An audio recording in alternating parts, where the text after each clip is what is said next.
Chapter 186. The Queen didn't want to introduce the others. Miss Quinn, let's go to our residence and have a rest first. We have little contact with the outside world. After that, she smiled gently.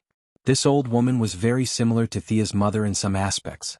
On one hand, she loved her daughter, and on the other hand, she was full of lies. She said that all the gods were dead, and when Diana believed it, she said that it was all in the story. She said that the sword was the ultimate weapon, and that it could kill the gods and destroy the world with one strike. In the end, it was pure nonsense. If it weren't for Diana's sudden outburst, she would have been fooled by her.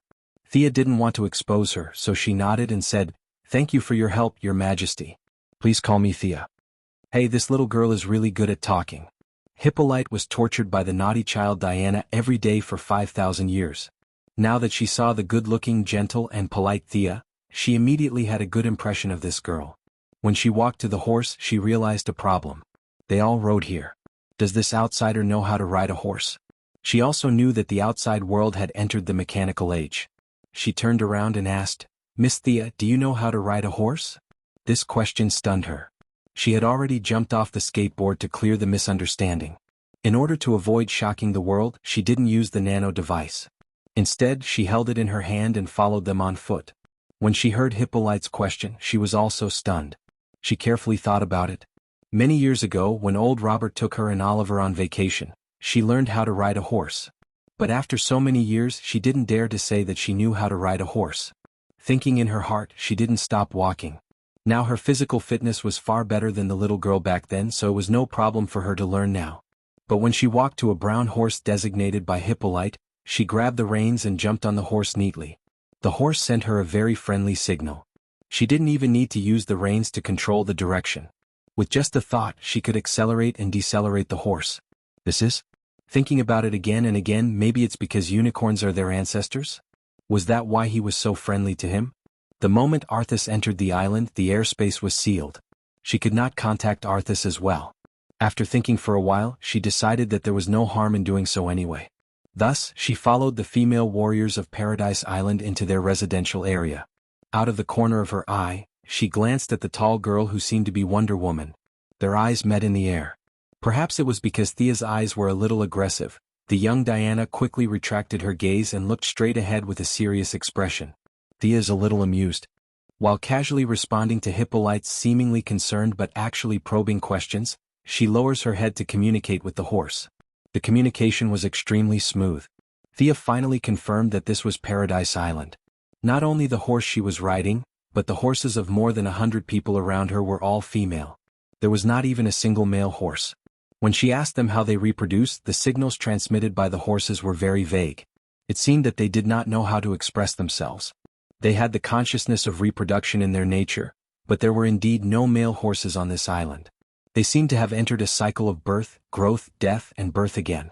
As for where they were born, they did not know. They were just born naturally. Thea was a little speechless. "Ninja Master, did you see that? You are not even as good as a horse. What are they?" They were repeatedly reborn, just like the eagle girl who was just sent back to wash the dishes. The eagle girl reincarnated 206 times in 400 years, and the horse's life was short, probably 500 times. How free are these gods? These divine powers were squandered without restraint. They created an island of Amazons, set up an anti-magic domain that would last for an unknown number of years, and gave them immortality. After that, they forgot all about this group of people after a night's sleep.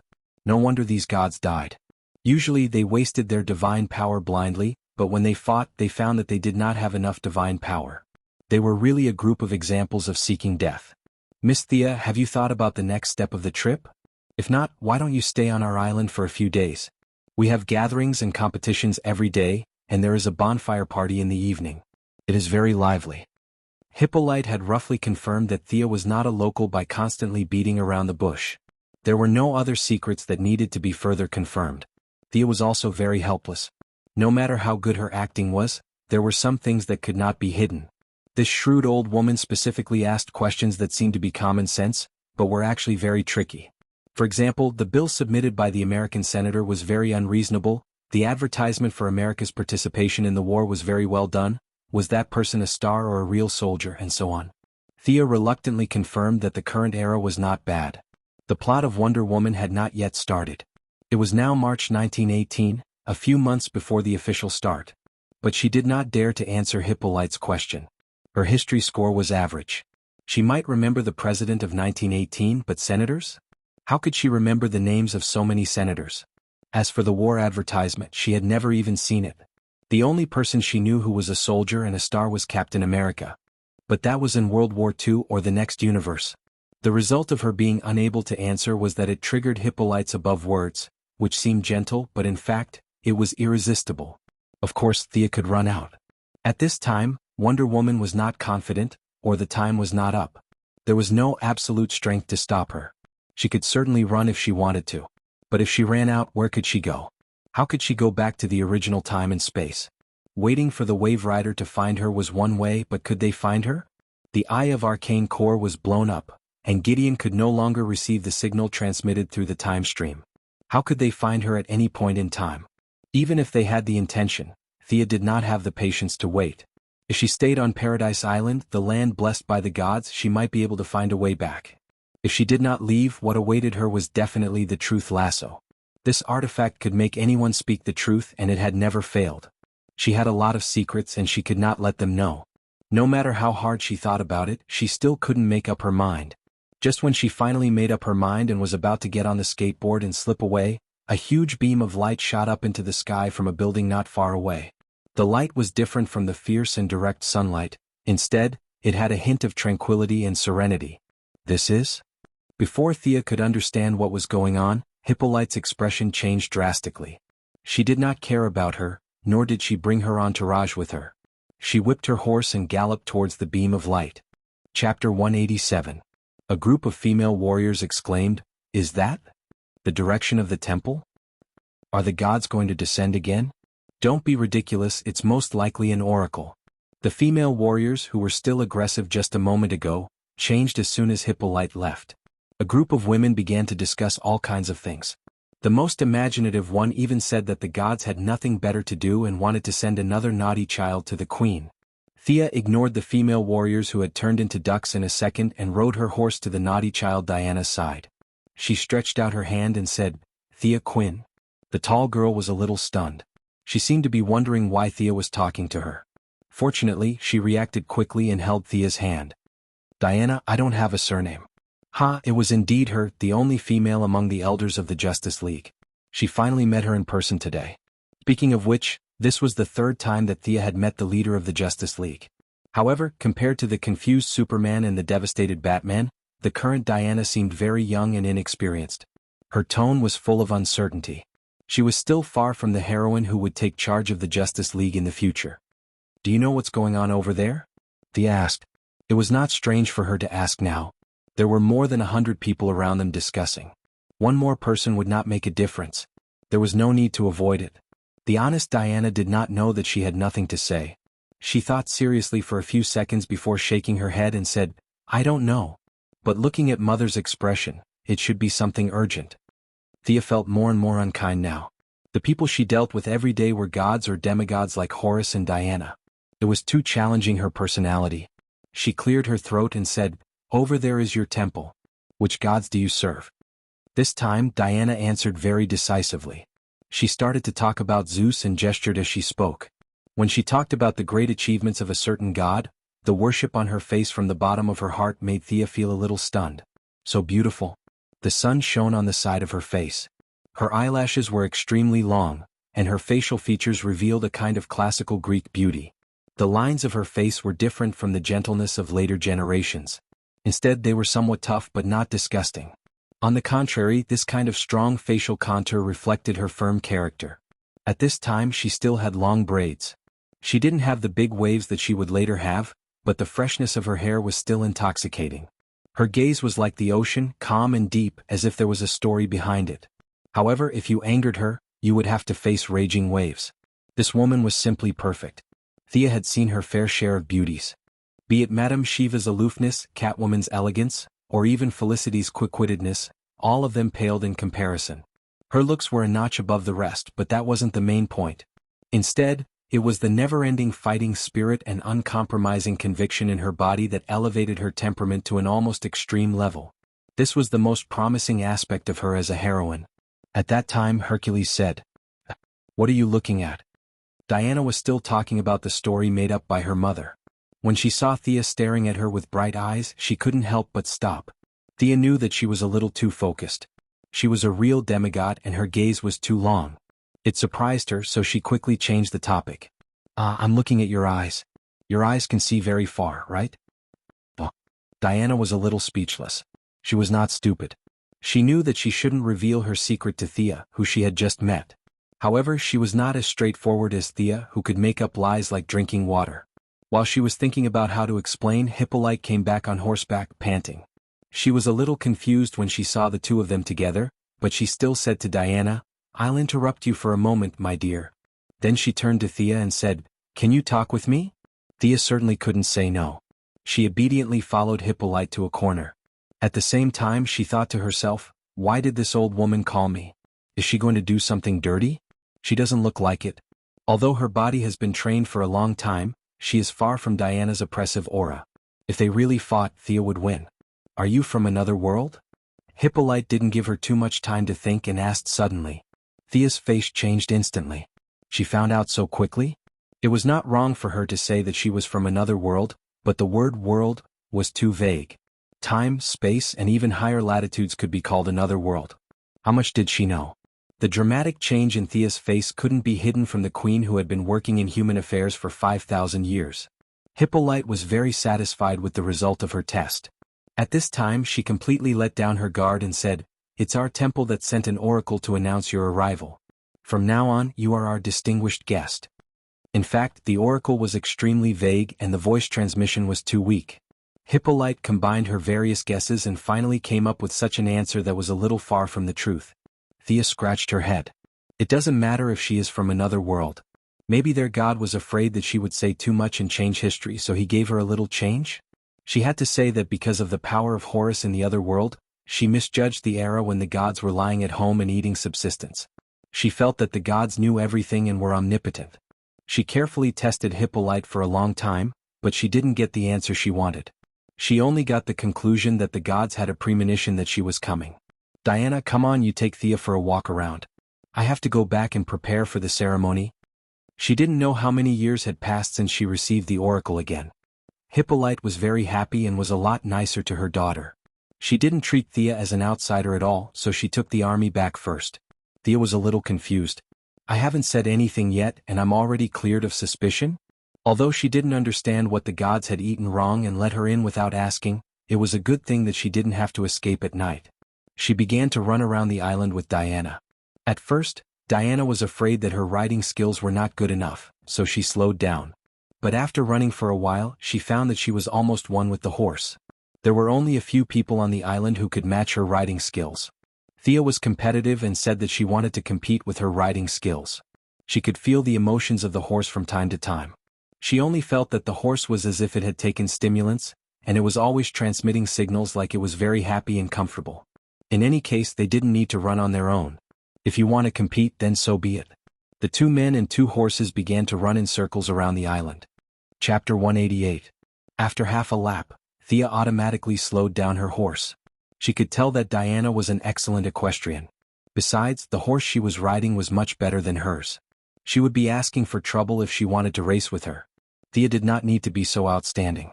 As she slowed down, Diana slowed down and started to introduce some landmarks to her. The total area of Paradise Island was quite large, but the central residential area was much smaller.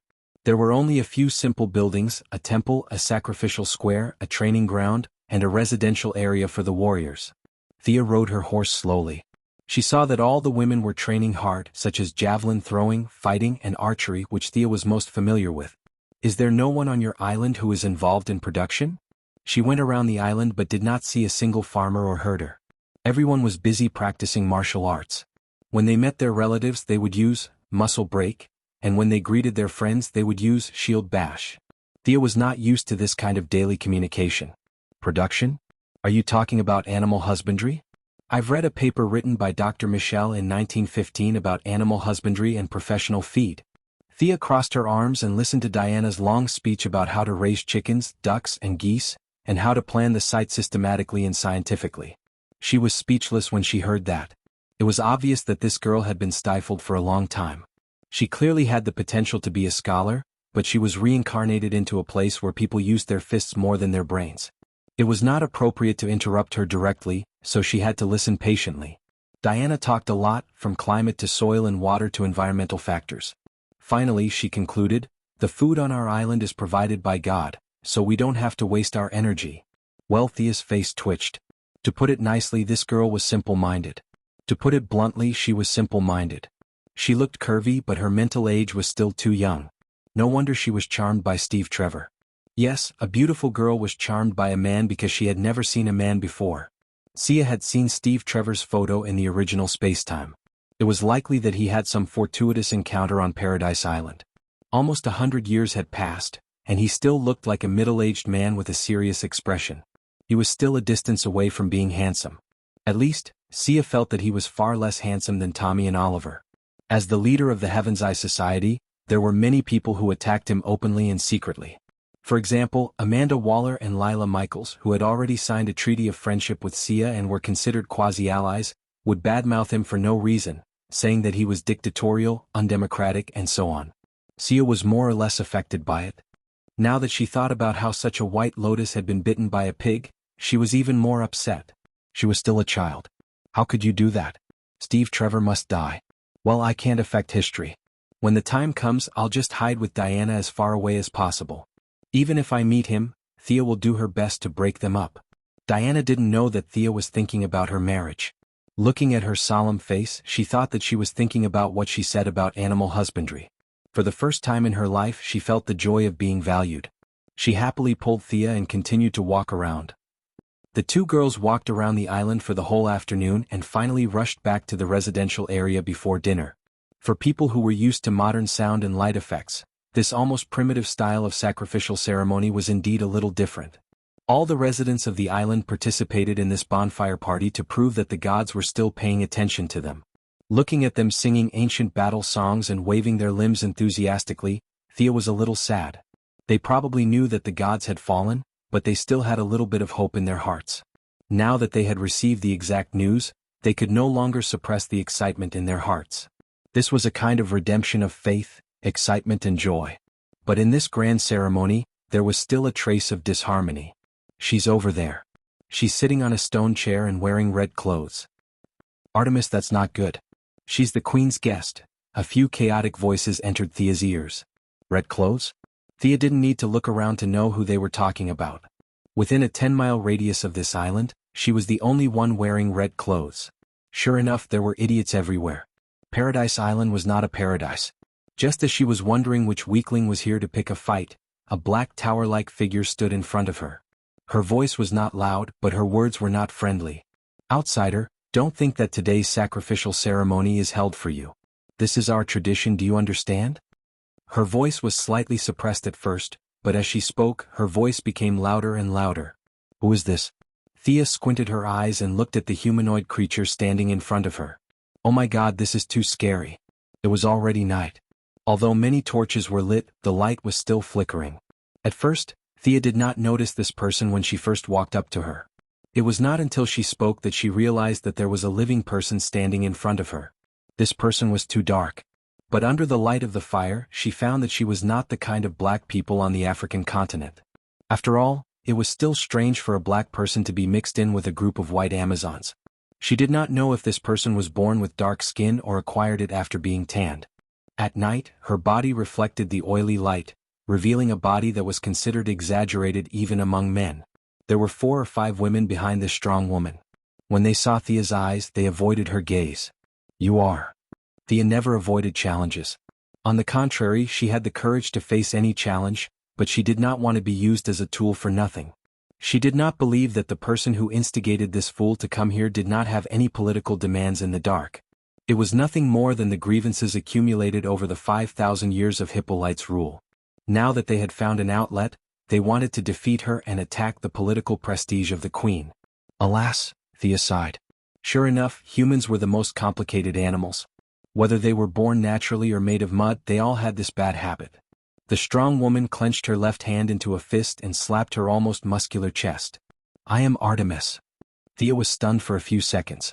Haha, I'm dying of laughter." She laughed until she was out of breath and pounded on the stone table in front of her. She wasn't trying to provoke him. She really couldn't hold it in. Artemis was the legendary goddess of the hunt and the moon. Although she wasn't as beautiful as Aphrodite, the goddess of love, she was still one of the most beautiful women in the Greek pantheon.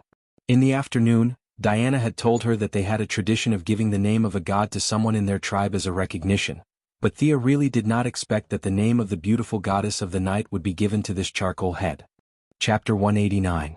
No matter how she looked at the person in front of her, she did not fit the image of someone who walked through the forest like the wind, quiet like a virgin and moving like a fleeing rabbit. You guys think that God is not completely dead yet, so you chose this person. You guys are trying to anger him to death, aren't you? Thinking of this, Thea could no longer hold back her expression. She pointed at the brawny woman's dark face and laughed. Her provocation had achieved its desired effect. The brawny woman was so angry that she gritted her teeth. Her already huge eyes almost popped out of their sockets. She pointed at Thea with trembling lips. You. She could not finish her sentence for a long time. Thea laughed for a while and recovered some of her emotions. She covered her mouth and lowered her head. Sorry, I'm not laughing at you, ha. I'm really not laughing at you. Her explanation was insincere. The Amazons were simple, but they were not fools. Me? What? The brawny woman thought for a long time but could not figure out what to do. At this time, someone behind her hesitated and whispered a few words in her ear. The brawny woman's expression changed drastically. However, under the persuasion of her companions, she still said to Thea with some hesitation, I want to launch a divine name challenge. I bet on my divine name. According to the rules, you must accept the challenge, outsider. Artemis, what are you doing? Thea is not one of us. She is not bound by the rules of the tribe. Before Thea could answer, Diana, who heard something unusual, had already separated the crowd and walked over.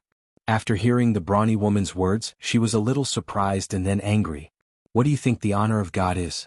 Is this something that you can bet on? Diana's last few words were a little loud. They involuntarily attracted the attention of the Amazons who were still singing and dancing nearby. A few people around her stopped dancing instantly, wanting to see what was going on. Under the collateral effect, the surroundings quickly quieted down. They looked at each other, gathered in twos and threes, and whispered to each other, exchanging what they knew about the incident. At this time, the tanned woman was also a little regretful. However, the arrow was already on the bow and there was no way back. She would rather break than admit her mistake. She might as well kill her. At this point, she could only persevere to the end. She straightened her neck and looked at Diana without showing any signs of weakness. This is the right that God has given me. I will bet everything I have, my life and honor. The tanned woman had completely calmed down at this point. She looked at Diana with a burning desire to fight. This made Sia a little confused. Is he challenging me to a duel? Why are you looking at Diana? Could it be that the tradition here is that whoever comes to mediate a fight should beat up the mediator first? What a delightful tradition. She crossed her arms and didn't say anything. After staring at Diana for a long time, the tanned strong woman finally remembered who she was. She looked at Miss Thea unhappily. What is the challenge? Thea definitely wouldn't back down. Looking at the black woman's strong physique, she knew that it wouldn't be a competition of advanced mathematics or programming, but she still had to ask. Wait a minute. Hippolyte interrupted their conversation in a timely manner. Although Thea's magic was now sealed, her spiritual power was still there. She had long discovered that the queen was hiding in the distance and watching them. She didn't jump out until the situation was almost out of control. Fortunately, the people here were simple and honest, so they didn't shout, "Long live." Sia also followed the crowd and bowed slightly as a greeting. Artemis, do you know what you are doing? Hippolyte looked anxious, just like a good queen who loved her people like her own children. For Sia, who followed Moira every day, this expression was too familiar. It was the kind of expression that gazed at you with care, but in fact, she was cursing you in her heart. Why didn't you just die? But the simple Amazon people like this. The tanned strong woman knelt on one knee and shouted with all the strength in her chest. I know, I am willing to bear everything. If I fail, I will leave my home and go to the outside world to wait for death. Her words were resolute and unwavering, which made Thea, who was originally watching the fun, a little moved. Hippolyte's eyes showed a hint of joy, but she quickly put on the expression of a loving mother and hugged the tanned strong woman who was kneeling. Why are you doing this? Are they instigating you? She looked at the people behind her and secretly remembered their names. The queen with excellent political skills needed to pull out the radish and bring out the mud. She didn't care about a brainless black woman. But the tan strong woman was not as cunning as her. She had already forgotten that she was instigated to make trouble. She insisted that it was her idea, and no one instigated her. Well, then I can only bless you, my child. May the lightning of the Heavenly Father always illuminate your road ahead. Hippolyte showed off her acting skills and gained a lot of support. She then turned to ask Thea. As a respected guest, it seems rude of me to say this, but are you willing to accept her challenge? If you win, you will get the divine name of the moon god. At that time, you will be our sister and we will be inseparable. I'm willing. Thea couldn't back down. As for what would happen if she lost, she didn't think about it. According to the tan strong woman, if she lost, she would have to leave the island. For them, leaving the island was more important than losing their lives. But for Thea, all that was left was hee. In order to take care of the feelings of the people on the island, Hippolyte couldn't support her publicly. She secretly gave her a look that said, I'm very optimistic about you. As for winning or losing, she didn't care about it. No matter what, it was beneficial to her. Hippolyte then left with a few guards. Thea, you shouldn't have agreed. Diana, who was now a friend, waited for the crowd to disperse and said with some urgency. This simple child didn't know the intricate relationship behind this. She just saw the upcoming duel. Speaking of the duel, Thea remembered. Damn it. These people didn't tell her how she was going to challenge them. Fortunately, there was someone in front of her who understood. That tan strong woman just now. Thea pointed at the tan strong woman who had already walked away. What is she going to challenge? Diana's small mouth opened slightly. She was a little surprised. You don't know? You accepted the challenge without knowing? Thea looked at her speechlessly. How would I know? No one told me. Is it in the arena over there? When Thea came, she saw the circular arena full of ancient Roman style. She didn't know if it was originally there or built later, but it looked very imposing. No, you are going to accept the divine name of the moon god. The time and the method of the duel are not set. These are all things that the elders of the moon god's priestly group need to ask for the oracle. Diana carefully explained to her. What are the elders of the priestly group? Everyone here looked the same and she couldn't use the eye of Horus to observe them. She really couldn't remember if she had seen these old women before. Chapter 190. Since Diana didn't know either, Thea decided to put the matter aside. As for the oracle? Were you kidding? Why did you find such a dark and strong guy with the name of the goddess of the night above his head? Is this a god's approval? Most of the competitions were arranged by a few old guys according to the conditions that were favorable to them. You guys can just bully the goddess who can't move and use the name of the gods to fool her. Sia had an expression as if she had already seen through it. She pulled Diana, who was still thinking about the challenges, back to the temporary residence. Diana, who was a warm-hearted person and also wanted to know what the outside world was like, told her mother and moved in with Thea. Thea was organizing her equipment. She didn't have many things with her, and only a few items with magic attributes could be put into the tattoo space. She wrapped the USB flash drive given by Captain Frosty with magic and sent it into the tattoo space. Now the tattoo space was completely sealed, and she didn't know what was going on inside. The Kevlar on her body had automatically appeared after the fusion was removed. The skateboard had been conveniently placed in the pocket of her combat suit at the time, and the mechanical arm had also been disguised as an accessory. These pieces of equipment had all escaped the disaster. The only pity was that the bow and infrared glasses that had been with her for almost 2 years were lost in the explosion. She was deeply regretful. Just as she was lamenting the lack of space, Diana came to her with a few sets of clothes. Is this for me? Thea raised the linen robe in front of her and looked at it carefully. It was just ordinary linen clothes, the kind that could be worn by any body type. The process of changing clothes was actually the process of taking off the combat suit. Diana exclaimed, "Oh? This is underwear, right? I've only seen pictures of it in books. It looks very smooth. Let me touch it. Hey, don't run away." Thea didn't expect to be teased by little white flower. She was a little depressed. She quickly put on the clothes that looked like a sack and tied a cloth belt around her waist. Where are we going? The two of them left the residence with Diana leading the way. The two of them slowly walked through the neighborhood. When they arrived at the entrance of a cave, Thea could not help but ask. If she didn't know that this woman was the future Wonder Woman, she would have thought that she was going to do something shady. What was she doing in a cave at night instead of sleeping? The bathing pool was given to us by the gods. Don't you outsiders take a bath? I heard that the Black Death is everywhere. Before Diana could continue her tirade, Thea quickly interrupted her. Stop, stop. There's no more Black Death outside, and we also bathe regularly. Thea could see through her. This girl's curiosity about the outside world was so strong that it was about to explode. The more curious she was, the more her mother would not allow her to go out. She could only desperately read those messy books, and this vicious cycle made her even more curious. She sighed. Her destiny was definitely outside, and this small island could not bind her.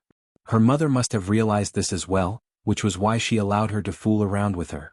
Not long after they entered the cave, they saw a pool of clear water. However, it looked a little green against the stone walls of the cave. Diana was dressed very simply, or rather, the entire Amazon tribe was dressed very simply. She took off her half-body armor, tugged on her skirt, and swung her shoes. There was nothing else. Her beauty was indeed amazing. The gods' blessings made her body reach the peak of human beauty. Despite Thea's many adventures, she was still not as beautiful as Diana. Her body was even more tragic, so it was better not to mention it. Seeing that an ancient person like her was so honest, as an open-minded person from the 21st century, there was nothing to be shy about.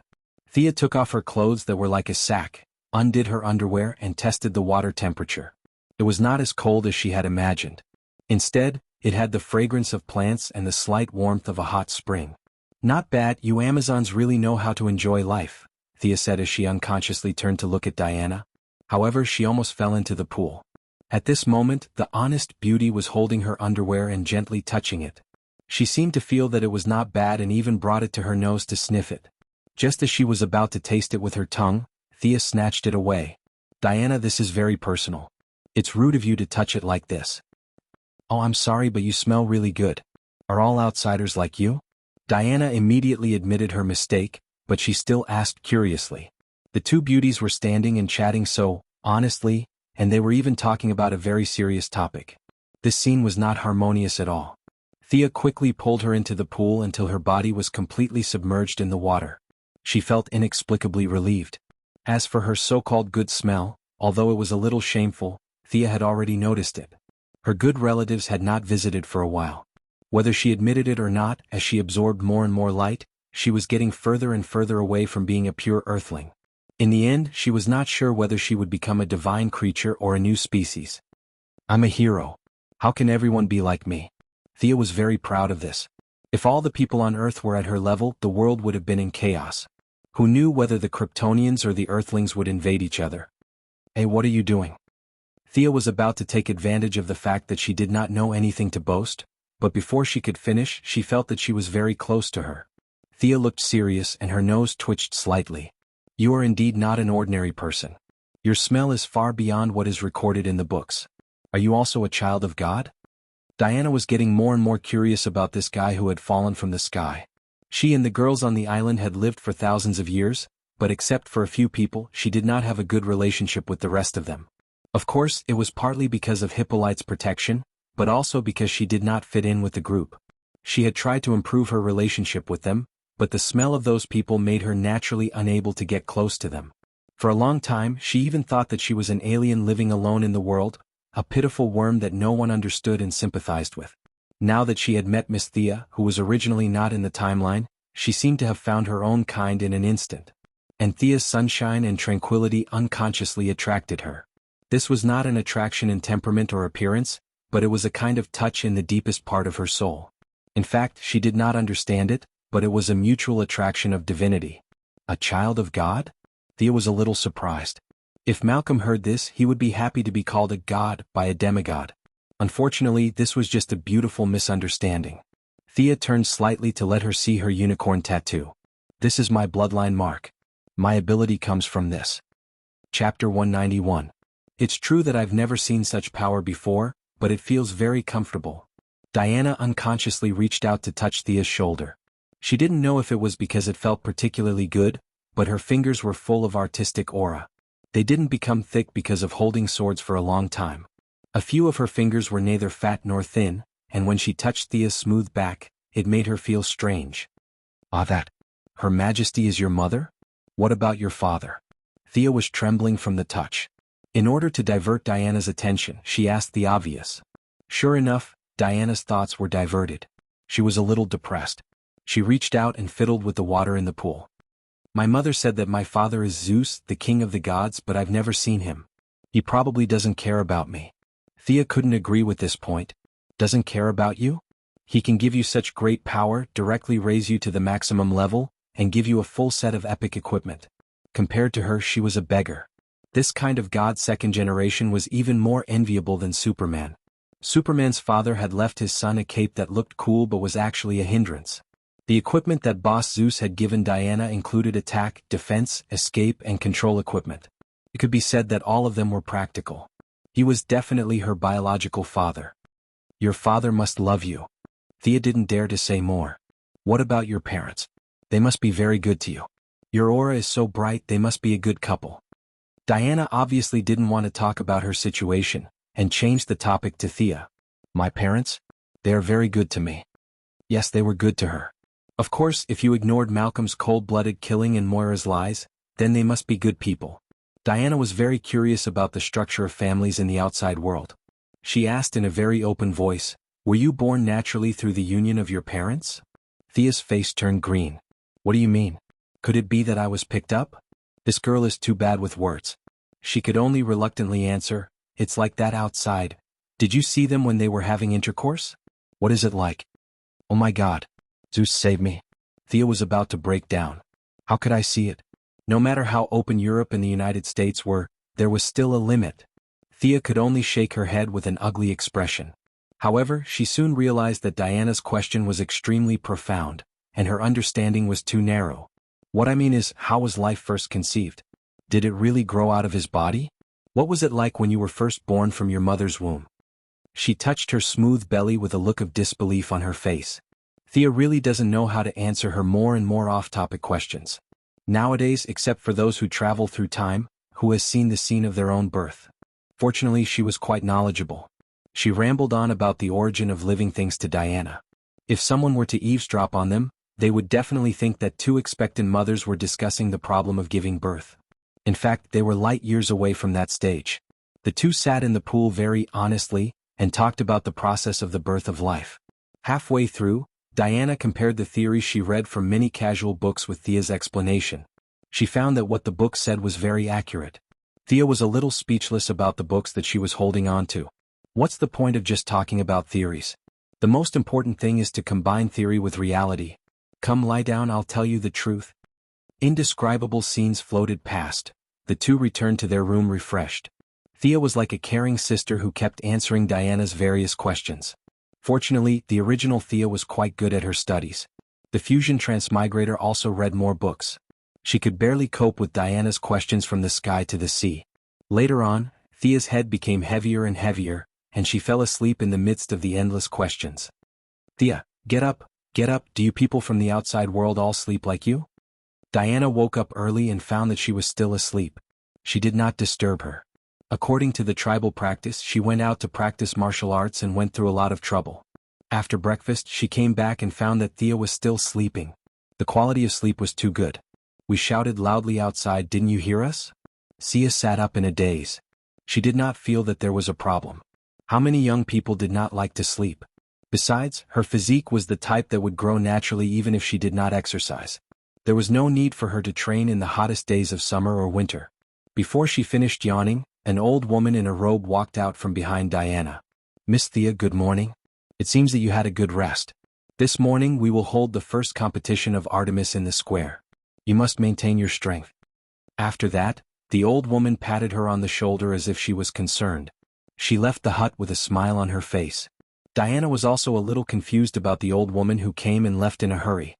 She did not wait for Thea to wake up and ran away after saying a few words. She said it too simply.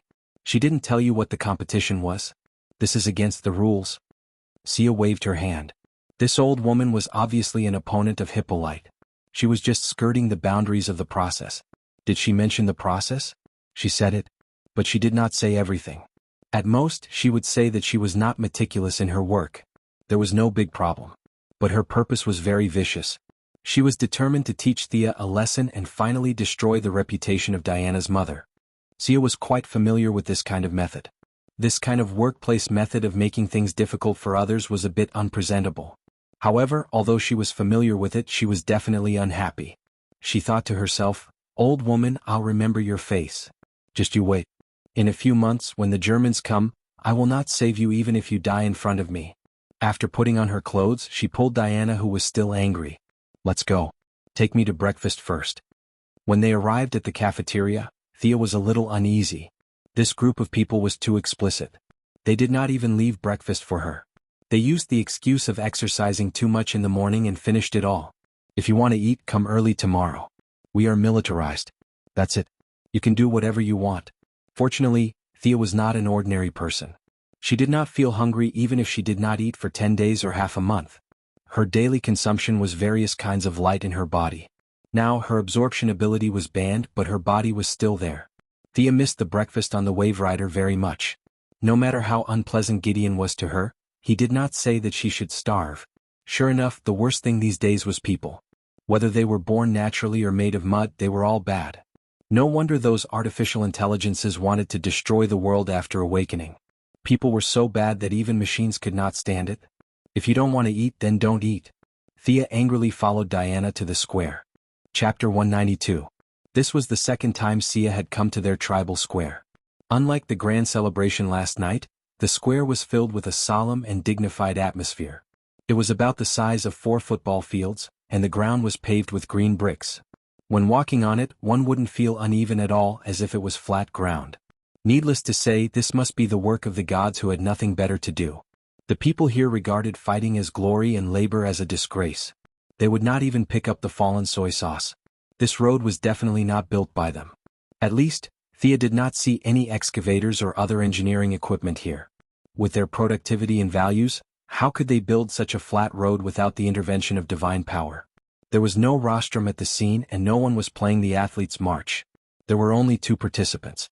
Thea saw a strong woman standing straight as soon as she entered the square. The woman was about 1.8 meters tall and was the second tallest woman after Diana. Her muscles were like cast iron. Her eyes were closed and her nose was slightly trembling. It was obvious that she was very nervous now. Thea did not care. She did not care about the name of the gods at all.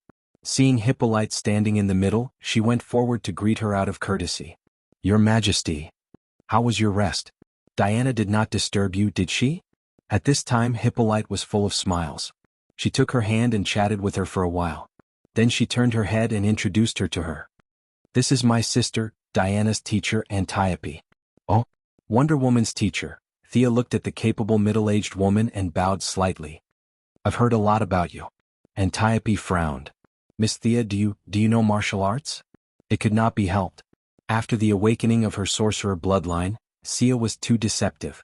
Her muscles were not obvious and people would only think that she was working out. Compared to the women on Paradise Island who had bulging muscles, there was a huge visual difference. Thea was a little embarrassed to answer her question. When she was wandering around with Diana, she had seen the female warriors on the island practicing martial arts. Of course, they did not hide it from her. Their martial arts were very skillful and simple. Perhaps it was because of their immortality, their individual foundations were very solid. Whether it was archery, combat, or various combinations of swords and shields, they used them very well. However, their fighting style was too ancient. Modern society had been developing for thousands of years, and countless elites had added their own understanding to their fighting style. Although their lifespan was not as long as the female warriors of Paradise Island, their fighting knowledge had been passed down from generation to generation. The accumulation of knowledge was terrifying. On the contrary, the Amazonian female warriors had become more and more conservative because of their infinite lifespan. If the fighting level of the outside world had improved by 4,000 years, they had only improved by 200 years. Thea was very confident in defeating them. If she didn't use any strengthening spells, she could defeat 5 to 7 female warriors with her bare hands. This was under the condition that their physical fitness was higher than that of human beings. If she activated all her technological equipment to recover her magic power, then they would all die. Now, in the face of Antiope's question, they directly answered that they were all a bunch of weaklings? Definitely not. She could only evade the question and say, I practiced at home. As for what level they were at, they would see for themselves later. Hippolyte introduced her to the 3 middle-aged women in robes on the other side. One of them nodded to Thea with a serious face and ignored her. The other 2 were much more enthusiastic, and one of them was the woman who informed her about the competition in the morning. With Hippolyte's introduction, Thea knew that the 3 of them were priests of the temple. However, their miracles were rare now. The 3 priests were responsible for the daily worship of the 12 main gods of Olympus. Hearing this, Thea almost laughed again. You are too impious. If there is no miracle, you will reduce the number of priests? You will arrange for the clergy to have secondary jobs? Needless to say, it must be Diana's mother who did this. She changed the priests into warriors under her direct leadership. It would be strange if the remaining priests were of the same mind as her. Thea was really not interested in participating in this kind of traditional struggle between theocracy and royalty. This kind of thing could be seen everywhere in Europe's thousands of years of history. It was not rare. Thea chatted with a few leaders who seemed to be the leaders of the country, but in fact, the population under their jurisdiction was not even comparable to a village. She stood alone and rested. She originally wanted to find a place to sit, but when she saw several village leaders standing under the hot sun, she could only swallow her words. As a quasi-military management, the people of Amazon gathered very quickly. Thea stood for less than 5 minutes, and a large number of female warriors had walked into the venue. They stood in rows and rows, ready to be quiet spectators. Everyone is here? Thea was curious. How many people were there? It was too inefficient to count them one by one. She secretly opened the Eye of Horus, glanced at them, and instantly understood. 1,550 people. The people on the field just felt a chill and did not notice anything strange, but Diana stared at her eyes in surprise. What did she feel just now? Divine power. Although it was completely different from her divine power, the nature was definitely not wrong. That was the real divine power. Was this girl named Thea the child of God? Diana was a little confused. Hippolyte waited for everyone to arrive and loudly announced the start of the Divine Name Challenge. In fact, there was a bit of a logical problem with calling it a challenge. Thea was muddle-headed and was challenged, but the other party put everything on the line, and several village leaders acquiesced to the name of the challenge. There should have been a segment to introduce the two sides, nothing more than who this person was, what achievements she had, why she came to challenge, and so on. But now Thea was not one of them, and they did not know what advanced deeds Thea had done. Who knew if what she said was true or false? They could not use the truth lasso to extort a confession before the competition, right? That would be too disrespectful to the gods. They thought about it and decided to skip this step. Hippolyte motioned for everyone to be quiet and roughly told them about the past of Artemis. The Amazons all knew about it, but Thea didn't care. She just said a few words in a neutral tone. Then several priests pushed each other, and finally the cunning old woman that Thea saw in the morning walked out of the crowd and shouted, "Artemis is the goddess of the hunt, and her oracle tells us that the first game is javelin throwing." Wow, everyone exclaimed. It could not be helped. Although Thea was 1.7 meters tall, she was of average height among these people. Compared with the muscular women, she was definitely thin and weak. On the other hand, the dark-skinned woman was 1.8 meters tall, and her arms were as thick as Thea's thighs. She looked like a person with great strength. The basic conditions of this competition were clearly unfair. Chapter 193. Thea was well aware that these old fellows were up to no good. They had chosen the right time to do so. Normal people would not be able to sleep well on their first night in a new environment and guessing the content of the competition. However, Thea woke up naturally as if nothing had happened. Since their first plan did not work, they came up with a second one. They took advantage of the fact that she had just woken up and was not fully awake to call for a meeting. They even canceled breakfast in order to cause Thea to be mentally and physically exhausted. Then they called out the tanned and strong woman who had been recuperating for a long time to compete. Moreover, the opponent seemed to be good at throwing javelins. Looking at Thea's small arms and legs, and the opponent's tall and strong figure, there was almost no suspense in this competition. The worst priest looked at Thea with a smile. Although he looked kind, he was thinking about how to lead the topic to Thea when this outsider begged for mercy and quit. This bastard. Thea smiled and looked at the people around her who were pointing at her. She thought to herself, if this old thing was an employee of the Quinn Group, he would definitely arrange for her to go to Siberia to experience life. "Hey, can you?" Diana asked quietly when she saw Thea's indifferent expression. It was no wonder that she was worried. The anti-magic territory on this island was too strong. Thea was directly sealed. As a demigod, Diana was stronger, but more than half of her divine power was also sealed. She grew up in a high anti-magic territory and did not realize how strong she was before she left the island. Thea nodded, of course, to show that she was fine. Just watch. Ever since she figured out the intention of these people, she equipped the mechanical arm under her battle suit. It fit her arm perfectly and was covered by her clothes. "You want to play dirty with me? I'll play with you." Originally, I wanted to have a fair competition, but they did not intend to play fair at all. Since they did not follow the rules of the game, Thea was ready to let them know what it meant to be strong. Time passed quickly, and a female warrior carrying 2 javelins arrived in front of several faction leaders. Hippolyte also didn't expect that these people would make such a low-skill competition. Although Sia's victory or defeat didn't affect her much, it was better to win than to lose. She picked up 2 javelins and looked at them. Not bad they didn't tamper with them. When Thea and the dark-skinned woman stepped forward to take the javelin, she whispered to Thea, "Don't feel pressured. It doesn't matter if we win or lose." Thea responded with a bright smile. "Am I cheating? You still couldn't win?" Not to mention this He Dezhuang, even if Diana personally went up against him, with such a strong anti-magic domain she might not be as strong as him. The crowd automatically opened up a gap. Their meaning was very simple. You just have to throw it at a place where there is no one. Who's first? Thea saw that He Dezhuang was angry and didn't speak, so she could only ask. She couldn't throw it at the same time, right? The other party shamelessly insisted that she threw the javelin in the distance. If Thea didn't want to explain, she would have to throw it again. Thinking of this scene, she felt that it was ridiculous. Moreover, this kind of scene with a large group of people watching was enough. Without waiting for He Dezhuang to reply, the priest who made Thea look very annoying jumped out again and said with a kind face, "You are the guest, let Artemis go first." Thea nodded and took a few steps back.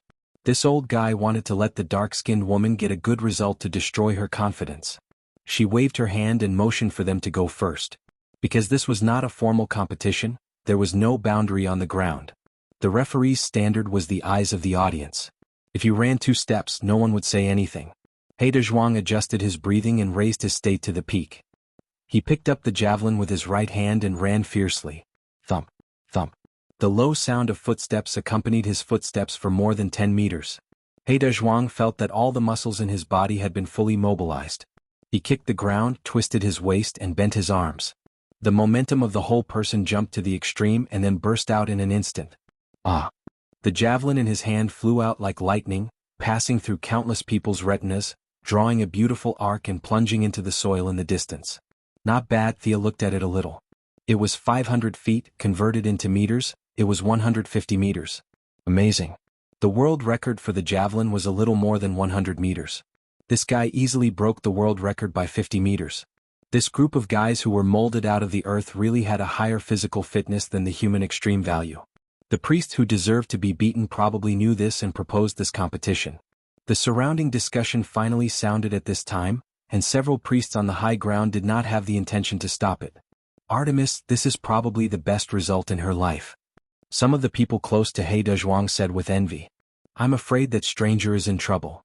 This was a cynical remark of a neutral nature. The only one who had a good attitude towards Thea, Diana, was dragged by Hippolyte and did not participate in the discussion. Thea directly ignored the noise around her. A while ago, the major media in Star City scolded her miserably, but she was indifferent.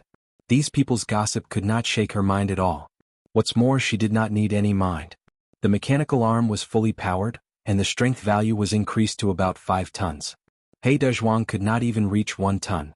She could easily crush her. Hey! Why is this person throwing with his left arm? Left-handed? Her posture is so amateur. Has she never thrown before? The onlookers discussed with each other. Thea was also very helpless. She really did not practice the javelin. She had seen it on TV, but she had never touched it in reality. Moira's goal was to cultivate a lady. When she was young, she learned piano, yoga and so on. Who would teach their daughter to practice the javelin? Old Ma and Miss Shiva were also skilled in martial arts. Perhaps the only person Thea knew who could throw the javelin was Batman. However, she had to put a question mark because she had never seen the old man use it. The surrounding people's discussion made her a little depressed. The tone of these people was completely like they were talking about a country bumpkin. This person has never practiced the javelin. Their tone was like saying that modern people had never touched the internet. Come on. Who in modern society would practice this? You guys are the country bumpkins. Automatically shielding the surrounding noise, she shook the metal javelin. She did not have any flexibility, feel and so on. She also did not know those professional postures. Standing in place, she grabbed the javelin with her left hand and bent her arm a few times. The weight was as if it did not exist. She turned her head and looked at the bad priest who was about to faint with joy. Then I will throw it. You guys watch carefully. Well, we are watching. You can rest assured and throw it boldly. The bad priest was so happy that he almost laughed out loud, but he restrained himself. Chapter 194. Thea looked at the old face with a smile and asked, "Then I'll start. You must work hard and throw it far away with all your strength." The bad priestess said as she made a throwing motion with an expression of encouragement. The two of them looked at each other and laughed happily. Diana, who was at the side, was a little confused. Thea began to make gestures on the spot. With her martial arts foundation and strong memory, such a simple throwing motion was not difficult at all. She could understand it at a glance, but she was not used to using her left hand to exert force. She tried it on the spot, but it was not coordinated. "Forget it, I'm not practicing anymore." The force exertion method was not scientific, so the effect was definitely not as good. However, the force was too great. The run-up and lunge were useless. She bent her arm back and the mechanical arm operated at full power. Whoosh, she threw the javelin out. The metal javelin made a hissing sound in the air and disappeared from everyone's sight in 0.1 seconds. It turned into a small black dot and disappeared in front of everyone's eyes. The scene was silent for a moment. What was the meaning of this? Other than Thea and Diana, who was somewhat sure that she was the child of God, everyone else was stunned. The bad priestess widened her eyes and glared at Thea, who was smiling like a flower. Ew, trick. She did not know what to say. She wanted to say that the result did not count, but she was not so thick-skinned as to say that in front of thousands of people. Hippolyte looked at the three priestesses with a smile. "What do you think of this result?" As long as they said that the result did not count, she would immediately counterattack. There were so many people at the scene and no one would support their nonsense. "Let's discuss." The old priestess, who had been silent all this time, pulled two of her companions who were blushing. The three of them went to the side to discuss. They went to the side and whispered. The thousands of people at the scene were almost in an uproar. "Did you see that? It flew to the horizon. That's terrifying. How can she have so much strength with such a small body? Could it be the divine power of Hercules? I wonder who is stronger, her or Diana." The crowd was whispering, but Thea did not care. She put away her mechanical arm and walked to Diana's side. Thea did not know that her actions had caused a new misunderstanding. She and Diana are very close. They are indeed the same type of people. As the three priests reached an agreement and returned to the center, the crowd quickly quieted down. The solemn leader of the priests pointed to a female warrior. "Go and see, where did you throw it? You calculate the distance."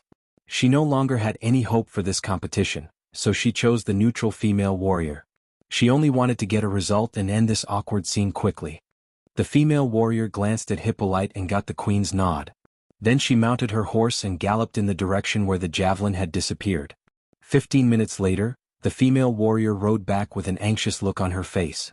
Turning over and dismounting, the female warrior knelt on one knee. "I swear to God that what I said is true." Several leaders nodded and motioned her to continue. The female warrior glanced at Thea with a little fear. "I found the javelin thrown by this distinguished guest 2 miles away. At that time, the head of the javelin was inserted into the rock, a foot deep." Her voice was not small, and the people around her heard it clearly. It was strange enough that the javelin had flown 2 miles, but now the head of the javelin was inserted into the rock by a foot. There were 1,500 people in the Amazon tribe who could not throw javelins. Thea's javelin could penetrate the rock. What did this mean? This showed that the remaining force was not exhausted. There was no rock, maybe it could fly a few hundred meters. Everyone looked at Thea as if they were looking at a monster. Is this a human? Are all the people outside so terrible? It turned out that the Father did not let us go out to protect the human race, but to protect us. At this time, Hippolyte spoke. "Priests, can you announce the result of the first round of the competition?" The queen was far from being as pious as she appeared to be. Zeus, the king of the gods, was her man. Who would worship their own man? Not to mention a man who had an affair. Distance creates beauty and faith. She treated the king of gods like this, and her attitude towards the other gods was almost equal. Therefore, when Thea first came, the oracle had an impact on her, but it was not big. At that time, she did not care about the face of the priests of the temple and directly interpreted the oracle, which was the fuse of today's incident. The priests hoped to reduce Thea's right to speak by attacking her. As long as they defeated Thea, they could say that Hippolyte's interpretation of the oracle was wrong, and they could regain some of their right to speak. Unfortunately, now it was all destroyed by Miss Thea. The old priest reluctantly announced, "The first game is the distinguished guest from outside, Miss Thea Quinn wins." After that, he pretended to hold Thea's hand to show goodwill. These guys kept talking about outsiders and outsiders. Originally, this was an indisputable fact. Thea was not crying and shouting to join them, but their words reminded the people around them that Thea was not one of them. Now that they let an outsider win, where was their sense of honor and shame? Everyone thought, that's right, we have to surpass her. All of a sudden, even if there were people who wanted to be friendly with Thea, they did not dare to get close. If they did not get close to her, she was still one of them, but if they got close to her, they would be regarded as a traitor. They had indirectly isolated Thea. At this time, the dark and strong woman finally realized something. Her face became extremely ugly, and a few traces of red appeared on her dark face. Just when Thea was ready to see her vomit blood, the dark and strong woman clenched her teeth and held back the blood with her stone-like body. She looked at Thea, who was like a little white flower, with some fear. She regretted it at this time. If she had known that the opponent's strength was so terrifying, she would not have come to challenge her. Strength was the foundation of all fighting. In the past, the dark and strong woman relied on her brute strength to defeat countless opponents. Now, the tables had turned, and it was time for her to experience that helplessness.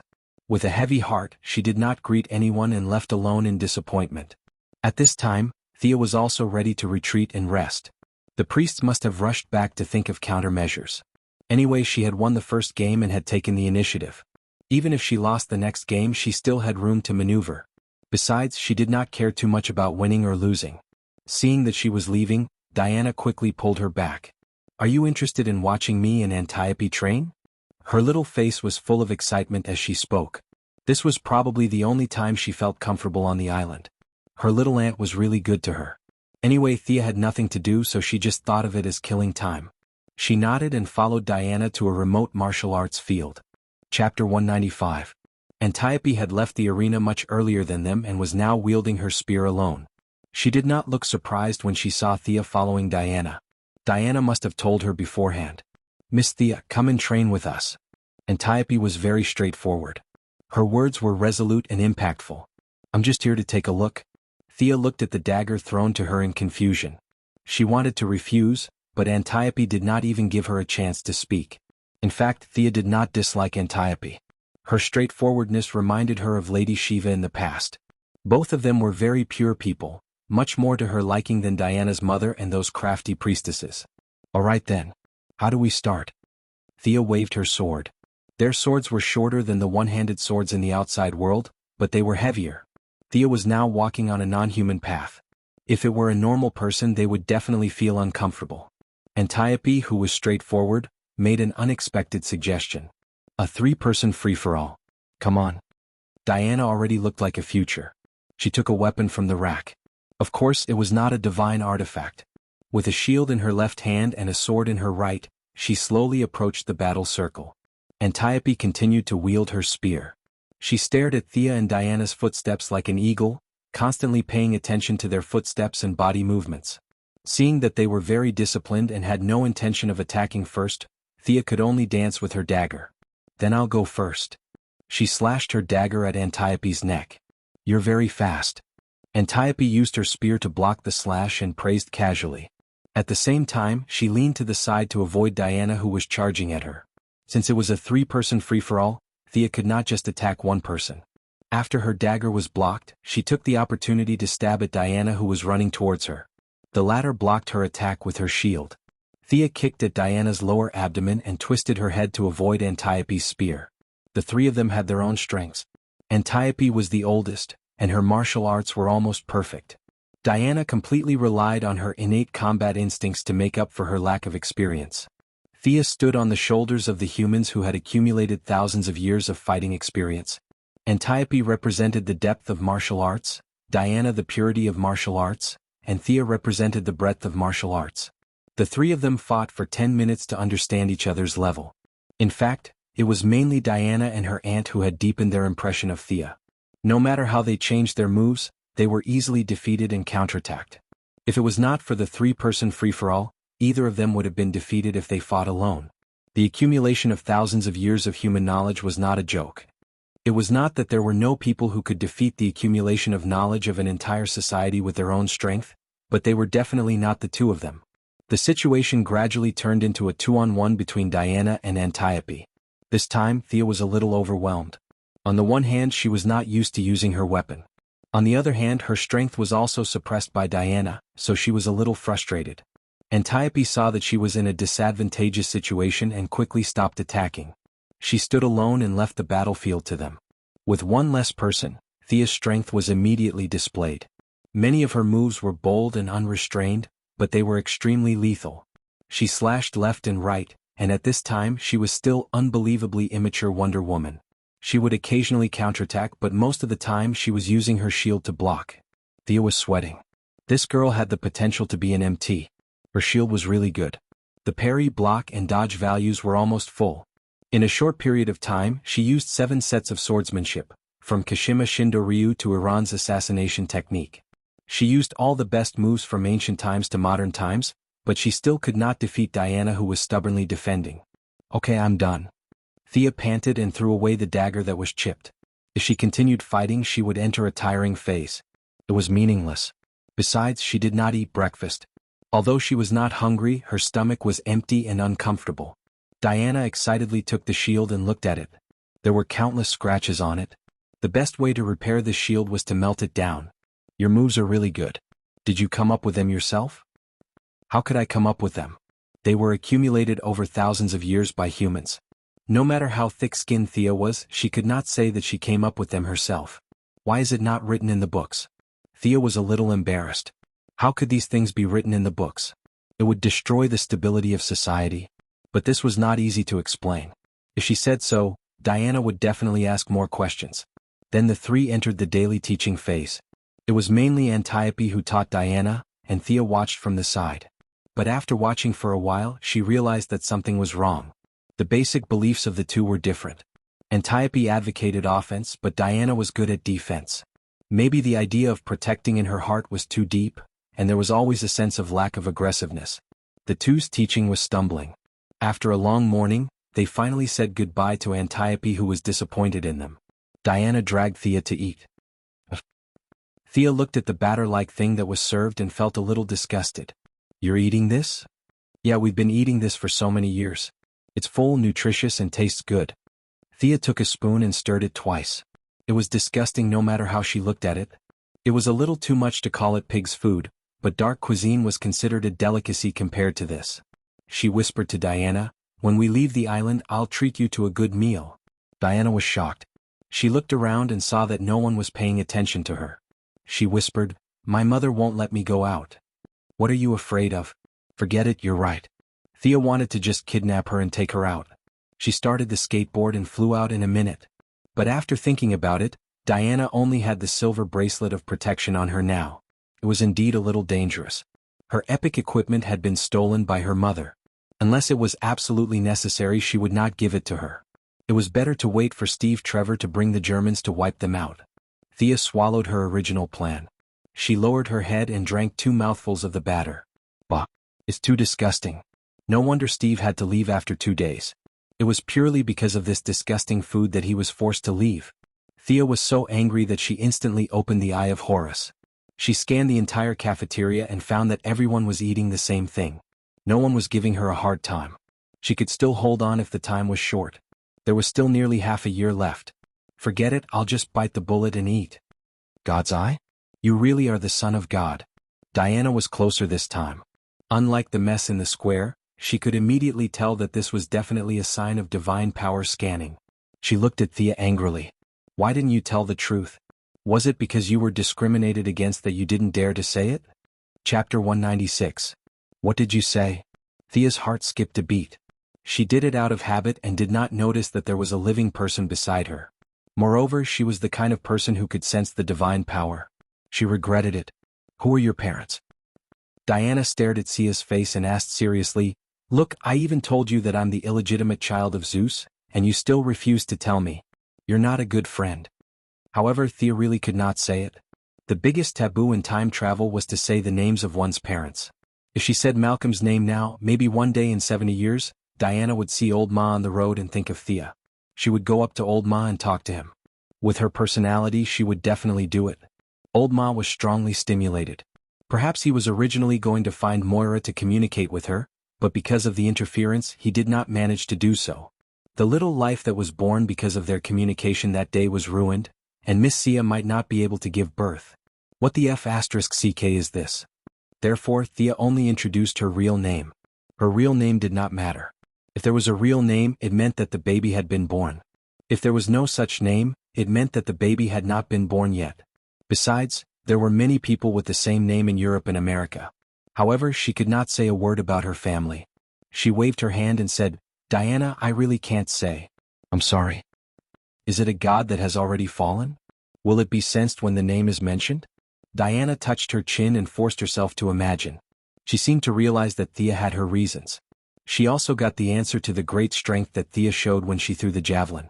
It was most likely a divine power that she did not understand. Seeing that Thea finally stopped thinking about this problem, Thea finally breathed a sigh of relief. "Hey, do you have a kitchen here?" She was very doubtful about whether she could hold on until Steve Trevor came. She could endure it for a short time, but she still had nearly half a year to go.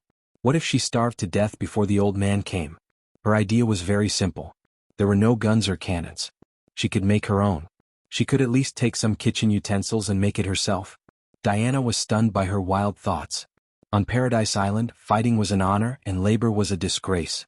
It was very shameful to give up swords and pick up cooking utensils. Being discriminated against and being looked down upon was a common occurrence. Fortunately, Diana was an open-minded person. She knew that their food was not suited to the tastes of the outside world, so it was understandable that Thea wanted to make some for herself. He said that he would take note of this matter and report it to the queen at night. Thea gritted her teeth. Your queen even cares about cooking utensils? It was true that she was the village chief. In the afternoon, Diana continued her so-called training. Thea, on the other hand, was not in the mood. She rode her skateboard and prepared to look for some ingredients. When Diana dragged her tired body back to the house, she almost thought that she had entered the wrong house. There were all kinds of mushrooms, wood ears, and many other things that Diana could not name. Thea walked around the woods twice in the afternoon and found a lot of spices. However, many of them needed to be dried. There was a lot of fennel on this island. Thea picked half a bag of fennel sprouts. She also saw a few wild boars in the woods. They would be delicious if they were made into steamed buns. Of course, it was too late now. Thea saw Diana coming back and greeted her. "Hey." When Thea glanced at the spear in her hand, she suddenly thought of something. She grabbed the spear in her hand and said, "Wait for me." Then she got on the skateboard and flew towards the woods. Diana's face was full of confusion. Where did she go? She could not figure it out and could only stare blankly at the ingredients in the house.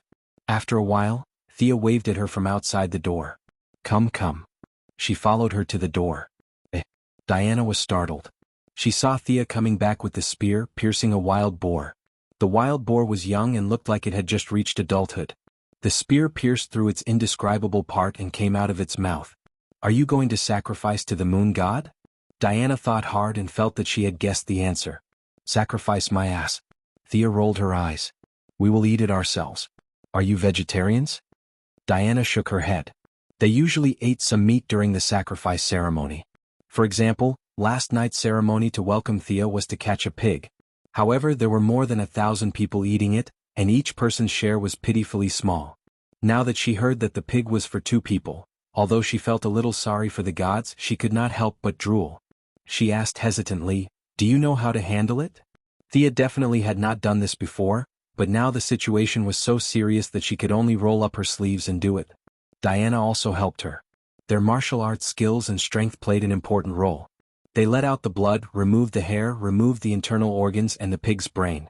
The whole pig was evenly grilled over the fire. After 20 minutes of grilling, when the surface of the pig's skin was a little brown, Thea felt that it was about time.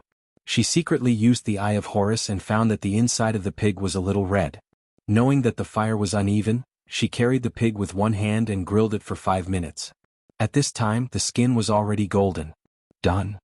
There was no hygienic condition to put out the fire. Fortunately, both of them had special physiques. Thea had eaten the fruit given by the swamp monster, so she was almost immune to poison. Diana was even more so. The drug that could poison her had not been developed yet. They found a clean robe and spread it on the ground. The whole pig was placed on it. Thea and Diana each took a short sword to cut the meat. Although there was no sweet and sour seasoning, the taste was very good after being hungry for a day. Thea felt that this pig was better than the Star City chef. Diana was a little excited. God took pity on her. She had lived for 5,000 years, and this was the first time that a whole pig fell in front of her for her to eat. She was a demigod. Staying on this island for so many years was not a small burden on her body. Plus, she ate batter every day. She might not even know what it was like to be full. Now, seeing Thea's mouth full of oil, Diana no longer hesitated in her heart. She took the short sword and cut a piece of golden pork. She grabbed it with one hand and put it into her mouth. While eating, she almost cried. It was too delicious. When they finished 1/3 of the pig, Diana's reason finally came back. We should pray to the moon goddess first. It doesn't feel good to eat it quietly. Thea wiped the oil stains on her mouth and looked at Diana, who was a little guilty. This girl was too stubborn. She even felt guilty eating a pig. She could only comfort her. Don't worry. She is the night hunting goddess. Catching a pig in the middle of the night is definitely a tribute to her. She can't be more happy. Really? Diana was a little confused. This explanation was not wrong, but she still felt that something was wrong. Just when she was thinking, a slight but clear low laughter came from the forest. Haha. The sound was as clear as a silver bell, and it was particularly obvious in the dark night. Who is it? The two girls were very sensitive. They each took up their weapons and guarded against the direction where the enemy might appear. Chapter 197. There was silence all around. The two looked at each other and saw the surprise in each other's eyes. The sound just now was definitely not an illusion. Thea opened the Eye of Horus again and found that there were only the two of them and the half-eaten pig within a radius of 500 meters. It couldn't be the pig that made the laughter, right? It was a little scary. She poked the pig with her sword, but there was no reaction. Thea finally confirmed that there was nothing special about the pig except for its fresh and delicious meat. Who made the sound? The two thought for a while but had no clue. Thea was not afraid. She had killed a god, so why would she be afraid of ghosts? The word fear was not in Diana's dictionary. The two continued to sit on the ground and eat calmly. When Hippolyte and her entourage brought the kitchen utensils and rice noodles to them, they saw this scene. The two sat on the ground, and a suspected pig-shaped creature had been eaten by them until only a little bit was left. However, the smell of meat drifted out for half a mile, and the two entourage of the queen couldn't help but swallow their saliva. The smell was refreshing enough, let alone eating it. "What are you doing?" the queen asked with a smile. The good girl Diana was embarrassed and couldn't answer. Thea, who could lie like drinking water, replied casually, "For the venerable moon goddess, we are offering a sacrifice." Thea could see that as long as it was against the temple, the queen would support it. If Thea wanted to burn the temple at this time, the queen might even keep watch for her. The queen glanced at the oil stains on their mouths indifferently and said lightly, "God should be respected in the heart, not on the surface. Well, I have given you the things. You should finish the sacrifice early and have a good rest."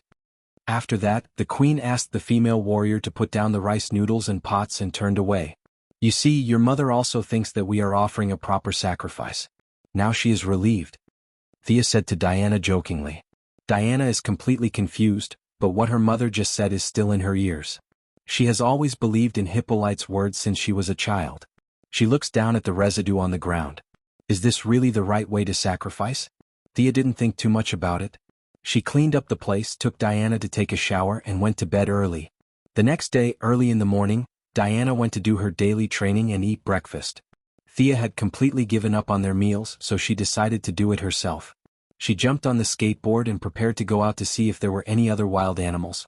Flying over the coast, he unexpectedly found a person training alone.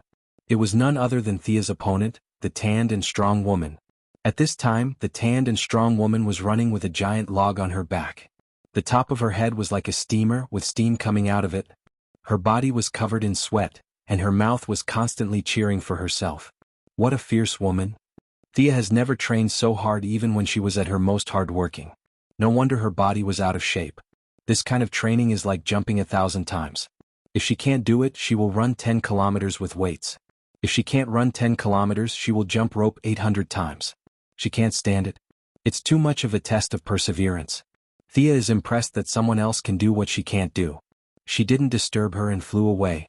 At the same time she was thinking, is the second round a test of endurance? Then I might as well just admit defeat.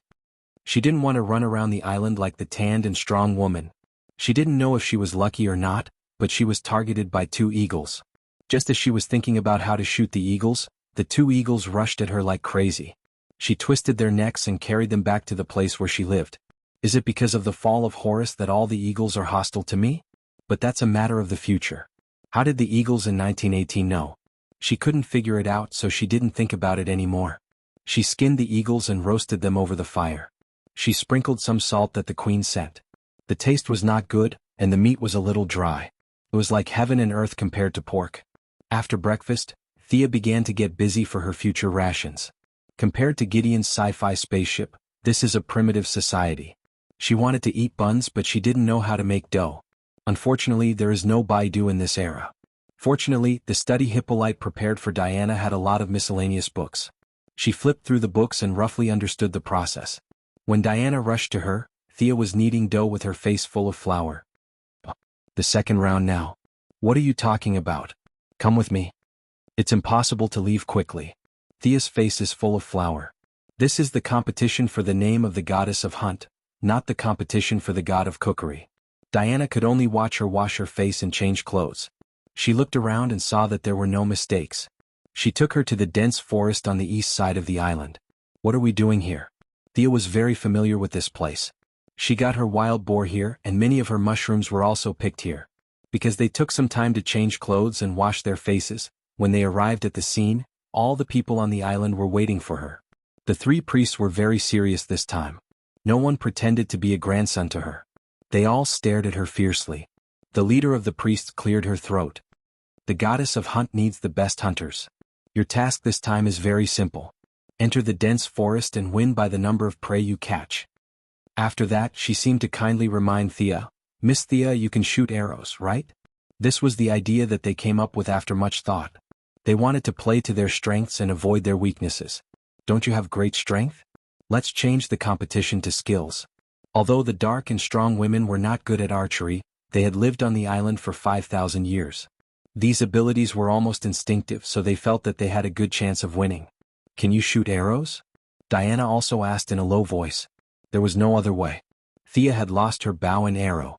These days she had been hunting with javelins. No one had seen her shoot arrows. Okay, but you have to lend me your bow and arrow. Thea said modestly, but the villain in her heart was roaring. What a joke. We are going to become an archery family. There are black arrows, green arrows, and red arrows.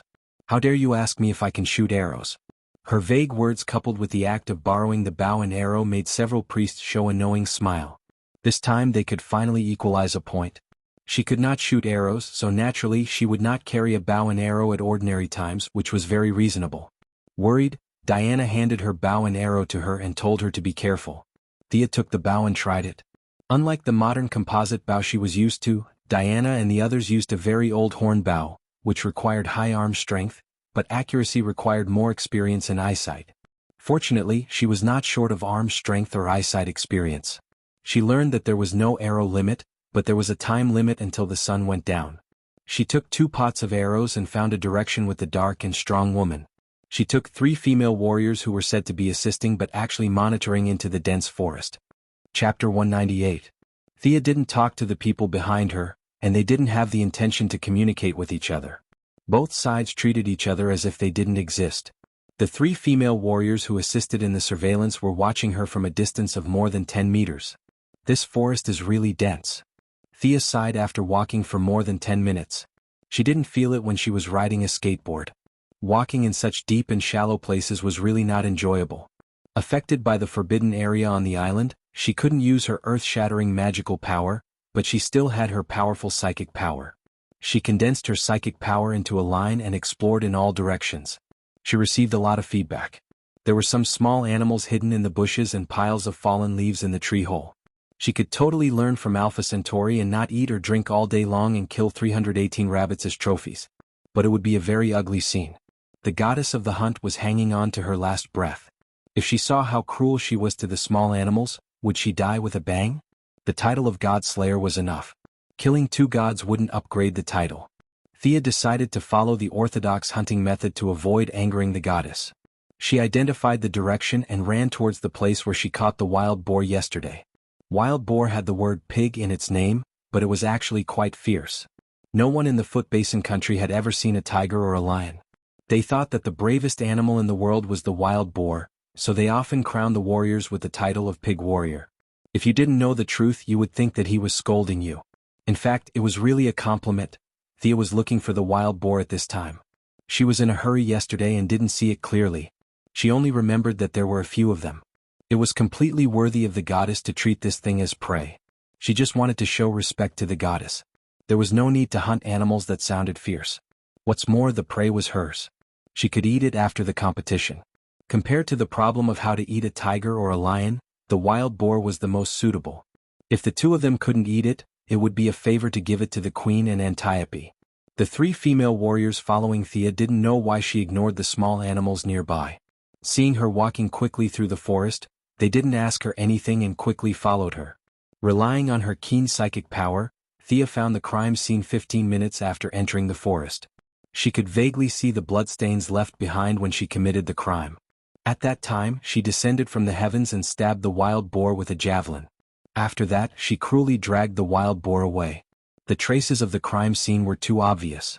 Where did those pigs go? Thea carefully looked at the traces on the ground. After looking at it for a long time, she could only helplessly express that the scene was too messy and full of pig footprints. Moreover, she did not have the talent of a scout. In her eyes, it was really difficult to find the whereabouts of the pigs in such a messy scene. Just as he was about to turn around and fight other animals, he found several large animals running towards him under the scan of his spiritual power. When she took a closer look, weren't they the pig sisters she had been searching for? It couldn't be helped.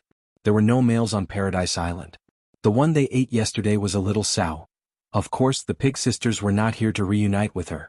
Her brutal methods yesterday had caught them off guard. Today, a few wild boars were immersed in the grief of losing their loved ones. Unexpectedly, they saw her in her iconic red dress nearby and charged towards her without caring about their stamina.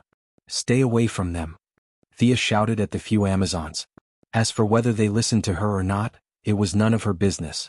She looked at the surrounding terrain and found a boulder more than 3 meters above the ground. Using the huge grip of the mechanical arm, she climbed up quickly and drew her bow, ready to deal with the first wave of the wild boar's charge. When the first wild boar rushed out of the forest, it was greeted by an arrow as fast as lightning. Unfortunately, Sia had never used this kind of ancient bow before. She pulled the bowstring a little too hard, and the arrow that was originally aimed at the wild boar's eye brushed past its mouth, bringing a large piece of flesh and blood with it, and flew far away. She's really strong and her archery skills are not bad. A few Amazons hid in the trees and watched from afar. Thea's arrow was almost drawn to the maximum tension of the bow. The angle was not very good, but it still left a bloody mark on the thick skin of the wild boar. It fully showed that the strength and speed of the arrow had reached the extreme of this kind of ancient bow. They thought it was good, but Thea felt that it was too embarrassing. She missed such a big target partly because of the bow and partly because she did not practice. For the second arrow, she did not blindly pursue speed. She spread out her spiritual power and corrected the arrow's trajectory. She pulled out another arrow, looked at the wild boar's bell-like eyes from afar, and released the bowstring. Bang! The wild boar was shot and fell on the spot. Blood flowed out of its eye sockets like it was worthless. Its limbs trembled violently. Although it was tenacious, it was only a matter of time before it died. Beautiful. A few female warriors could not understand Thea. Considering that she pretended to be weak when she threw the javelin, they could not figure out whether she was originally good at archery or had a breakthrough on the spot. From a pure warrior's point of view, her arrow was almost perfect. Even if Antiope, the best archer in the tribe, personally shot it, he would not be able to do it. There were a total of 3 wild boars that rushed out. This pig was obviously stronger than the other 2. Thea could not tell whether it was the mother or the sister pig. She only knew that the remaining 2 small ones seemed to taste better. Anyway, they could resurrect infinitely. She continued to aim at another wild boar without feeling guilty. This wild boar also fell under her sinful arrow without any suspense. The remaining piglets screamed and turned around to run. Still want to run.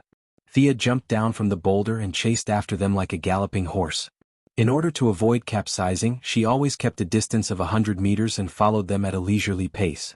This pig was a little abnormal. Thea found that it was not running in a panic. It was running in an orderly and purposeful way. Is it trying to lure me into an ambush? Do wild boars have such intelligence? But thinking that they had lived for thousands of years, it seemed that anything abnormal could happen. Thea's expression gradually became serious. She slowed down a little and scanned the area with her psychic power to the maximum. If the god slayer was ambushed by a group of wild boars, then Horus's death would be too unjust. Her caution soon paid off. 600 meters to the east, there were several large animals. The little wild boar leading the way in front of her was also heading there. Thea smiled mysteriously, revealing 8 teeth. Her strengthened eyes had already seen a thick figure not far away. She wondered if there was an ice house on Paradise Island. It would be a pity to waste so much pork. Chapter 199. This time there was no boulder for her to look down on, but she was already familiar with the performance of the horn bow. Instead of dodging immediately, she began to shoot arrows from a distance with all her might. She did not stop shooting arrows one after another. Every time the bow was almost fully drawn. She did not use her eyes to aim, but used her mental power to accurately position the arrow. When several female Amazon warriors arrived at the scene, they saw such an inhuman scene. She shot a rain of arrows from a distance of 300 meters. Nearly 40 arrows were shot out by her in less than a minute. The hit rate was as high as 90%, or even a little higher. The 5 wild boars, including the first little pig, were all pierced with arrows. Some had 7 or 8 arrows and some had 5 or 6 arrows. 2 of them were shot to death on the spot, and the remaining few were barely breathing. It was only a matter of time before they died. Thea waved at them from a distance as if she was asking for draft paper in an exam. "Hey, I've run out of arrows. Can you give me some?" The few of them looked at each other in dismay.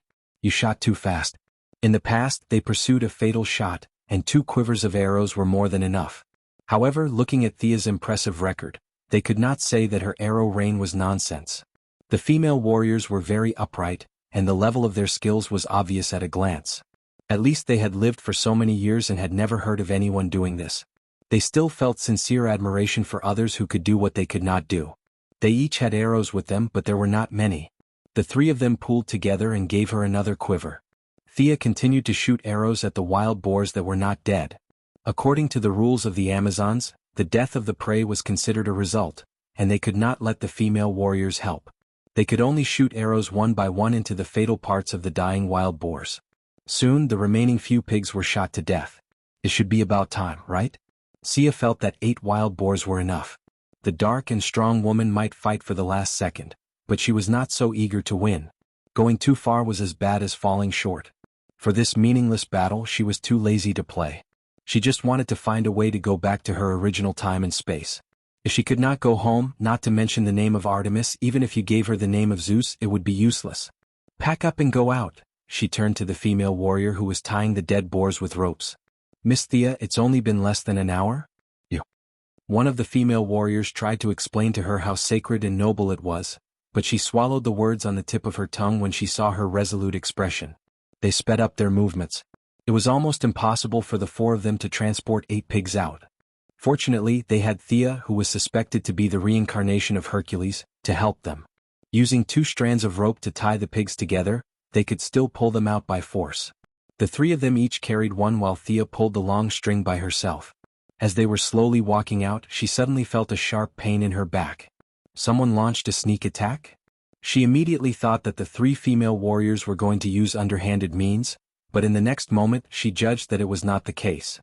The danger came from the sky. He threw the rope away and rolled sideways on the spot, dodging the fierce attack from the sky. Thea was a little shaken when she saw who the enemy was. Damn.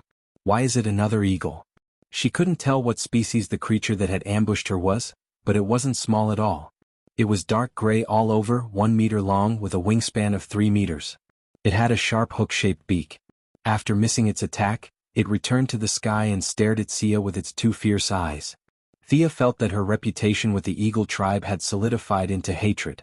Why was every eagle looking at her as if she was an enemy? This was too illogical. Your boss can still live for more than 200 years. What method did you use to determine the murderer of the god slayer so early? The eagle could not hear her complaints. It turned around gracefully in the air and cried out loudly. Its hoarse and high-pitched voice spread far and wide. In less than 30 seconds, it was as if the forest had come alive, and birds of prey kept converging in this place. Thea kept shooting from below, but the eagle was extremely agile. It dodged left and right. Even with Thea's excellent archery skills, it took her a total of 5 arrows to shoot it down. It was too late. Thea looked at the black shadows that appeared in the distance and used the eye of Horus to observe them. There were a total of 17 birds of different sizes and colors. They were obviously not of the same species. She didn't know if these eagles were stimulated by her divine eyes or because the first eagle had been shot down, but their speed suddenly increased by a large margin. How unlucky. Thea quickly put the quiver on her back. The arrows used to kill the wild boar had been retrieved. The Amazon's iron smelting skills were good, so the arrows could be used again. It was just that the tail feathers had dropped a lot, which affected the shooting accuracy. She activated her spiritual power and the Eye of Horus, and the mechanical arm in her left hand was almost at full power. She drew the bow fully and aimed at a bird of prey with a white head and iron claws that was about to enter her shooting range. Is this a bald eagle? Thea was a little dumbfounded. Is this an American bird? This is the national bird of the United States of America. It was full of free democratic will. You have a Mediterranean climate here, how did this American bird fly here? Thea did not have time to complain. She shot down the national bird that represented the spirit of freedom and democracy without any guilt. She then drew the bow again and aimed at the second bird. As she continued to draw her bow and arrow, she shot down 6 different birds of prey. The female warriors had already hidden themselves. Many of these birds had not been seen in the past 5,000 years. God knows which rock crevice they had jumped out from. Their mission was very simple, which was to continue to watch, until one side was completely wiped out by the other. Thea had no time to calmly shoot arrows at this time. The speed of the eagles was too fast. Compared to them, the wild boars were as slow as turtles. She constantly used trees and other obstacles to avoid the enemy's attacks. One of them was too close to her, and she punched its head with her mechanical arm at full power. Damn it, if she had known that he would be so savage, she would have brought a knife. That punch was indeed very powerful, but as someone who was slightly obsessed with cleanliness, she still felt very uncomfortable. Half of her body was splashed with blood, and some white and yellow things were splashed on her body, making her feel extremely disgusted. But although she was disgusted, she had not reached the point where she could not walk after seeing blood. She constantly looked for the gap after the eagles attacked and before they took to the air. If they were far away, she would use the bow and arrow. If they were close, she would directly smash them. When the birds of prey reorganized in the air, they found that there were only 6 of them left. They looked at each other. 2 of them were slightly hesitant, while the other 4 were very smart and arranged a progressive charge. You and I, one after another. This tactic really gave Thea a headache, but she was not stupid. She used the gap between dodging to pick up a few goose egg-sized stones on the ground. Every time an eagle swooped down, she would throw the stones without looking. Regardless of whether she hit her target or not, she would quickly shift her position to avoid the eagle's next attack. The effectiveness of this tactic was astonishing. Very quickly, 2 more eagles were beaten until their bones were broken. They fell to the ground like rags and howled in pain, waiting for the god of death's favor. Chapter 200. Thea glanced at them. For left. Come on. Fight till dawn. Actually, she was just standing there and talking. The aggressive and murderous ones were already on the ground. The few in the sky didn't have the guts to do so.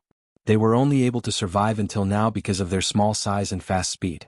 However, for some unknown reason, they didn't want to fly away.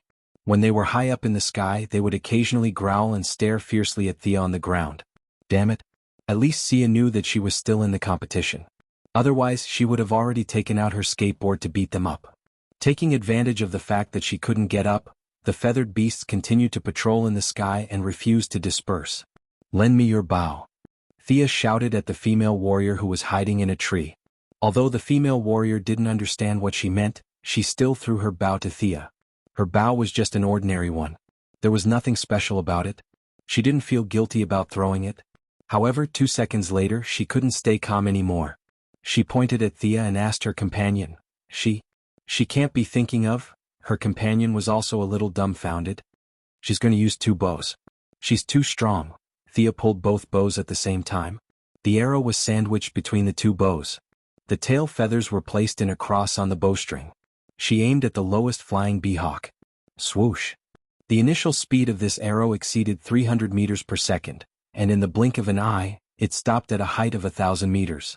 The huge kinetic energy pierced through the left wing of the wasp hawk, and it fell to the ground in a crooked manner. Thea didn't stop. She shot 2 more smaller sparrowhawks down. However, when she was about to shoot the last red-bellied sparrowhawk, she found that the latter had crazily increased its altitude. In the blink of an eye, it was hovering in the sky at an altitude of 5,000 meters. It looked at the ground with lingering fear. Thea was in a difficult situation. She didn't admit that she had OCD. She just felt that it wasn't perfect to have one less bird. However, 5,000 meters was obviously beyond the range of a bow. Besides, this wasn't a horizontal shot. She was shooting from the bottom up. The difficulty was another level. Help me come up with an idea on how to shoot it down. Thea could only ask for help from the three onlookers. She did not know that the three girls were dumbfounded at this moment. 17 of the 18 birds of different sizes had been shot to death by her, and she herself was not injured at all. Her archery skills crushed them without any suspense. Hearing her question, the few of them looked at each other and shook their heads with a bitter smile. We're dealing with those on land. What they meant was that she had to think of a way to deal with those in the sky. Thea gave the eagles who were still breathing a final blow. Her method was extremely cruel as she tried to provoke the one in the sky. However, the other party was completely indifferent. It neither fled nor swooped down. It just cruised in the sky. No matter how heinous Thea was, it was determined not to come down for revenge.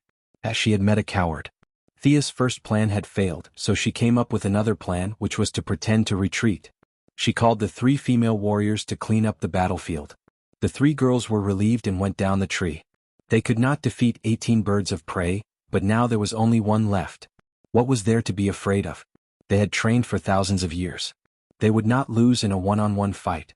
Thea strung all the eagles into a string and dragged them side by side with the few wild boars. What she meant was, look at you guys. You're the overlords of the sky. Aren't you being treated the same as the wild boars? Let me ask you, are you angry? Sure enough, the red-bellied eagle in the sky had suffered a great psychological trauma. Its companions were all killed, and it was the only one who survived. Now that the enemy had humiliated the body of a brave warrior, it could not stand it anymore. Feeling the eagle's agitation, Thea added fuel to the fire and brazenly glanced at it with the eye of Horus. A low cry was heard, and the sound quickly spread from the sky to the ground.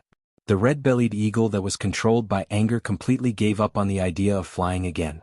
It did not reserve any energy and increased its speed to the maximum. It only wanted to pierce a hole in this blasphemous creature. It did not care whether it would die or not. Come on. In the face of the red-bellied eagle's desperate charge, Thea finally found the feeling of blood boiling. This opponent was worthy of respect. She focused her mind and aimed at the red-bellied eagle that was rapidly approaching her. The distance between the two sides was getting closer and closer. Thea could see every feather on the eagle's body, but she did not rush to release the arrow. This state of not shooting was a burden to her, and it would also interfere with the opponent. She was waiting for the best time to shoot. Sure enough, her arrow-like gaze was sensed by the sensitive red-bellied eagle. Its original desperate charge was slightly changed. Just when it was thinking about whether to maintain the original speed or change the angle, Thea took advantage of its hesitation and instantly released the bowstring. An ordinary-looking arrow gradually grew larger in the red-bellied eagle's eyes and finally pierced through it. Ah! Thea raised the bow and shouted to the sky. The three female warriors were also encouraged by her success. They pulled out their swords at the same time and roared to the sky. After shouting a few more times, Thea felt much better. Ever since she met the Time Wanderer on Purgatory Island, her journey had not been smooth. Now she had fallen to such a desolate island, and it was impossible for her to return home. These heavy facts had been pressing down on her not-so-broad shoulders. The exhilarating slaughter today had finally allowed her to vent most of the frustrations in her heart. At the same time, she had also gotten rid of the influence on her personality after fusing with the unicorn. She was just herself. She liked battles that made one's blood boil. She was not some compassionate Cirthus. She had no interest in being a righteous superhero. She just wanted to be herself. After washing away the lead, Thea felt that her entire soul had become abnormally clean. Although her strength did not improve at all, she felt very comfortable and happy. She sighed in her heart. I really don't have the fate of a protagonist. Every time the protagonist had an epiphany, they would level up by leaps and bounds. I, on the other hand, have not improved at all. Moreover, the protagonists had all encountered great disasters. If it was light, they would be forced to cultivate again. If it was serious, their families would be wiped out. What about me? I only killed a few wild boars and birds and I had an epiphany.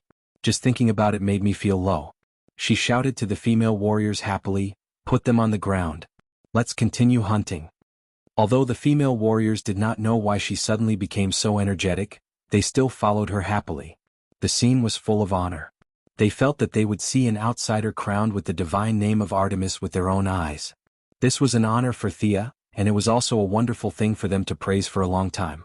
Next, the animals living in the dense jungle found that their peaceful lives were broken. Many of the large animals that looked delicious were unlucky. This island was a product of unscientific research, and the animals in the jungle fully demonstrated this point. Many animals living in the tropical, temperate, and even cold zones were discovered by Thea's pervasive psychic power, and then regretfully fell under her sharp arrows. Chapter 201. There's a snake on the tree. I heard that it's very nutritious. Shoot it and take it. The squirrel over there looks quite cute. Its big tail feels nice to touch and it can even blink. Forget it, I'll spare its life. Along the way, Sia judged whether the other party belonged to the hunting category based on her own preferences. She prioritized killing those whose meat was tender and nutritious. As for the ones that tried to act cute, they were scared away by Thea's threatening gestures.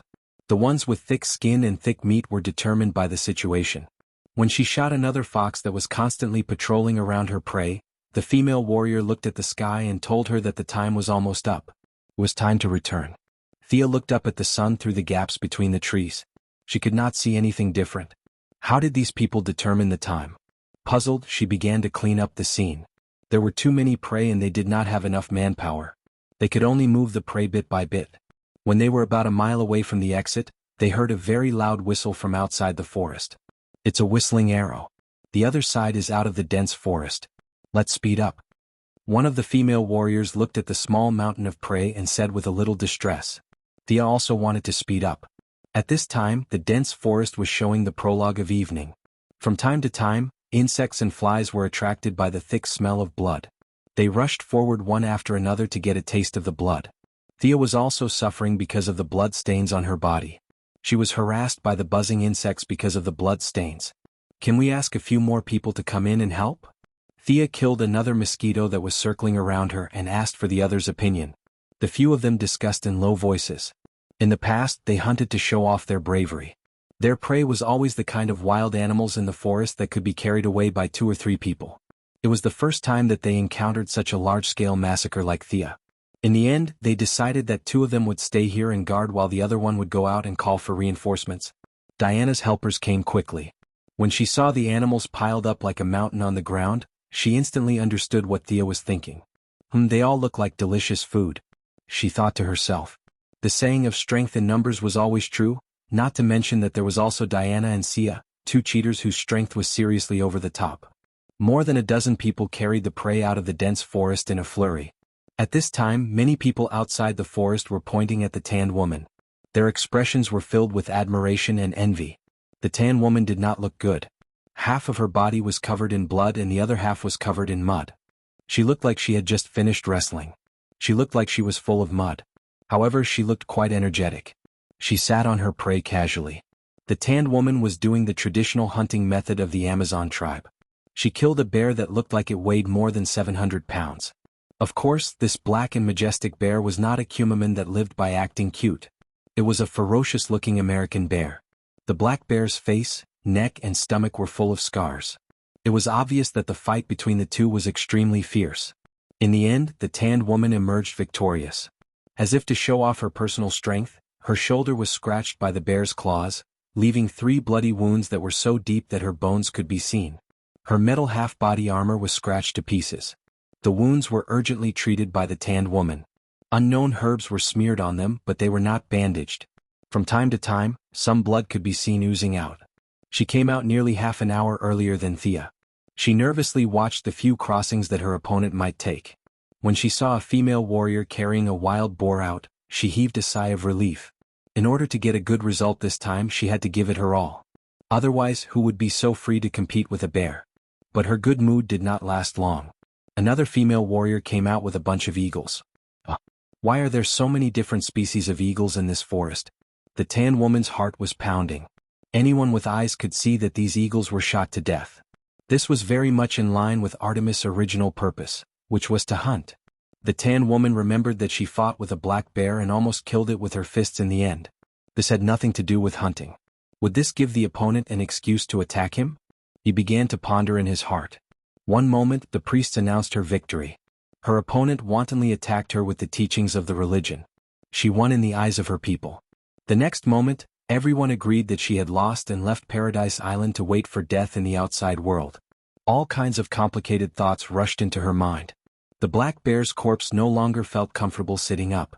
She could not help but stare at the direction of the exit, waiting for her opponent to appear. The next scene confirmed the tan woman's guess. Her opponent really hunted a lot of animals. She saw a wild boar, an eagle, a fox, a snake, and a silver wolf with very smooth fur. Just when she was concentrating on every figure that came out of the forest, looking for her opponent, she saw Thea walking briskly. She was dragging a blueberry tree with her left hand and 2 scoops of chickens with her right hand. The tanned woman almost vomited blood. Why did you come out with fruits? Shouldn't you be carrying a tiger or a leopard? And what the hell are these 2 chickens? Could it be that they are not scoops of chickens? Was this an indescribable creature that had turned into a spirit in the legends? When she stared at Thea, Thea also saw her and the black bear she was sitting on. Even Thea had to admit that the tan woman did have some skills. It was a pity that she lost to her in the javelin throw. Her personal strength was quite good. Thea would have a hard time fighting this bear. This outsider hunted a lot of animals. Her archery must be superb. I think Artemis's bravery is worthy of praise. Hunting animals on a large scale is not in line with our traditions. Nonsense, this is the authentic teachings of the goddess of the hunt. Look at those wounds, they are all caused by arrows. If you ask me, the outsider will definitely win this match. The chatter around them reached the ears of the few parties involved, and the tanned woman's face became more and more ashen. She could roughly tell from the voices in the crowd that half of them supported her and half of them supported her opponent, which meant that her opponent had already won the support of half of the people. Sia had only been here for a few days. What about her? She had lived on the island for 5,000 years. The base of the people was different. Yet she could still win the support of half of the people. This was a serious problem. If the tanned woman with brawn could think of this problem, the 3 cunning priestesses could also think of it. The 3 priestesses were a little annoyed when they saw this result. They understood the teachings of the goddess of the hunt. If the goddess of the hunt was still alive, Thea would definitely be the one to please her. After all, killing a bear with a big stick was not the graceful image of the goddess of the hunt. Although Thea had a lot of blood on her, it was obviously the blood of prey. She looked much better than the tan woman who looked like she was fished out of the mud. Chapter 202. But they couldn't say that and directly declared Thea the winner. The black woman was completely finished and there was no need to compete in the 3rd round. The 3 racked their brains and began to make up excuses. Say that she killed too much and was disqualified? Are you retarded? We don't have a ban on killing. Then say that she used more arrows than the stipulated number? Do we have a stipulated number of arrows? The 3 of them racked their brains, but they couldn't find any flaws in the doctrines. Moreover, they were sloppy. Many of the word-picking entries were not sure if it was the goddess or the 3 of them who said it. Many of the female warriors at the scene used to be priests, but they were transformed into warriors by Hippolyte. Their familiarity with the doctrines was not worse than the 3 of them. If they were caught talking nonsense, they wouldn't even be able to keep their current jobs, let alone fighting for power. The 3 of them had lived comfortably for 5,000 years and didn't want to be warriors. In the end, the oldest priest made up her mind and whispered a few words in the ear of the priest who deducted Thea's breakfast. The more she listened, the more dumbfounded she was. Finally, she asked with an ugly face, "Will it work?" After getting a positive answer, she took a deep breath and walked to the front of the crowd as if she was carrying a heavy burden. She cleared her throat and announced loudly, "The Oracle of Artemis has been issued. The goddess wants to see a more exciting game. This game will be considered a draw." This was the solution they thought of. Anyway, the goddess didn't know. The right to speak was in their hands. If we say there is, there is. Didn't you receive it? This means that you are not devout enough. Sure enough, she didn't mention who won or lost, and pushed the blame to the goddess regardless of the facts. The crowd below was instantly boiling. Fortunately, they were all civilized people, and no one threw stones to protest against her oracle. This made the priest who announced this shocking news secretly relieved. No one protested, but the discussion was inevitable. She didn't have the courage to shout at them to shut up. She could only listen obediently. "Oracle, did you see it?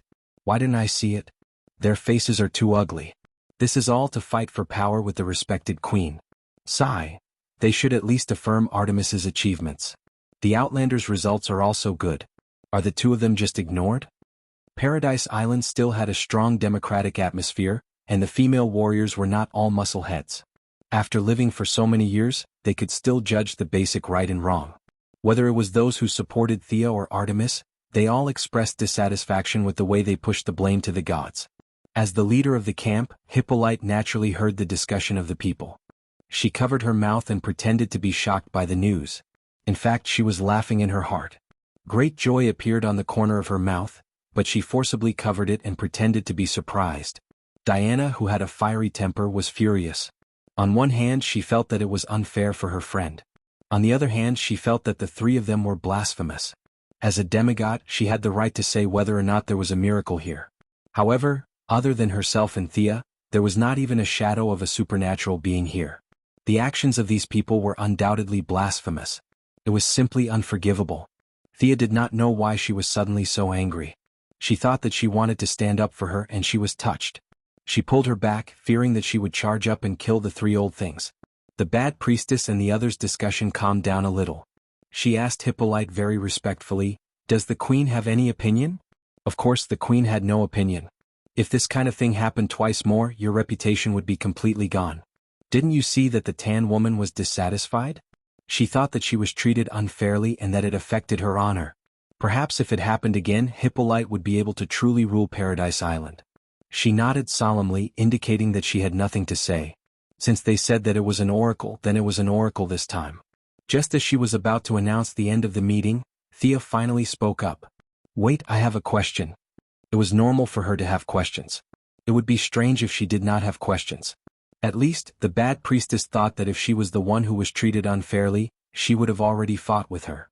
In fact, she was not the only one. The other female warriors were also waiting for her to speak up. Some of them were even secretly cheering her on. "Kill these old bastards. If you dare to start a fight, I'll kick your ass." Many of them thought. "You said that there was an oracle just now?" Thea asked loudly. The bad priestess was not shameless enough to eat her words on the spot. She nodded. "That's right. The oracle wants to see a more exciting match?" She was right. That was what she said just now. The bad priestess could only continue to nod. Thea smiled innocently. "Since we have attracted the attention of the gods, we can't let them wait any longer. I suggest that we start the third round immediately." Wow! Suddenly there were a lot of unintelligible sounds in the hall. "It seems to make a lot of sense. There's nothing wrong with that. We should start the match immediately." Thea's counterattack broke the three's plan. The moment they heard her words, they felt a dull buzzing sound in their heads. They quickly exchanged a few glances. Damn it! How could they communicate with glances? No longer caring about the criticism, the three gathered together again and whispered. What should they do? This question flashed in the eyes of all three of them. Sia's question happened to be stuck in their so-called oracle. She was absolutely right. The gods were paying attention to us. Since we were so pious, we definitely couldn't let the gods wait. In that case, let's hurry to the next round. They could not say that the gods left behind an oracle and run away. Now that the gods were not at home? That was too ridiculous. They could not even fool the simple people on their island, let alone the knowledgeable outsiders. Their own gods were hanging on by a thread. Even when they were full of divine power, the Greek gods were famous for playing around and not doing anything serious. They were far from being busy. It was pure nonsense to say that the gods were very busy. As for denying the oracle, it was even more impossible. Even if they wanted to take back what they had said, they could not just take it back 2 minutes after saying it. The three old faces had not been trained to the point of being invulnerable. They still had some sense of shame. After careful consideration, they finally decided to do as she said. Continue the match. As for what to compete in, the three of them were a little confused. They competed in strength and skills. Was there any other specialty on Paradise Island that they could compete in? In a hurry, the three of them saw more and more female warriors pointing at the three of them. Needless to say, they were definitely not praising the three of them for their piety and honesty. Especially the distrust in Artemis's eyes, which hurt the three of them. Damn it, we are wasting our brain cells for you. Chapter 203. If the black and strong woman looked at them like this in the past, they would have already given up. Who do you think you are? But now the situation is different. No matter what the original purpose is, they must pull the black and strong woman. They have been forced into a corner. If they want to live peacefully, they have to fight. However, even if he was capable of making bold claims, it would be too difficult for him to actually execute them. The black and strong woman is a very typical Amazon female warrior. She can do nothing but fight and kill. Now the strength and skills are better. Do they want the two to fight? The three shook their heads at the same time. Thea's pretending to be a pig to eat a tiger left a deep impression on the three of them. Is it possible that she is a fighting master? The leader of the old priest thought hard. When she saw the puzzled eyes of the female warriors around her, she thought of a good way and whispered to the two of them. In fact, there is no need to discuss at all. She has a way. The other two are almost crazy by the situation in the field. Every second here their popularity will drop by a lot. It is definitely better to have a way than to have no way. This time the bad priest will not read the oracle. So many people at the scene are watching. The idea discussed by the three of them is immediately packaged as oracle? Do you think these more than 1,000 people are fools? The head of the old priest can only go out in person. She is not so courageous to disguise herself as an oracle under the eyes of the public.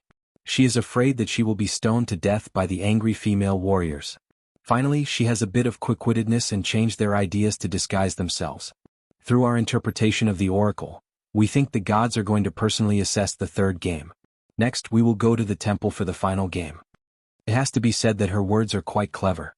Out of the fear of the gods, the female warriors who were originally excited were suppressed.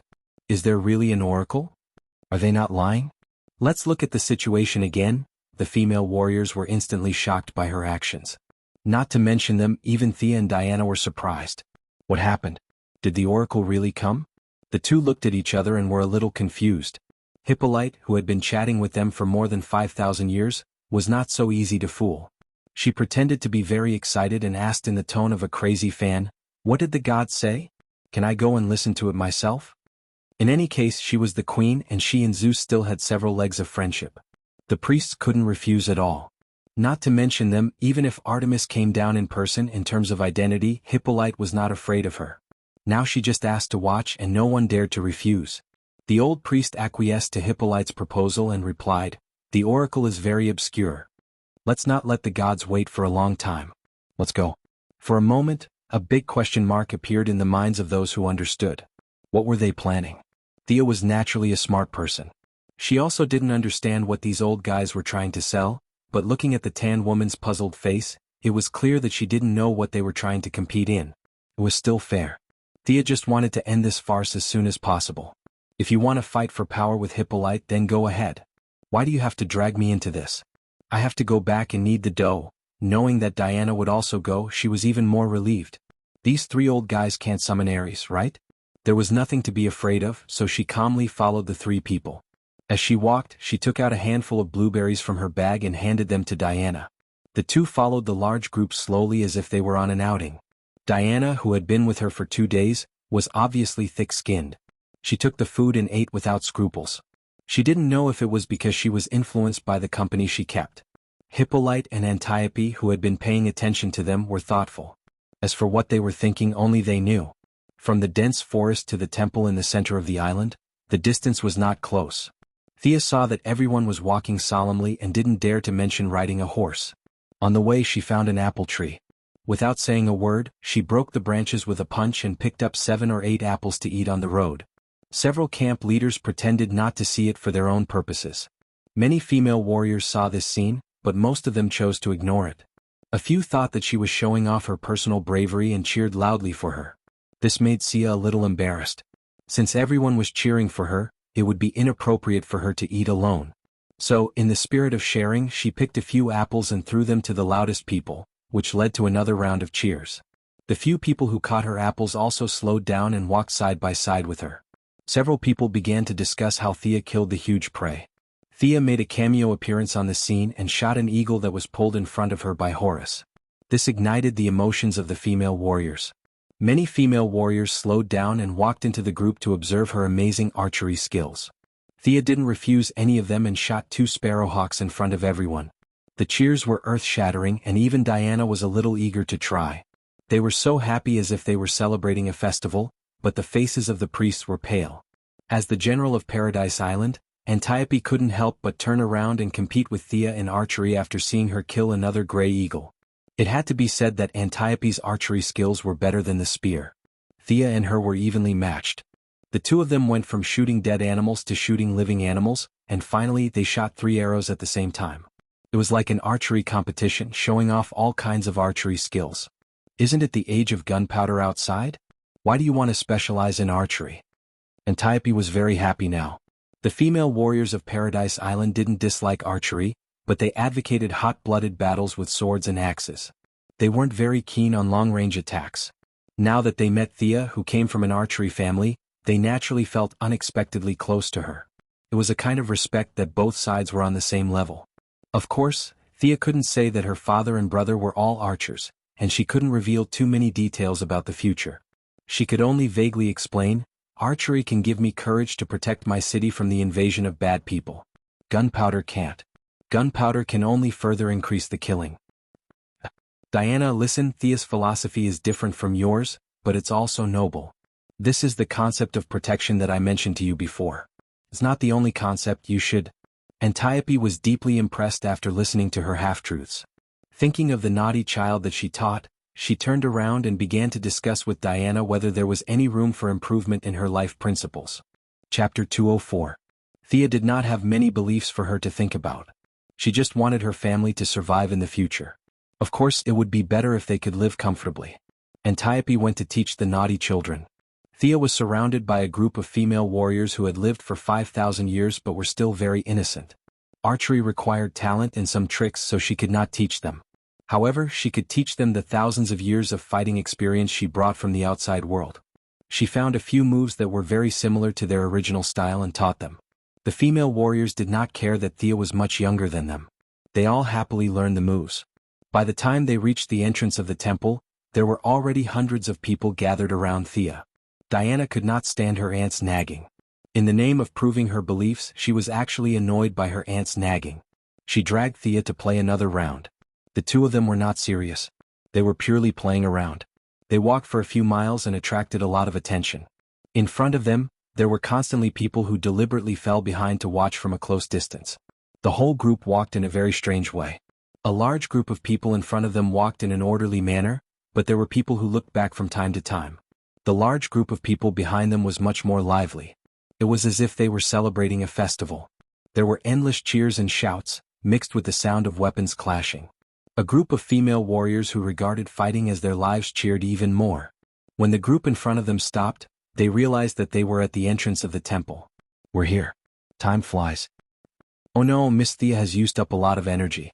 Will this be bad for the competition later? No wonder the old guys didn't stop them. They're so cunning." After playing around for a while, many people had a better impression of Thea. They were not completely loyal to her, but at least they were friendly.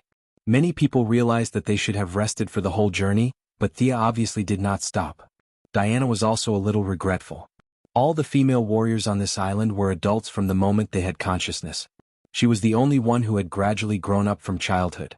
She, who had no playmates, had a lot of fun playing with Thea along the way. Now that she realized that she seemed to have been a burden, she felt extremely regretful. Thea patted her on the shoulder, indicating that she was fine. With this kind of low-intensity physical exhaustion, she could definitely last for 3 days. Diana didn't relax because of her comfort, but focused on listening to the priest's explanation of the third game. "The space inside the temple is limited, the contestants can enter. Oh, Her Majesty can also come and watch," the old priest said calmly. The Amazons didn't have any objections. The temple area was originally large enough, but in the past 5,000 years, Hippolyte had used various excuses to occupy it. Today she built 2 houses to improve the accommodation of the female warriors, and tomorrow she took away a large piece of land. Now the temple area had shrunk sharply. It could barely accommodate more than 200 people at the same time. The 3 priests didn't wait for them to respond. They led the way in, followed by the queen, Antiope, and the strong black woman. Thea sighed and followed them. Diana calmly accompanied her. She was blessed by the gods and no one could stop her. The female warriors pushed out 100 people and finally entered the temple. The era of the gods is over. This was the first sentence that came to Thea's mind when she entered the temple. The statues of the 12 main gods, which should have been full of majesty and solemnity, were now crowded side by side. The whole space seemed cramped and small. Although the statues of the gods were full of power and beauty, Thea didn't feel a trace of divine power from them. There was only heavy lethargy and defeat. Would there be any hidden equipment here? The protagonist's golden finger was usually hidden in the statues. Thea secretly scanned the place with the eye of Horus. When she saw something, she almost laughed out loud. She saw traces of human living in the backyard of the temple. Needless to say, this was where the priests usually lived and ate. This was normal. The priests were also human and they needed to eat and sleep. It was not surprising. However, Thea saw a row of neatly dried sweet potatoes in their house. This almost made her laugh. It turns out that I'm not the only one who thinks the food is bad. They are also secretly improving their food. Hey, don't use your divine power. Diana elbowed her. Sorry. Thea quickly apologized in a low voice. Using the divine power of the gods in the temple, are you sure you are not here to cause trouble? Besides, these Greek gods were not dead. They were just too injured to move. After apologizing, she couldn't help but whisper into Diana's ear and share her discovery with her. After listening to her story, Diana's expression was extremely strange. Her serious facial muscles were a little twisted. She gave Thea a strange look and covered her mouth hard. She lowered her head and did not dare to look at the three old priests on the stage. She was afraid that if she really laughed out loud, it would not end well. The old priest's footsteps did not stay in the temple for too long. Instead, he went to the side door. Isn't the competition in the temple? Where are we going? Thea whispered to Diana. It seems to be the way to the tower. Tower? Thea saw that Diana did not say much. She could only put down the doubts in her heart and follow the others. Clang. The guards in front of the tower pushed open the thick wooden door. The old priest did not care about the dust falling from above and took the lead to walk in. Hiss. Entering the tower, Thea saw the sword in the middle of the room at first glance. It was a typical Greek-style casting model. The sword was 60 centimeters long, and the hilt had a flame-shaped handguard holding the blade tightly. The whole sword was golden. This was the so-called God-Slayer with 999 attack power that Hippolyte tricked Diana into believing? However, the divine power of this tower was too concentrated. Thea could feel that some of the gods will still remain here. She did not dare to rashly observe with her divine eyes. She just felt that the divine power on the sword was a little too gorgeous. Even her Eye of Horus could be instantly attracted. This was very strange. In the original plot, it was easily shattered by Ares. Did this mean that this was a fake sword? The real sword was stolen by Hippolyte? Thea could only say that this way of caring for her children was really unique. As the priest moved forward, Thea saw a lot of divine equipment. There was the shield of the future Diana, the lasso of truth, and many other equipment that she could not name. What a pity. What a pity. If only they could give me all of them. The further she went, the stronger the feeling of being watched by the gods. Even Horus could borrow divine power from his father. That was only a second-tier god. There were a lot of main gods. Plus, there was the unfathomable god King Zeus. Even if Superman were to fly over in his dark form, he would not be able to snatch them. Lady Thea could only be an honest spectator. Chapter 205. Along the way, Thea's heart was itching. In the end, she simply stopped looking at them and followed them around in circles with her head lowered. From the outside, the tower covered an area of about 100 square meters, but the internal space was extremely unscientific. She felt that there was no end to it. Was this space magic? Thea kept looking at the surrounding environment, but unfortunately she could not see anything. When several people climbed over a mountain in the tower, crossed two small rivers and stopped, they had come to a shallow beach covered with grass. There were some low trees around. The whole environment layout was not natural, but it was obvious that it took a lot of effort. A silver-white elk was lying alone on the shore. When it heard the footsteps of several people, it did not look up, but its ears trembled slightly. It seemed to be trying to identify the identity of the people. This is the Oracle of Artemis. It has accompanied the goddess of the moon for countless years. Your third test is to get its approval. Who will go first? The old priest introduced it with some pride. In fact, it was mainly for Thea. The Amazons basically knew the identity of this elk. Several former priests who had turned into warriors had fed it before. The only one who was really unfamiliar with it was Thea. Although the dark and strong woman was not familiar with the elk, she had been around for so many years and had dealt with the elk under the name of Artemis. She should be familiar with it, right? Compared to Thea, this was the first time she had seen it. She had a great advantage. The old priest wants to praise his own intelligence and wisdom. I'm so witty. I don't compete with you in strength or skills. It is useless even if you have a great force value. We are more familiar with the place and have a wide network. She couldn't hide her thoughts from everyone and she didn't want to hide it. So what if they guessed it or not? As long as the dark and strong woman won this game, the results of the two would be a tie. The overall score would still be a tie. The matter would be over with a few verbal commendations. As for finding trouble with Hippolyte, they could do it next time. Anyway, there was plenty of time. You are too much. You're blatantly bullying Thea. The first one to complain was Diana. She was blessed by Athena's wisdom. Although she was a little immature when it came to dealing with people, she was not a fool. The priest's trick was too obvious. It would be abnormal if he couldn't tell. Several female warriors also protested. It was not because they were close friends with Thea, but because they felt that this so-called competition was too unfair. Even the tan woman's face was filled with shame. After winning so shamelessly, did she still have the courage to face anyone? The old priest really practiced a golden face mask iron face skin divine skill. You can say whatever you want, I am like this. If you don't agree, come and bite me. Smiling, he turned to Hippolyte and asked, Your Majesty, do you have any objections? Hippolyte carefully observed the mood of the people at the scene. The majority of people were dissatisfied, but there were a few people who just showed shame.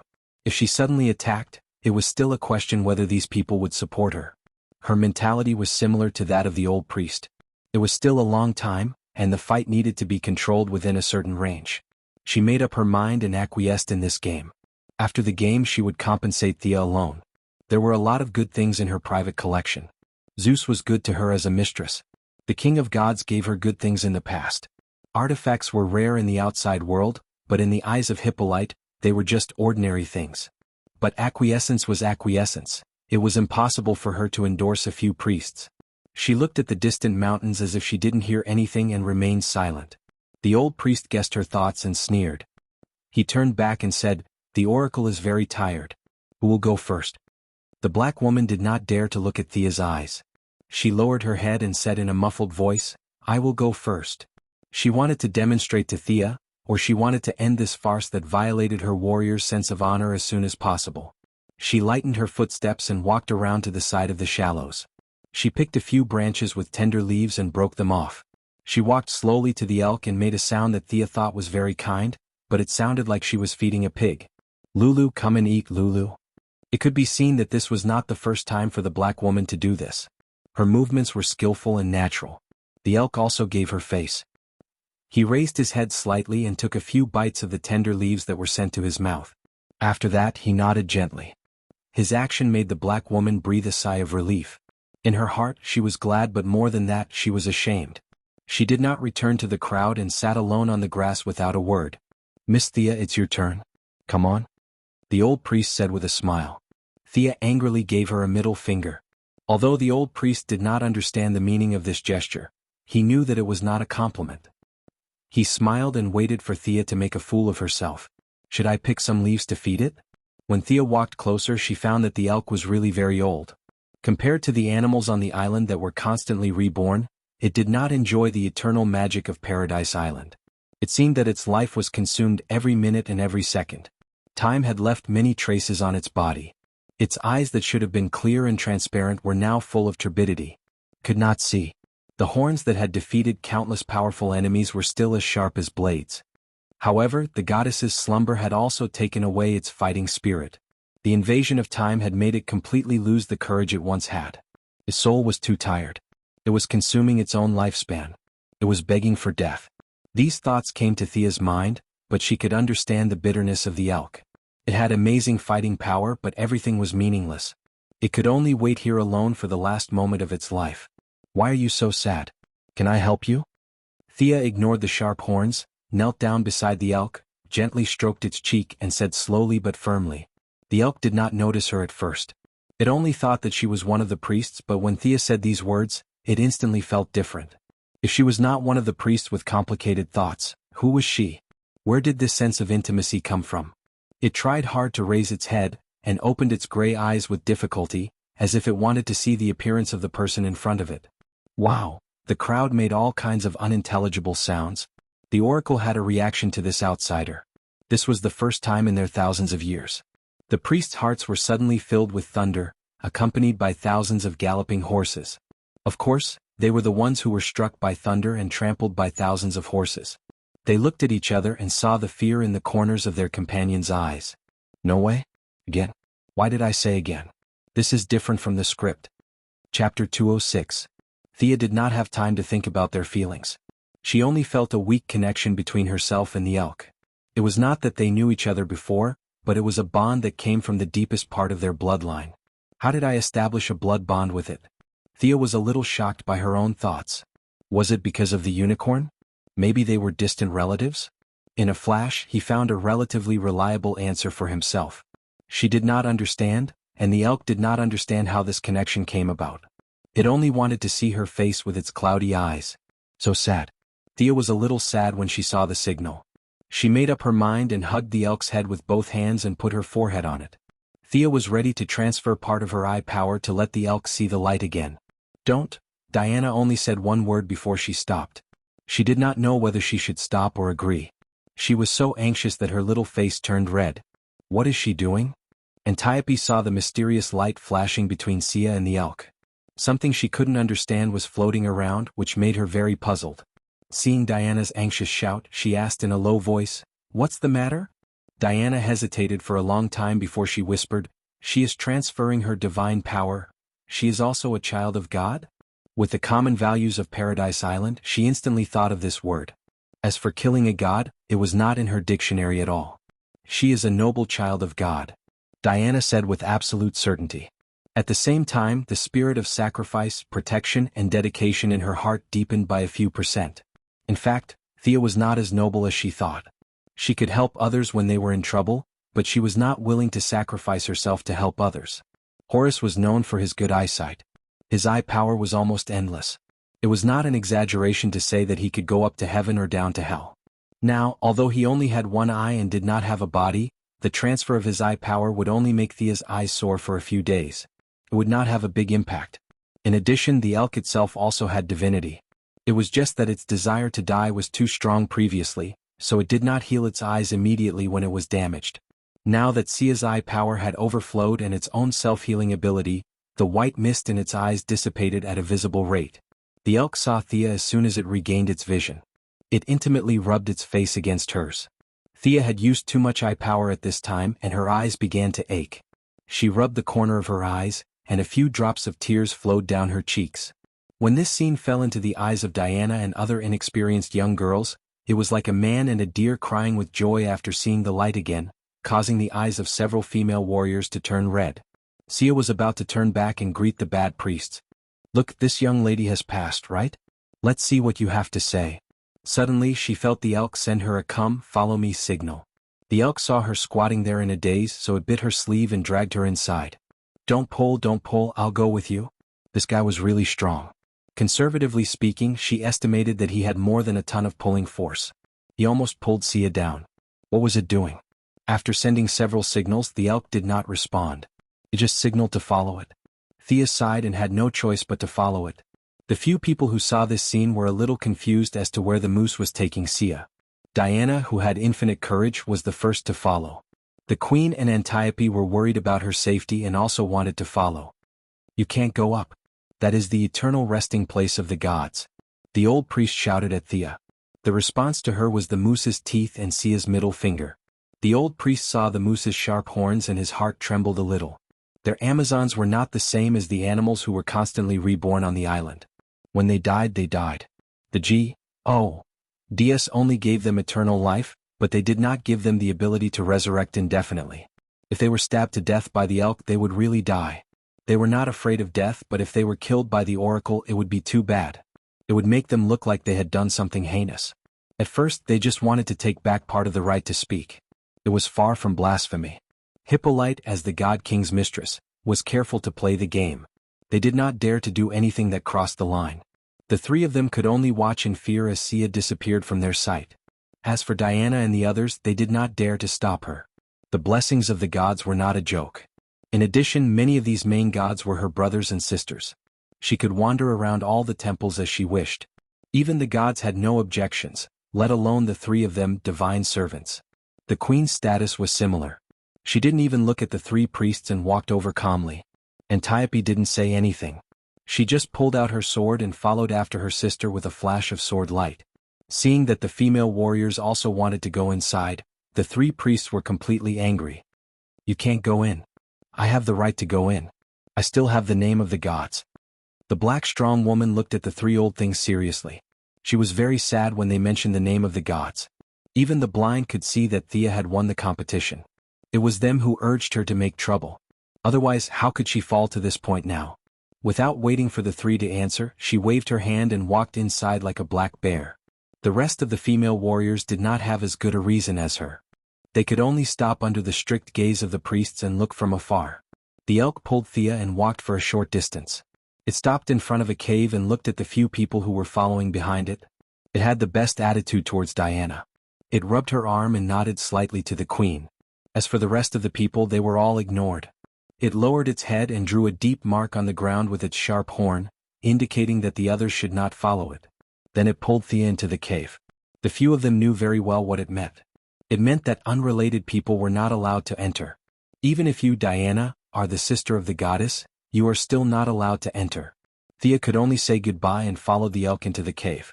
The moment her left foot stepped into the cave, she felt that something was wrong. After experiencing the explosion of the Eye of Arcane Core, she immediately sensed that the surrounding environment had changed dramatically. A huge amount of time flowed around her. No way. Did I wear it again? But soon she realized that she was still in the original 1918 time period. It was just that the space had changed drastically. She was teleported to a very conceptual place. There was no definition of time and space around her. There was only silence and eternity. Hello, young time traveler, I am Artemis. Just as Thea was looking around, a vague figure of a human figure appeared in the open space on her left. The figure was erratic. She could not see the face clearly, as if it could be blown away by a gust of wind. Chapter 207. Oh my God. Wasn't this guy dead? How could he appear in front of others? Could this space be? The humanoid shadow seemed to have guessed her doubts and continued, "You are now in a high-latitude bit wall that must rely on the original spacetime. What you see is a shadow of me projected from the past." Since the shadow had made it so clear, Thea naturally had to show her respect. She bowed her head and said, "Your Majesty, why did you summon me here?" The shadow did not answer her question directly. Instead, it reached out and drew a unique mark, opening a space channel. The old elk came to its side in an instant and rushed into its arms with great attachment. Thea did not interrupt their reunion. Or was this not a reunion? Was this just a short reunion at the angle of time? Her vocabulary was too limited. She really did not know how to describe it. She could only watch silently. Time seemed to pass very quickly. When the shadow of the goddess patted the elk's head and stood up again, Thea quickly focused. She knew it was her turn. The shadow of the goddess nodded slightly. "Time traveler, thank you for allowing us to meet again." Thea's head was full of question marks. What did I do? Didn't this elk pull me in? No. The goddess chose her words carefully, as if she wanted to keep it short. "I have fallen into an eternal slumber. There will not be a trace of divine power entering your plane. Now, I am borrowing the vast power of time in your body to pull out a fragment of time from the past." Her words were very strange. What projection? Fragment of time? Thea did not fully understand, but she understood one thing. She was using her power to create this high-dimensional space. There was a hint of displeasure in her expression. The goddess saw her displeasure and chuckled softly. "Little girl, are you angry? That's fun. But your power will dissipate when you reach this time and space. I'm only keeping a part of it. Don't be angry." Ah. Thea could understand this. Her magic power had skyrocketed from 2008 to 2166, and now it had fallen back to 1918. It was as if her credit was good and her assets were increasing slowly as time passed. But suddenly an accident happened and she received her future salary in advance. She could have paid it back, but unfortunately she came back to the past and did not pay back her debt. Instead, she was overdrawn. Thea did not dare to imagine what would happen if she left the anti-magic zone. This was also the reason why she did not dare to leave Paradise Island. Time was too scary. Even the God King would not easily touch anything related to time, let alone her. Reverse Lightning was such a smart person, but he ran from the 25th century to the 21st century and lost all of his speed. He had to cultivate from scratch again. What a painful experience. This was a lesson to be learned from his mistakes. After thinking about it, he realized that the other party had taken a part of what he would lose in the first place.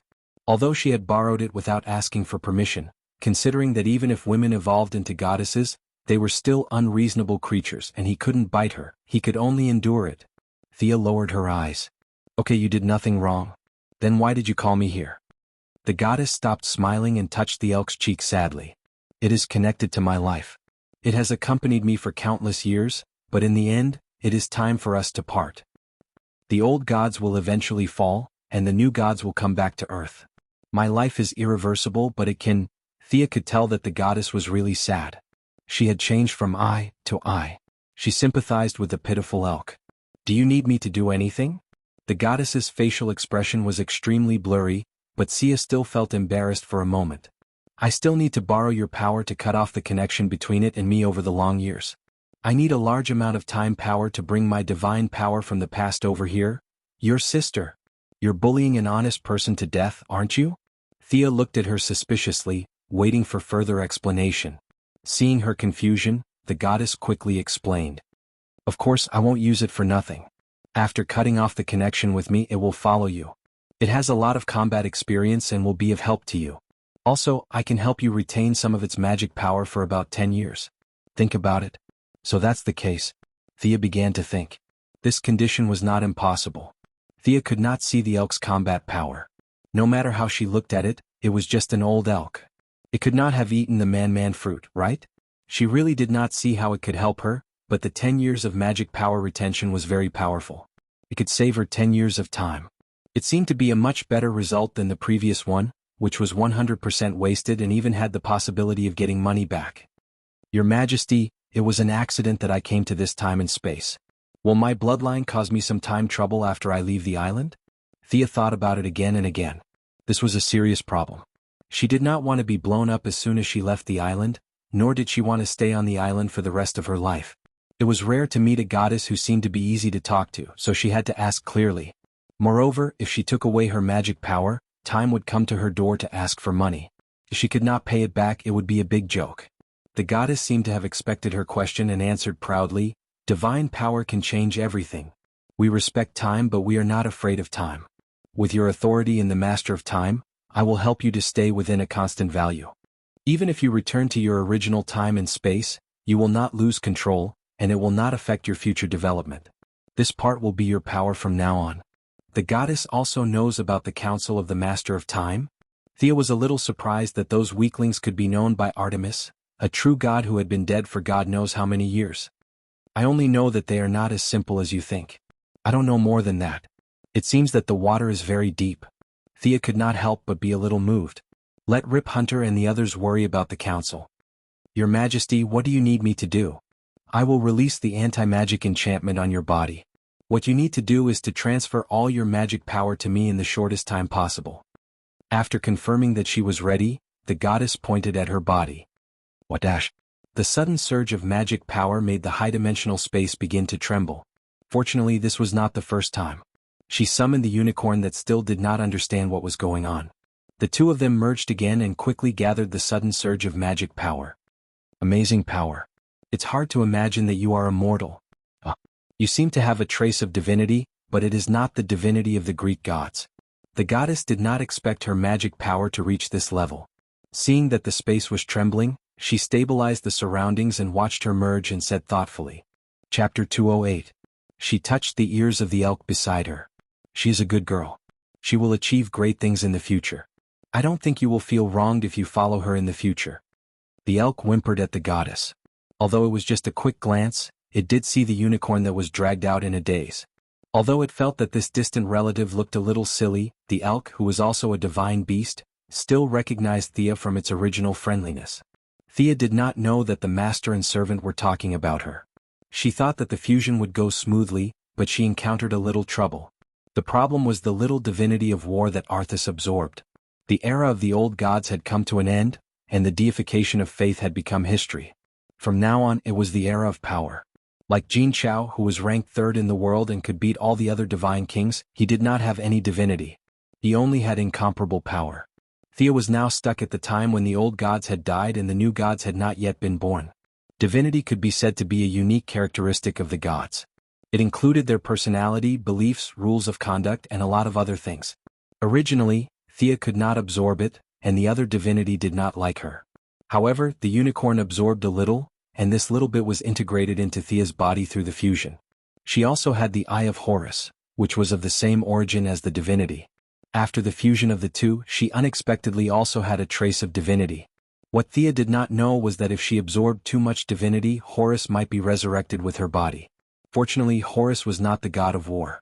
Most of the divinity that represented war in his body was taken away by the Dragon Queen. After that, with the unicorn's share, the divinity that fell into Thea's body in the end was very little. It was impossible to rely on this trace of divinity to ignite the fire, build a divine body, obtain a divine title, and then happily crown her name as the god of war. But sometimes, this trace of divinity determined the difference between a human and a god. Thea only needed time to completely absorb this trace of divinity. No matter how weak it was, she would be considered as having divinity. It took a Herculean effort to temporarily control the divinity. It would take a lot of time to completely understand it. He put on the golden armor again. Due to the divinity of war, the patterns on the armor were more detailed. Quick, you don't have much time left. Give me your hand. The goddess saw that she was looking at her armor and quickly reminded her. Oh, okay. Even without his reminder, Sia also felt that her magic power was rapidly dissipating, and the speed was getting faster and faster. Before she could see how much her armor had changed, it had degenerated from a full-body armor to a half-body armor in less than a second. The palms of a man and a god crossed the distance of countless years and finally clasped together. Thea felt as if there were two huge water pumps beside her. It was hard to say which one was pumping harder, but she could feel the energy that filled every cell in her body being rapidly sucked away. The golden armor turned from a full-body armor to a half-body armor, then to a chainmail and finally to a leather armor. The only thing that didn't change was the cloak, but it was useless. Give me back my armor. Right now, Sia felt as if she had painstakingly planted the land, only to find out that the Japanese had robbed her of it when she was about to harvest it. That kind of heartache was indescribable. Fortunately, the gods, except for the god of lies, were all people of their word. Or rather, they disdained to deceive mortals. The goddess didn't absorb her magic power blindly. She began to help her stabilize part of the magic power in her body gradually.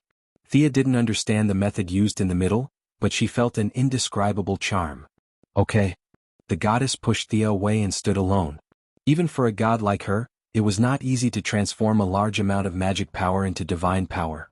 Thea wanted to cry but had no tears. Although she was mentally prepared, this kind of loss could not be described without experiencing it firsthand. The elk seemed to be very experienced in comforting people. He walked to her and rubbed his face against her hand. Even you are comforting me? I'm still very strong. Ouch, don't push me. I'm a little sad. My magic power is invincible in the world.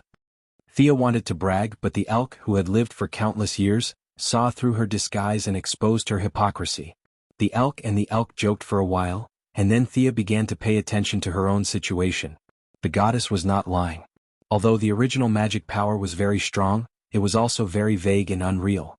Thea felt that the magic power in her body was now a part of her, just like her hands and feet. The weakness of insufficient control had been greatly alleviated. She believed that after a few days, this part of the magic power would be completely integrated with her. After checking herself, she focused on the goddess again. The shadow goddess finger kept drawing strange patterns, and many shadows appeared one after another in this narrow space. There were young dancers, old huntresses, and female lords sitting on chariots. There were all kinds of shadows. Hoo-hoo, it could be seen that this kind of summoning across time and space was also a great burden on the goddess. She did not waste any time. All the shadows seemed to have received a signal and quickly rushed to her. Finally, they merged into a huntress in a green robe and carrying a silver longbow on her back. Thea was far away from the elk. She knew that the next step was to tamper with the elk's timeline. She was now completely afraid of time. The goddess method was not strange. She used her divine power to summon herself in different time periods, and with the help of Thea's power of time, they each projected a part of their power and merged into the current form. Although Sia was now a little stronger than Newbie, her previous height would not disappear. She had also fought battles from a commanding position. Her intuition told her that the current goddess was stronger than Horus when he first descended. As for how much stronger she was, it was hard to tell. But Thea touched her chin. I don't mind if you carry a bow on your back, but why are you wearing a green robe? This image reminded Thea of Olivier on Purgatory Island. Could it be that the green arrow could not be killed? Was he her true believer? Suddenly, Thea saw the goddess pull the bow and arrow and aimed at the elk. A huge vortex appeared behind her. This time the space shook more violently than before when Thea exploded. Some of the ground had cracked, and the whole space was distorted violently. Oh my God! What did I see? Thea knew that her previous judgment was wrong. She still underestimated the difficulty of cutting off the timeline. The shadow of the goddess was just a catalyst. She was attracting the main body to come here. As the vortex expanded, Thea took a few steps out. She had no choice. She had felt a huge energy fluctuation on the other side of the vortex. This was probably the main body of Artemis, the strongest attack across time and space in her heyday. Chapter 209. The elk was on all fours, lying on the ground and shivering. Of course, it didn't think that the goddess was going to shoot it to death, but it was distressed that its master had wasted her divine power for it, so it couldn't help but lie on the ground and cry. Here it comes.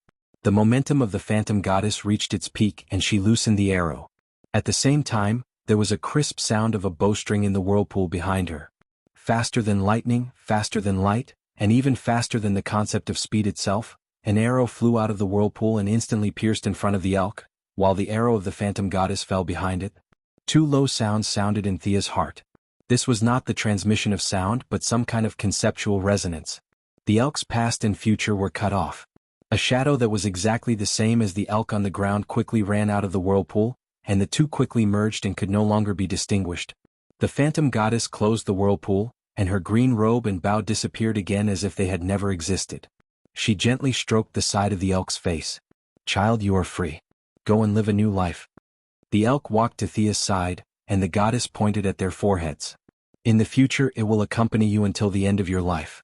It will accompany you back to your original time and space. You must treat it well." Thea, who was going to ask how to go home, quickly seized the topic. "Your Majesty, can you let me go back to my original time and space? Or let me contact the spaceship that I was on before?" The goddess was silent for a long time as if she was searching for something. Finally, she shook her head in Thea's expectant eyes. "Sorry, I didn't find any trace of them.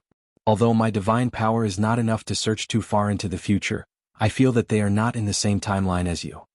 Before Sia showed a desperate expression, he continued, "However, after you go out, you can take my bow and arrow. In the quiver that Father God made for me, there is a divine arrow blessed by Father God's divine power. When this arrow absorbs enough divine power, it can help you open the time channel. With your authority in the Time Council, you should be able to find your original time point smoothly." What did she mean, her bow and arrow? She didn't want to borrow it, did she? Thea asked cautiously and uncertainly. "What do you mean by bow and arrow?" "Hee little girl, you don't have to test me. Just as you think. I've already fallen, so I don't need a bow anymore. Your hunting and philosophy are very much in line with my teachings. But next time, don't mention my name when you're eating wild boars." The goddess' face could not be seen clearly, but after saving the elk, her tone had become much more relaxed. "Ah." Thea covered her mouth. Did he hear her nonsense when she was eating the wild boar? These deities have too much time on their hands. You're already a corpse, yet they're still in the mood for leisure. Thea smiled awkwardly as she hurriedly apologized to her goddess. What child's words were, what inexperience. No matter if she was right or wrong, she should at least express her attitude. The goddess nodded and seemed to accept her explanation. Her tone became serious. "Where did the divinity in your body come from? If I'm not mistaken, this is an Egyptian temple? Judging from the divinity, it contains waves of unwillingness. Could it be that a mortal like you can actually kill a god?" This. Thea did not know how to answer, but she remembered the books she read from Diana over the past few days. It seemed that the Greek and Egyptian deities were mortal enemies. Seeing that the goddess was still waiting for her answer, Thea made up her mind and nodded. "It's Horus." The goddess was silent for a few seconds. Suddenly, her tone became high-pitched. "Amazing. It's hard to believe that you can do such a feat as a mortal. I have to reward you." Haha, Thea laughed in her heart. She had made the right bet. There was indeed a grudge between them. This could be considered as a proof of his allegiance. We're definitely on the same side. She could almost see all kinds of divine equipment falling into her bag. One of the 18 types of weapons. She might not be able to defeat Darkseid, but General Zod should not be a problem. Awesome. Just as Thea was wondering if she would wake up from her dream, the goddess' sigh made her heart skip a beat. "It's a pity that I'm all alone now. I have nothing to reward you with, but I still have some of your magic left. What's the meaning of this? Now that the divine equipment is gone, you want to use my original items to send me away?" Thea could not tell what she was feeling at the moment. She only felt that the goddess was a god. She was too stingy, but it was better than nothing. Just as she was about to nod, the goddess spoke again. "I've converted all of this magic into divine power. You can't use it even if I give it back to you. What should I do?" Sia's mood was in a mess because of her, sometimes high and sometimes low. She could tell that the goddess was not teasing her. She was indeed shy and could not take out anything. Seeing the goddess thinking hard, Thea did not dare to urge her. She could only stand straight and wait. "Young time traveler, are you willing to be my chosen one?" The goddess finally asked a question. Chosen one? The first thing that came to Thea's mind was the scene of Moira fooling the people. Those were her mother's chosen ones, but she soon realized that the goddess did not mean that. Thanks to Diana, Thea had recently read a lot of books about the gods. She had also attended literacy classes for 2 nights. Her knowledge of the gods was not shallow. She immediately understood what the goddess meant. What responsibilities does your chosen one have to bear? The reward was proportional to the effort. It was not that there was no such thing as a free lunch, but in theory it was not her turn. The goddess waved her hand. "I've already fallen. My chosen one doesn't need any responsibilities. If you're in a good mood, help me spread the word. If you're in a bad mood, don't." Such preferential treatment. Thea was immediately tempted. According to Diana, the chosen one was different from the priests. The priests were the servants of the gods. No matter how powerful the priests were, they were still servants. The role of the chosen one was similar to that of a disciple and an assistant. Seeing that she was a little tempted, the goddess added another weight. "I originally thought that you were of the light attribute, so I absorbed more magic. I didn't expect that you also have the dark attribute and a lot of it. If you become my chosen one, you will be able to master countless spells under the moonlight, and the power will be increased by 30%. I'm willing to be your chosen one." Thea immediately knelt down on one knee. It was too embarrassing to have magic but not the corresponding spells. Since there was no responsibility or obligation, why not get a lot of free knowledge? You stand up first." The goddess was a little embarrassed. She pulled Thea up again. In her puzzled eyes, the goddess asked very seriously, "Time traveler, tell me your name." Thea's mouth twitched a little. "Are you kidding me? We've been talking here for a long time, and you don't even know my name." This goddess looked very serious, but in fact she was a little funny. After thinking about it again, she could not blame her. Horus, who was stabbed to death by her, probably did not know her name until he died. Chapter 210. This group of gods, whether it was Greek or Egyptian, had this problem. They looked down on mortals. Perhaps it was because their level of life was too high, and they were too lazy to remember the short lifespan of human beings. There was an idiom that could very accurately describe their attitude towards life, and that was, they were arrogant. Thea stood up helplessly and cleared her throat. "Your Majesty, my name is Thea Quinn." I remember. Come, kneel down now." Thea resisted the urge to kneel down again. Fortunately, nothing went wrong this time. The goddess conjured a shadow of a longbow and placed it on Thea's shoulder. She breathed steadily and said solemnly, "I am the daughter of Zeus and Leto. My name is Artemis. I am the goddess of hunting and moonlight. Today I bless Thea Quinn, my chosen one, forever." At first, Thea thought that it would be like a Western wedding where she would have to say something like, "I do." But the truth was that this ceremony did not require her consent at all. The gods meant what they said. If they said you could do it, you could do it. The goddess then repeated it twice in 2 strange languages. Thea did not understand a single word. A soft silver light connected the foreheads of a human and a god in the blink of an eye. Countless knowledge poured into her mind. There were dark spells, the sacrificial methods of the Greek gods, hunting and breeding animals, and even a lot of dance moves and a lot of knowledge about brewing wine. What kind of nonsense is this? Thea was speechless. These gods looked very sacred, but they were actually very bored. Almost 70% of the knowledge that the goddess passed to her was about eating, drinking, and having fun. Usually, no one was thinking about fighting and time was wasted. No wonder Ares could defeat an entire ship of them. But to say that this chosen one was useless was an injustice to the goddess. Although the specific knowledge needed to be sorted out, she had automatically mastered a spell-like ability. The goddess called this spell Eternal Night, which was cast once every 3 days. It could ignore the environment at the time and transform the night into a night with few stars, covering a radius of 10 miles. Within the range, regardless of friend or foe, the attack power of women would automatically increase by 30%, while the attack power of men would decrease by 30%. Such a discriminatory spell also depended on the strength of the specific target. If the target was too strong, it would not decrease by 30%, but it would definitely weaken the target. As for other benefits of the chosen one, such as increased lifespan and immunity to hallucinations, Thea was not in the mood to look carefully, because the shadow of the goddess was more ethereal. Apparently, the magic that she had absorbed from Thea had been completely exhausted. The divinity that you obtained from Horus, I have completely transformed it into divine power. Divine power is the foundation of the future. I will teach you a method. If you obtain divinity again in the future, you can use this spell to completely transform it into your own divine power.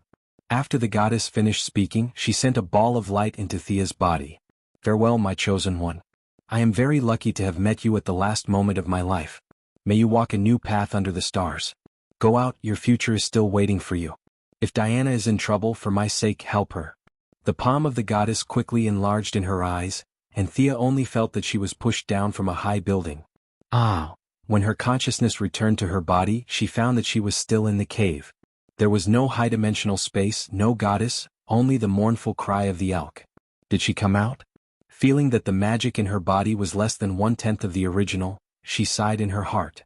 This magic could be completely controlled by herself.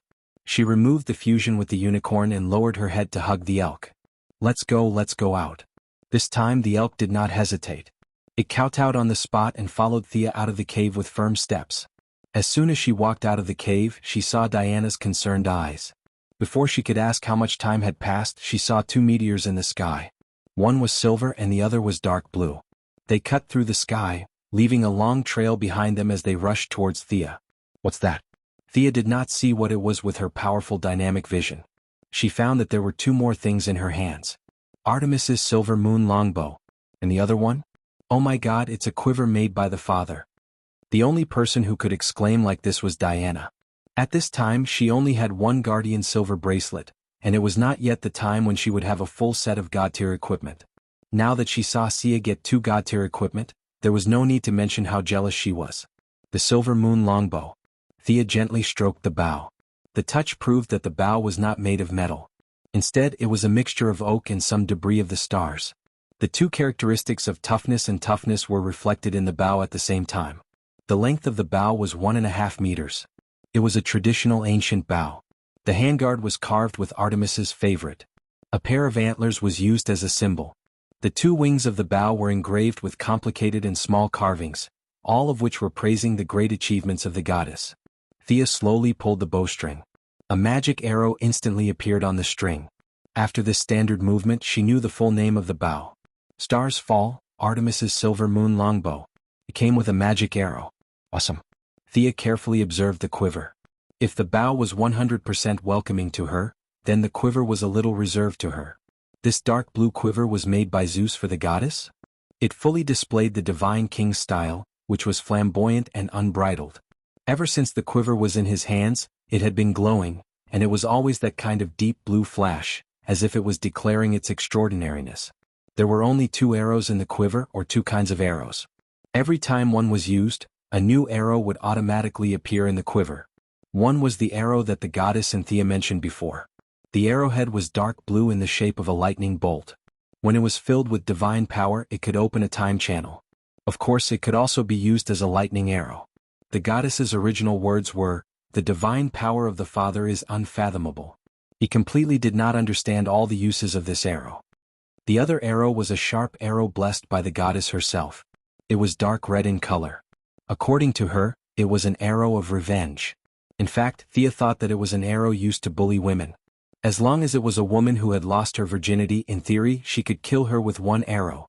Perhaps there were too many gods who opposed her in the later period, so the goddess rewrote her own doctrine and changed the group of victims to evil women who had lost their virginity. To be honest, Thea was a little sweaty when she looked at the arrow. At the same time, she wondered if there were any bad women in the world. The killing attack sounded beautiful, but there were a lot of restrictions. In the future, she would not use this arrow if she could. Whether it was the bow or the arrow, they could be stored in her body and they were unique.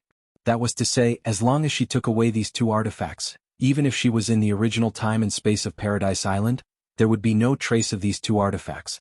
Unless she was killed, these 2 artifacts would be bound to her. She did not immediately put them away. She still wanted to see the faces of these bad priests. If she put them away, what if they did not admit it? Chapter 211. Thea grinned as she approached the 3rd priestess. You didn't wait long, did you? If you don't mind, then. Before Thea could finish her sentence, the dark-skinned woman knelt in front of her. She held her short sword with both hands and sobbed. You are the only representative of Artemis in this world. I am willing to return the name of Artemis and become your eternal servant. I will continue to serve the goddess of the hunt. Please accept me. Thea quickly glanced at the crowd and found that they were all surprised. This meant that this was not anyone's idea. It was the dark-skinned woman's own idea. She had to admit that she was quick-witted. She gave up the name of Artemis and became a servant. At least her reputation was preserved. If Thea did not leave the island, no one could banish her. However, her so-called eternal servant was a heavy promise. She probably thought that Thea would not live long. What a pity. Now, with the blessing of the chosen and the divine power, and the life she shared with the unicorn, Thea could live for tens of thousands of years. The dark-skinned woman's plan was quite thorough. It seemed that she was not a completely brainless warrior. Should I accept her or not? She glanced at Hippolyte and saw the queen nodding slightly at her. Thea would not be so obedient, but she was already in a state of indifference. The queen's gesture made her make up her mind. What is your real name? The dark-skinned woman said with a little pain. Niabi. Thea took her short sword and returned it to her. I am Thea Quinn, the chosen of Artemis. As the only representative of Artemis's authority on earth, I accept your loyalty until the end of your life. I allow you to continue to serve the goddess.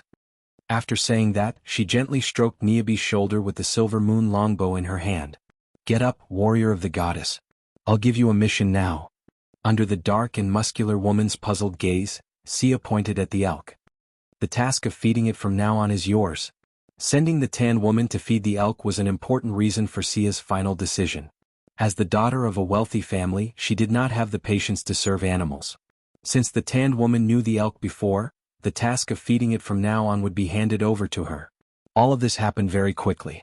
The dark-skinned woman gave up on the title of god, and the competition became meaningless. Only then did the crowd burst into a huge discussion. Chosen one? This is an honor that only the ancient heroes can obtain. God is the only one who walks on earth, the spokesperson of God. Oh my God.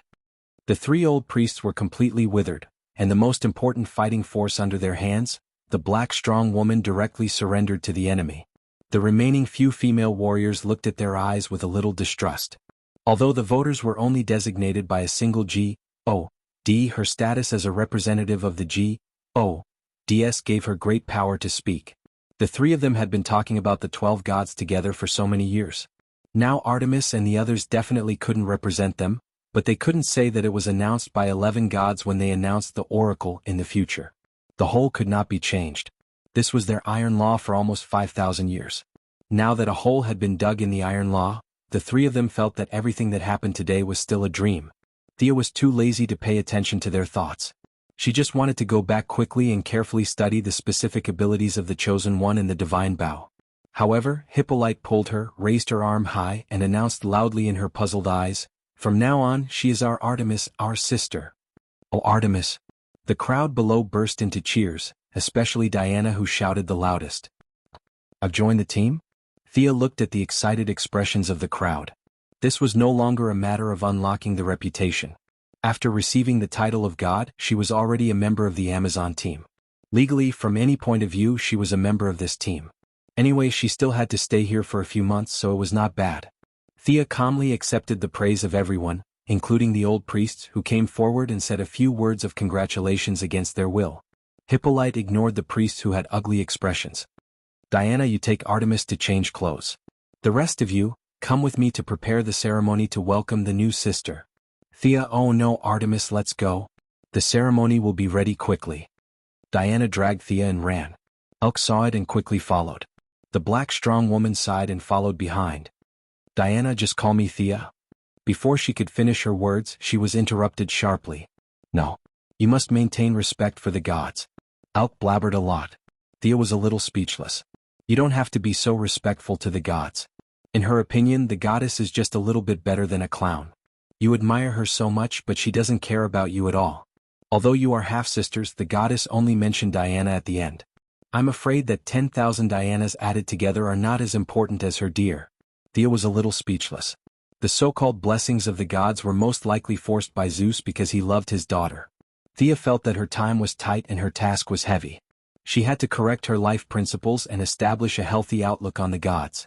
Otherwise, she would be defeated by her half-brother in the future. The three people and a deer left the tower and began to speed up. Thea now had one god's blessing. Although it was far inferior to Diana's 6 gods' blessings, The anti-magic restriction on her body had been lifted. She still had more than 10 years of magic power in her body and a trace of divine power transformed from divinity. She was now more powerful than Diana, whose divine power was suppressed by 90%. Elks were animals that were good at running. The black strong woman ran around the island every day, so she was not slow either. In less than 15 minutes, they returned to their residence. Diana took out a set of Amazon armor and asked Thea to change into it. There was nothing to say. For the coordination of the organization, they had to wear the same uniform. Thea had to change into it if she wanted to join them. "Can't I wear underwear?" Thea asked Diana when she knew that she had to wear the half-body armor without any clothes. Diana hesitated and let her try it on. She quickly found the problem and shook her head. No, your black belt is too obvious on your back. You should get over it." Fortunately, there were shorts in ancient Greece. She did not have to walk around in a battle dress. Although there were no males on the island, the refreshing feeling was intoxicating. Thea's body was a little skinny compared to her peers. Fortunately, she was tall enough. Although she was not as tall as Diana, who was 1.8 meters tall, her height was considered average on the island. After changing into the standard Paradise Island uniform, she looked at the bronze mirror to see if there were any flaws. She was satisfied. She added a cape and a spear and shouted, "Sparta." She could go to the movie set next door to be an extra. She wrapped a few parts of the mechanical arm with magic power and put them into her blood space. Their ritual advocated simplicity. Wearing too many accessories would make them look weird. Chapter 212. Thea changed her clothes and followed Diana. "Why are we here? Isn't this a temple?" Thea followed them to a huge karst cave and asked in confusion. This place was very close to the place where the two girls were honest with each other 2 days ago. "Our sisters came from here in the beginning." Diana didn't explain much and led the way inside.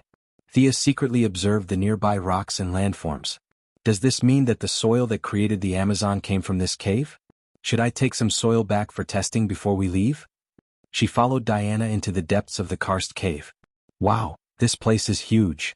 The karst cave was as spacious as a large square, and the height was at least 20 meters. The female warriors were all in position, half kneeling with their heads bowed as they recited ancient poems. Hippolyte's eyes opened slightly. When she saw them, she gestured for Thea to enter the pool in front of her. Thea had just taken 2 steps when Diana pulled her back. "Why are you pulling me?" Diana first pouted with her mouth, but when she saw that she did not understand, she could only whisper, "Clothes bath." Although Thea did not have Athena's wisdom, she was still an outstanding smart person among the mortals. When she heard her words, she asked in surprise, "Now? Isn't there a changing room? I just walk in after taking off my clothes?" Diana nodded vigorously, indicating that there was no room for negotiation. "Oh my God. You are indeed influenced by ancient Greece. You are so open-minded." However, there was no room for hesitation. She had to make up her mind and stomp her feet. She died, then so be it. They were all women anyway, so it was not a loss. Thea trembled as she handed her clothes to her new servant, Niobe, for safekeeping. The tanned and strong woman had been expelled from the Amazon and could not participate in this ceremony. Now she was just watching the ceremony as Thea's servant. "Shoes." Diana hurriedly reminded her when she saw that she was about to move forward. Thea took off her shoes again. Although it was not cold in the cave, she still felt chilly. It was less than 30 meters away. In the past, she could run it in a second, but now she felt that she had walked for 30 minutes. From time to time, she could feel gazes falling on her back, thighs, and many other indescribable parts. She walked barefoot on the gravel road. With her body that had been transformed by divine power, she would not be injured even if she walked on a mountain of swords, let alone gravel. However, she felt a sharp pain coming from her feet. Her nerves were tense, and she relied on her strong self-control to barely keep her pace steady. Fortunately, no matter how long the road is, it has an end. After 30 meters, Thea dives into the pool under the instruction of Hippolyte. She doesn't breathe a sigh of relief until the water reaches her neck. Bathing is only a part of the ceremony. She definitely can't be allowed to bathe for half an hour. There are 1,500 people below watching with their eyes wide open. After a brief dip in the water, Miss Thea was pulled out again. She quickly put on her clothes and followed the crowd to recite a prayer aimed at praising Zeus. Seeing that the old man's quiver is not bad, Thea also hummed a few words to make up the numbers. Hippolyte took the lead to welcome the new sister to join. The 1,500 people came forward one by one to express their blessings. They were busy for another hour. Thea was pulled out wet. Now her hair is dry. Seeing the crowd gradually disperse, she breathed a sigh of relief. It's finally over. Diana, take Artemis to the temple to leave an image. The queen's order made Thea's heart skip a beat. There's more? When she arrived at the temple, she found a few female warriors and told them the purpose of their visit. Thea then understood that the so-called image was a statue to be placed beside the gods. If it was still the era of belief, Thea might directly become a god after a few million years by relying on the statue. Thinking that the goddess is good to her, giving her pets and equipment, it's not shameful to put a statue beside her. Thea happily agreed. Who knows that this is the beginning of her nightmare? What? It's just a pose? Why do I have to take off my shirt? Thea feels that it's too difficult to communicate with these old-fashioned people. The female warrior, who has good craftsmanship and can be regarded as a sculptor in modern society, showed a bitter smile. She has been talking to the new chosen of the goddess of the hunt for half an hour. She talked from art to folklore, from folklore to doctrine, and led Thea to visit the statue room again. Indeed, as she said, all the statues were in a variety of combat postures. There were no extra clothes, just a cloth belt below his clothes. Seeing that Thea was a little hesitant, he began to talk about the beauty, the sense of honor, and the power of faith of believers. He chattered on and on about the benefits of all these. Thea didn't listen to the female sculptor's other words, but she did hear the power of faith clearly. Although it is not the era of belief, it doesn't mean that belief doesn't provide power. It can't be seen in a short time, but Thea is not a person of this era. When she returns to the original time and space, it will be 100 years later. The faith accumulated in this 100 years is enough for her to transform a lot of divine power. Then can we go into the temple to make a statue? No way. The gravel will tarnish the sanctity of the temple. No, we have to make a statue in the square outside. It is ventilated and full of sunlight, an important place for art to burst forth. The sculptor insisted that the statue must be made in the open. Thea thought for a long time. For the sake of that little bit of faith, I'll go all out. She couldn't help but look up at the sky. The gods have fallen, Batman's watchtower will not rise for another 100 years, so there shouldn't be anyone watching from the sky. For the second time in a day, she took off her armor, wrapped a piece of linen around her waist, and stood in a place with the most sunlight. She was a little embarrassed when she carried the quiver. The quiver was slanted, and the belt just happened to pass through the indescribable thing on Thea's chest, making her a little breathless. Why is this thing so tight? She adjusted it a few more times and put it in a barely suitable position. She raised the longbow, and although her chest was pounding, she had to pretend to be careless and fearless. Hold on to this position. I'll be done in a minute. The sculptor corrected her a few more small movements, and then he began to work with the hammer and axe. Thea maintained this position for 3 hours, but she didn't look like she was going to be done soon. She wanted to cast a haste spell on this guy, but the spell was blocked by the island's anti-magic barrier as soon as it was cast. Sigh. Thea sighed. It seemed that the anti-magic barrier on her body had been lifted, and she could only cast spells on herself in the future on the island. As the sun set, most of the female warriors finished their day's training. When they passed by the square, they all paid attention to Thea, who was posing. It was really a test of her acting skills to be watched by a group of people, but she still had to pretend to be serious. Thea could only focus on thinking about new skills to ease the inexplicable awkwardness. Chapter 213. The first thing she needed to study was the weapon that would feed her for a long time in the future, the Silver Moon longbow. Thea now had a slight understanding of the composition of the energy in the world.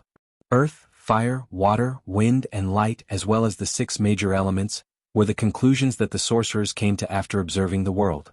However, in the eyes of the gods, these were just changes in the attributes of divine power. Divine power had no attributes, but its level was higher than the magic of the 6 major elements. It was the ultimate power in the world. Artemis' Silver Moon longbow was most suitable to be driven by divine power, but because of the longbow's compatibility, it could also use magic of a lower level. Thea could attach various directional spells to the arrow to form a variety of special arrows. Not only could it increase the shooting range, but it could also increase the casting speed and reduce the consumption of magic.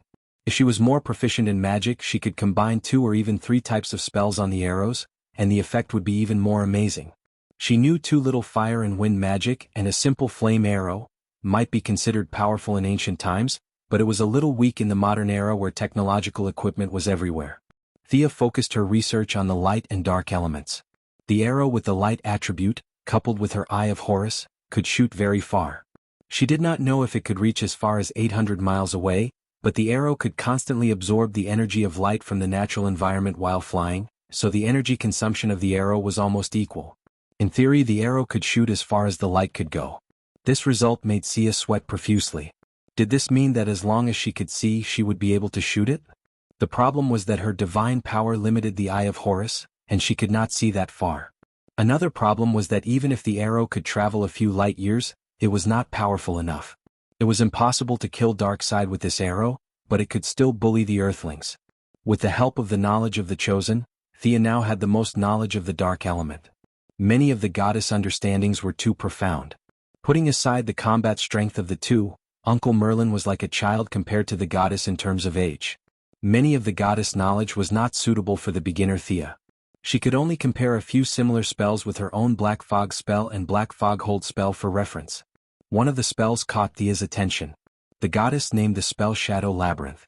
It was a very high-level spell. Even if Thea used up all her magic, she wouldn't be able to cast it. However, with the help of the divine power in her body and the divine bow, she could barely cast it. The target affected by the spell would ignore their own will and be instantly pulled into a maze made of dark elements. If the target had a deep foundation and superior intelligence, they would be able to see the path around them clearly. There was a small chance that they could walk out of the maze and return to the normal world. If I can't get out, the whole labyrinth will be sucked into Artemis's divine kingdom. The goddess is lying dead and bored. She will be happy to have someone to accompany her. There was also black oil, which covered the ground in a layer of oily mud. No matter how Thea looked at it, it was an escape skill. There were hundreds of spells, each of which was broad and profound. It would take a lot of time to fully understand them. After Thea stood in the sun without drinking water for 6 hours, the sculptor finally said that she could leave. The preliminary work was completed, and she only needed to deal with the rest. Thea didn't need to suffer anymore. Sia felt as though she had been pardoned. Knowing that the statue wouldn't be open to outsiders after it was completed, she was completely relieved. She didn't want Steve Trevor to come to the island half a year later and see such a humiliating statue of her. Thea was afraid that she couldn't help but dig out his eyes. For everyone's future, it was best to place the statue inside the temple to receive faith. With Diana, who had been accompanying her, the two walked around the temple but couldn't find the 3 bad priestesses. She wanted to slap them in the face, but the eye of Horus they hid couldn't find them. Thea could only give up on revenge and find a place to practice with Diana. Thea had a great time in the following days. Although she despised it, the goddess did have a lot of cooking experience in her knowledge. In order to not let her hunter-believers starve to death in the jungle, the goddess painstakingly studied a lot of recipes and summed up a set of easy-to-learn survival guides in the wild. With this guide, Sia finally got rid of the miserable situation of eating batter with the female warriors. The tan strong woman, who was forced to submit to her because of the situation, came to eat with her every day. The relationship between the two was greatly improved, and Sia could feel that her loyalty had improved a lot. As for Diana, the original obedient girl, she was also completely taken away from the collective life. The 3 of them and the elk often hid in a corner and gorged themselves on food. This elk really ate everything except its own kind, so it was relatively easy to raise. The 3 of them naturally competed in their spare time. There was no other leisure activity on the island. Thea could leave the island at this time, but she couldn't think of where to get the divine power. Once when she was fighting with Diana, she inserted an arrow and tried to absorb some of the dissipating divine power, but the result was a little disappointing. She didn't know if it was because of the anti-magic field, but the divine power she absorbed was very little. Although the divine power of other gods could be used as a recharge, and in theory Vandal Savage was also present at this time, Thea couldn't find him. Even if she found him, he wouldn't summon Horus unless he was in a desperate situation. Thea also didn't want to trick Horus over and over again. He was really an honest god. As for whether other priests could summon gods, Thea felt that without almost infinite vitality, 180 priests with mortal bodies couldn't be summoned without a large-scale blood sacrifice. After thinking about it, she could only follow Diana to fight Ares. Their battle should be able to absorb enough energy to let her go home. The battle for the divine name of Artemis came to an end, and Paradise Island gradually returned to peace. Thea used 3 months to absorb a drop of Horus divine blood. At that time, she got a total of 4 drops of ordinary divine blood and 2 drops of extremely pure divine blood. The Atom Man used a drop of ordinary divine blood, and Thea left 2 drops to take back for her parents. This time she absorbed the remaining drop of ordinary divine blood. Her foundation was completely different from ordinary people like the Atom Man, and with the secret method taught by the goddess, she turned divine blood into divinity, and then divinity into divine power. The initial absorption process made her absorb without eating, drinking, or moving for 3 days. The remaining energy was also constantly extracted and digested, and the whole process lasted more than 3 months before it was finally completed. The divine power in her body changed from the original hair to the thickness of a toothpick, and Thea's strength, speed, and endurance were all improved. On this day, Niobe was arranged to take the elk for a walk, and Thea and Diana were sparring at the beach. Diana may have realized how strong she was, and her strength increased rapidly like a rocket. From the beginning she lost more than she won, and now the two were very close in strength. This kind of battle had been carried out many times in the past 6 months. Huh? What's that? The two of them who were sparring suddenly heard a rumbling sound in the air. Both of them stopped what they were doing at the same time and turned their heads to look. It's a plane? Chapter 214. That's the plane? Why does it look like there's someone on it? That person seems to be calling for help. Diana did not have special eyes like Thea. Her divine power had improved her in all aspects. Her overall qualities were extremely balanced. She had no strong points but also no weak points. At this moment, she squinted her eyes slightly and looked at the single-winged Fokker plane in the sky that was emitting thick smoke.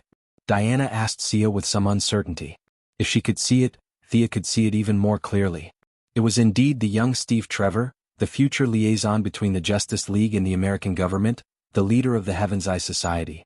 He was wearing a German military uniform and looked at the plane anxiously as it spun and crashed into the sea. He did not have Thea's ability, nor did he have any life-saving equipment such as a skateboard. Although he tried for a long time to regain control of the plane, all his attempts were in vain. With a splash, the plane plunged into the cold sea. Diana saw the scene clearly. She hesitated for a moment and was ready to jump into the sea to save him. However, she realized that her braid was grabbed after she took 2 steps. She could only look at Thea with a puzzled expression. Paradise Island should not be discovered by the world. Think about what Her Majesty the Queen taught you. Thea certainly would not let her save Steve Trevor. Steve Trevor was about to meet God when he was unexpectedly saved by a beauty and fell into an inconclusive love. In psychology, this was how the suspension bridge effect was created. However, directly saying that she would not save him would affect her glorious image. Therefore, it was best to use Diana's respected mother as a scapegoat. As expected, Diana was led astray by her words. She thought about Hippolyte's attitude and felt a little bitter. Her Majesty the Queen would not even frown if 10 million people died in front of her, let alone one person. This result caused Diana to be in a dilemma. Just as Diana's head was about to explode, Thea finally spoke. Forget it. Let's save him first. After all, he's a life. Thea's face was full of positive energy when she said this. Diana's gaze froze as she thought to herself, she's really a good person. Thea certainly could not watch Steve drown. This guy was even more important to the timeline than she was. If he died here, who knew what would happen to America in 2008? Without his suppression, the ambitious Amanda might do something earth-shattering and patriotic. Although Thea had to be saved, she was not going to jump into the sea and swim over. She did not know if it was because of their conflicting natures, but Thea hated water. She could accept and enjoy daily baths, but she hated swimming in the sea. Thea estimated the distance. The place where the plane crashed was outside the anti-magic area, so her magic could still work as usual. She muttered softly and chanted an incantation. A large silver hand appeared in front of Steve Trevor. In his inexplicable horror, the hand violently grabbed him by the collar and pulled him out of the cockpit. It then flew slowly to the shore. Diana had seen Thea's magic many times in the past 6 months. At first she was surprised, then envious, and now she was used to it. Now that Diana saw the people being rescued, her own interests and hobbies surged into her heart. Hey, can you pull that plane back? I'm a little curious. Huh? A plane? Thea looked at the old single-winged Fokker plane that had broken into 3 pieces. The original plot did not have this part.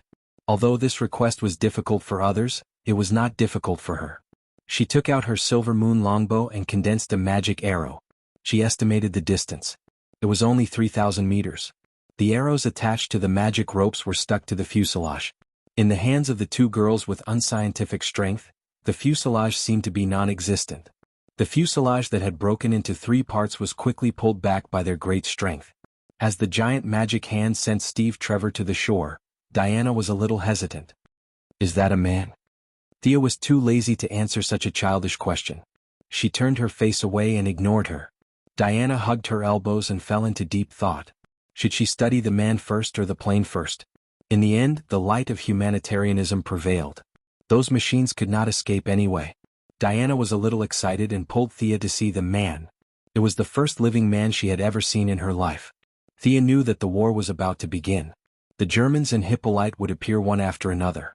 The Germans did not care, but she did not want Queen Hippolyte to think that she was the one who saved Steve.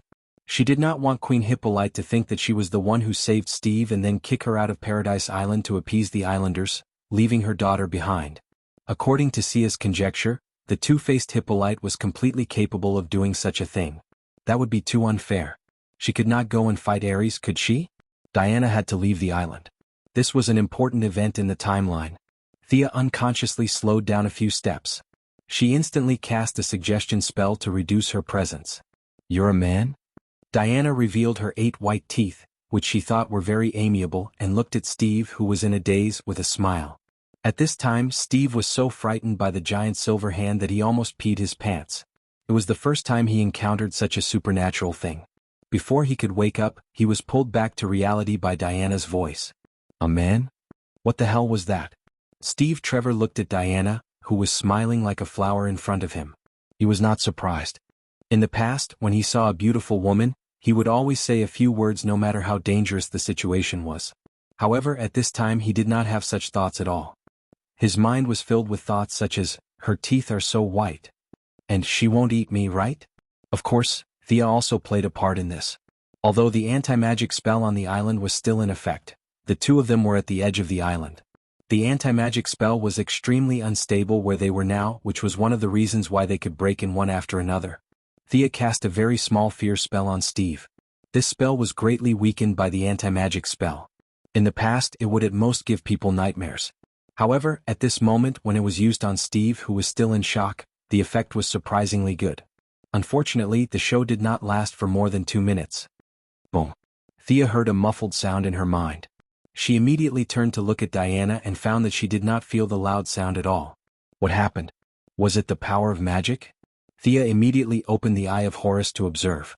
She saw that the anti-magic spell that used to protect Paradise Island like a big shield was torn open not far away from them. The enchantment here was broken by a powerful force? Could it be that their continuous intrusion was not an accident, but the intervention of a higher-level existence? Ares. Thea chanted the name in her mind. She was still wondering how this group of people could have broken in one after another when this realm had not been discovered for 5,000 years.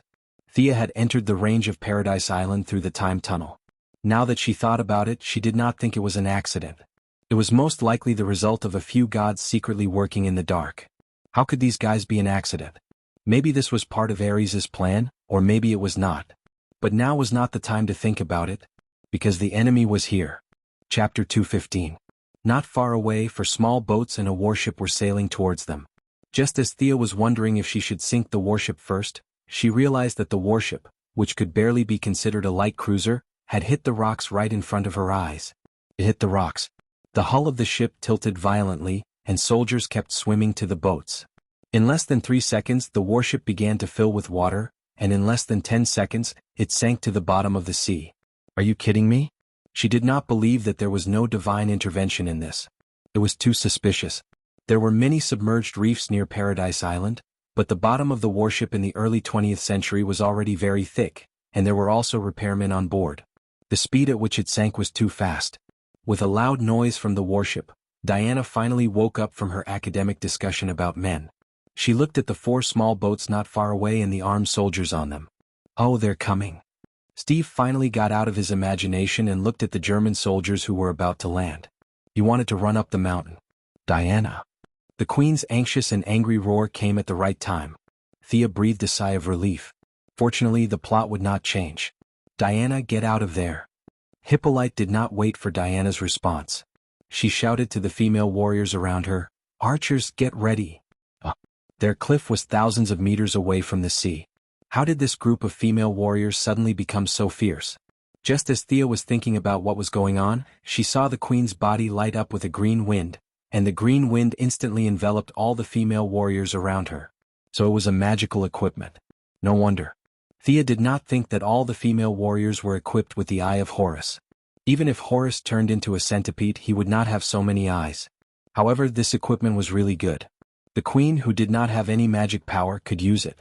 Needless to say, it was given to her by Zeus, who was her close friend. It wasn't wrong to say that Diana had a full set of godly equipment, but as Zeus' mistress, she had lived for so many years without being killed by the jealous god Queen Hera. One could imagine how luxurious her equipment was. The first round of crossfire between the Amazons and the German soldiers ended with the queen's side winning. A rain of arrows streaked across the sky and fell on the enemy's head.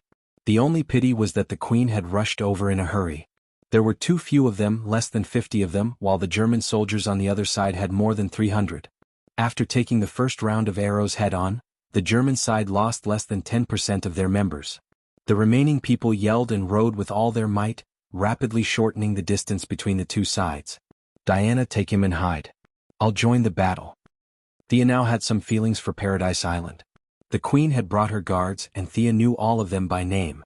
Originally, there would be a lot of casualties, but now that she was here, she would not let that happen. As for these Germans, they were all wiped out in the original plot. Presumably, they would not interfere with the timeline, so she did not have any psychological burden to kill them. Before the German soldiers completely entered the anti-magic area, Thea shot 4 arrows in a row. Each arrow was accompanied by a flash spell. Although this beginner spell was originally invented by the old sorcerers for illumination, it was very effective in battle. The German soldiers on the 4 ships felt like they were on the edge of the sun. The strong light made them unable to open their eyes. However, they were well trained after all. The leading officer gave the order loudly, and everyone closed their eyes and continued to row with all their might. Amazing. Thea sighed softly. The Germans were known as the strongest army in Europe. This kind of discipline was admirable. However, due to her standpoint, she shot the leading officer dead with some respect. But soon she was stunned. The Germans' command system was not completely paralyzed. After shooting a captain dead, a lieutenant immediately took over. After 2 lieutenants were shot dead, a second lieutenant took over the command. They were really elite soldiers. Compared to the American soldiers in the 21st century who could not walk without a GPS, these people were worthy of being called elite. However, admiration was one thing. Thea did not stop at all. She stood there like a mountain and kept shooting arrows. She aimed at the German soldiers who had raised their guns. Just as she shot and killed 17 soldiers, the female Amazons also shouted and jumped down from the cliff to join the battle. The Germans recovered quickly. The second lieutenant kept giving orders, and the team of more than 200 people moved quickly like a machine. The metal bullets began to show their power on the battlefield. The second lieutenant, with a big beard, who might have been very stylish at the time, but looked a little dirty in Thea's eyes. He touched his beard and looked contemptuously at the female Amazons who were gathering. Natives? Ah, let them see the power of science. His contemptuous look made Thea angry. Natives, my asteriskes. I haven't even said that you have a big beard. The people of the 21st century were mocked as natives by the people of the 20th century. She could not tolerate it. Shooting him with a bow and arrow would be letting him off easy. Thea was ready to take him back and let him see the torture of the natives. She instantly cast the Windwalk spell on herself. With the blessing of divine power, the power of her spells was much stronger than before. She rushed toward the bearded man as fast as lightning. Fire. The bearded man did not know that he was in danger. Seeing that many soldiers had regrouped, he loudly gathered the soldiers and pointed their guns at the female warrior who jumped down from the cliff. Bang bang, the sound of gunshots rang out continuously. There were 50 rifles aimed at the female warrior who was rushing over. Thea's dynamic vision was instantly activated. From the analysis of the trajectory, she could see that many female warriors would be shot. They might not know the power of guns, or they might be fearless. Of course, Thea could not just watch them die. She did not have time to catch the bearded man. She ran at full speed like an arrow and rushed to the crossfire area. Although she was far from the speed of the flash, her instantaneous speed at this time exceeded 800 kilometers per hour. In the face of this kind of old-fashioned Mauser rifle, she passed through the crossfire area like a gust of wind. Fearing that stray bullets would cause accidental injuries, she wrapped her hands with magic and intercepted all the bullets that were shot at the female warrior in midair. You have science, I have magic. Sia shouted this sentence out loud. She didn't care whether the bearded man understood her or not. She just shot the bullets in her hand in the opposite direction like scattering flowers. She did not practice with hidden weapons, nor did she deliberately aim. She used her mental power to roughly determine the direction. She did not pursue any lethality. She threw it with all her strength just to deter this group of enemies. The sound of a large number of horses' hooves could be heard. The queen took more than 30 guards around the bottom of the cliff and began to charge at the flank of the German soldiers. The two sides were very close and many people were stunned by Thea's attack. It was not until the queen, wearing a gorgeous-looking armor, charged into the German team that they were shocked. The formation was directly broken up, and they could only try to stop the Amazons' attack in twos and threes. Chapter 2:16. At this moment the queen was as valiant as a Valkyrie.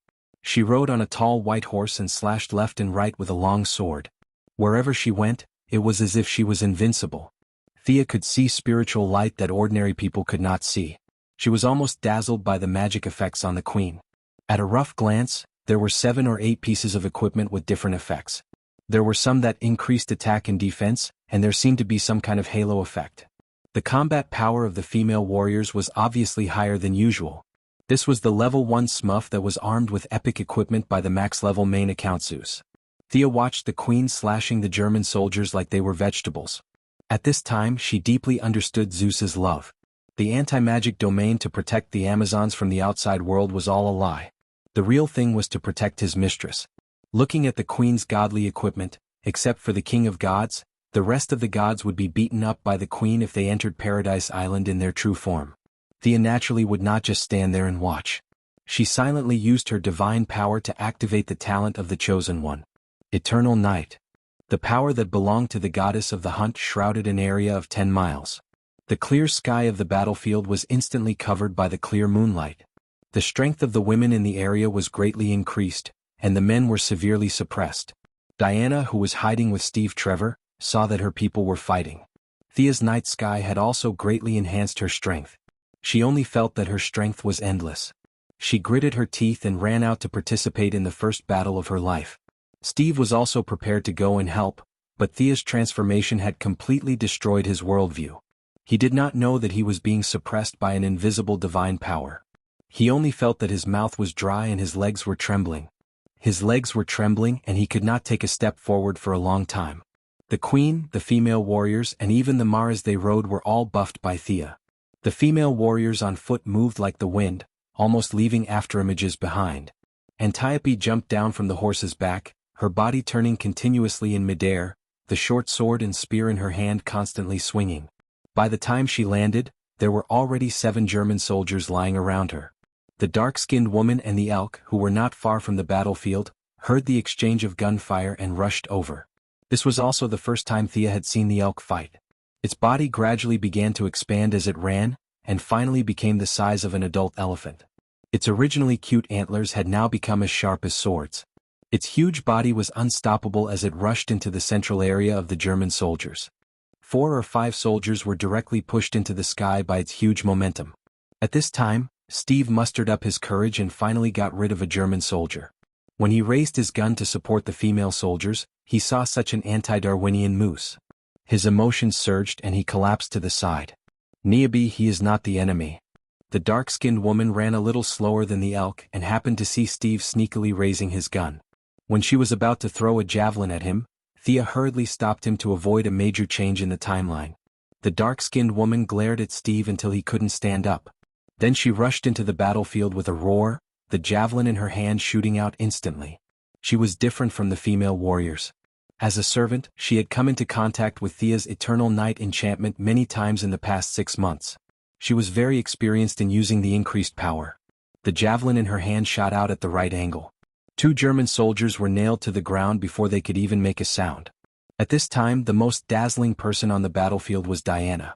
After spending half a year with Thea, she had gradually gotten rid of her naivety. Whether it was her conviction or her own martial arts, she was much better than her original self. Especially when she saw a Queen's Guard fall to the ground, the anger in her heart washed away the fear of entering the battlefield. Charging whirlwind/shield bash. It was as if she didn't know fatigue, constantly rushing left and right on the battlefield. On the other hand, the German soldiers were greatly weakened. They were originally inferior to the female warriors in all aspects. Now, with the Queen's halo and Thea's discriminating buff, they found that their opponents came and went like lightning, while they were as slow as 80-year-old men. More and more German soldiers fell in pools of blood. Under the heavy psychological pressure, a few of them finally shouted loudly to surrender. Mother? When Diana heard that the other party was about to surrender, the righteous belief in her heart regained the upper hand. She quickly ran to Hippolyte and asked. Due to the heavy casualties of the female warriors and the death of Antiope, neither the Queen nor Diana mentioned anything about surrendering. They ignored everything and killed all the Germans. However, at this time Antiope was not even injured, let alone killed. One of the female warriors was seriously injured and 2 were lightly injured. None of them were life-threatening. Hippolyte hesitated for a moment. Tie them all up. The Queen pointed at Steve Trevor in the distance. Catch that guy too. I want to ask him why he came to Paradise Island. Diana naturally obeyed. She also saw Steve's useless appearance. She was used to the martial arts culture of Paradise Island and looked down on this kind of guy. She was not so interested in the so-called man research. She pulled Steve in front of Hippolyte like a chicken. Thea was overjoyed when she saw this scene. Her initial impression of Steve was so bad. The 2 of them should not have anything to do with each other anymore. Great. She also happily came to the Queen's side, ready to watch the show. What are you doing here? I can't say. What's your name? I can't say either. The Queen asked 5 or 6 questions in a row. Steve either kept his mouth shut or said that he could not say. His non-violent and uncooperative attitude almost made the Queen laugh. He then turned to ask the German captives. They were just a bunch of soldiers who only knew how to chase after Steve. As for why they were chasing after him, perhaps only the captain in charge knew.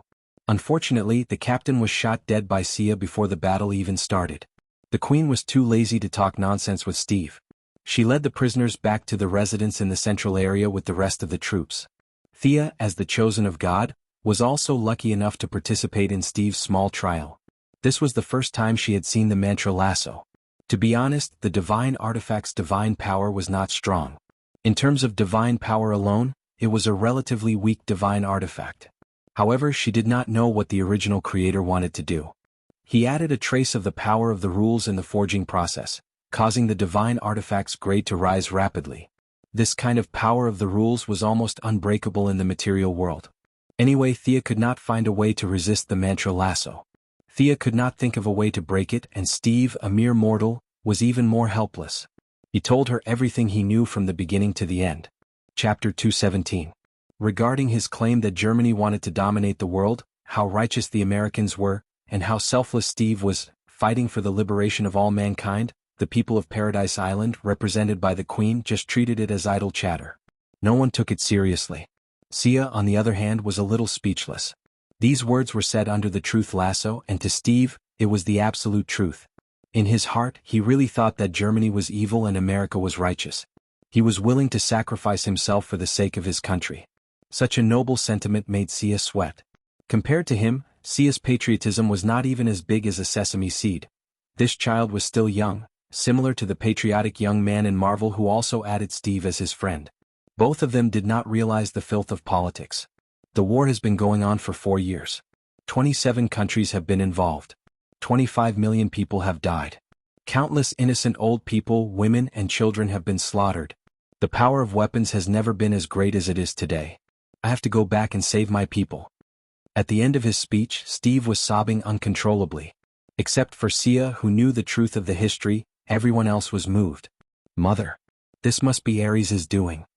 Diana instantly came to such a strange conclusion through her own worldview. Thea wanted to say that Ares was wronged. This god was so wronged. What did the greed of mankind have to do with the god of war? How could he just put the blame on Ares? The good things were done by the wise leaders of mankind, and the bad things were done by the evil god Ares? In the beginning, Ares' only priesthood was war. However, during the long campaign of putting the blame on Ares, mankind automatically helped Ares to get a lot of priesthoods such as conquest, bloodthirst, destruction, and so on. Ares was pulled from the neutral camp to the evil camp. Hearing her daughter's words, Hippolyte was confused at first. However, she quickly recalled the evil and heartless stories that she had instilled in her daughter. She was embarrassed and speechless. Diana ignored everyone's strange looks and confidently explained her theory, from myths and legends to the current state of the world, and finally concluded, only Ares has such a powerful ability to do so many immoral things. Finding that no one responded to his description, he could only turn to Thea for support. Artemis, you think so too, right? Thea froze for 2 seconds before realizing that he was talking to her. What else could she say? Ares was not innocent. He was more or less involved in the war. He immediately nodded vigorously and made a clear statement. You are right, Ares must die. Antiope, who was supposed to be dead at this time, thought of something and advised in a low voice, Your Majesty, dealing with Ares is the mission of the Amazons. Thea also made her stance clear. Your Majesty, I can feel the remnants of Ares' divine power in the world. This is our mission. She could feel the divine power of a ghost, but she couldn't feel it. It didn't mean that the Queen couldn't feel it. Steve had just crashed and the Germans were still floating on the sea. The Queen could rush to the seaside with a large number of thugs. The battlefield at that time was not close to the residential area. How did she come? The Queen must have some kind of detection and warning device, otherwise, it would be impossible to be so fast. Diana got the support of the two and became more confident. She looked at her mother with bright eyes. Hippolyte's face was cold. She ignored the three and took the lead to leave the courtroom. Everyone walked out in a single file, and Diana walked at the back with her head down. Thea looked around. Steve was still tied by the noose. She untied the noose and handed it to Diana. This equipment, in the words of Xianxia, had too much karma. She didn't dare to put it in her pocket in front of everyone.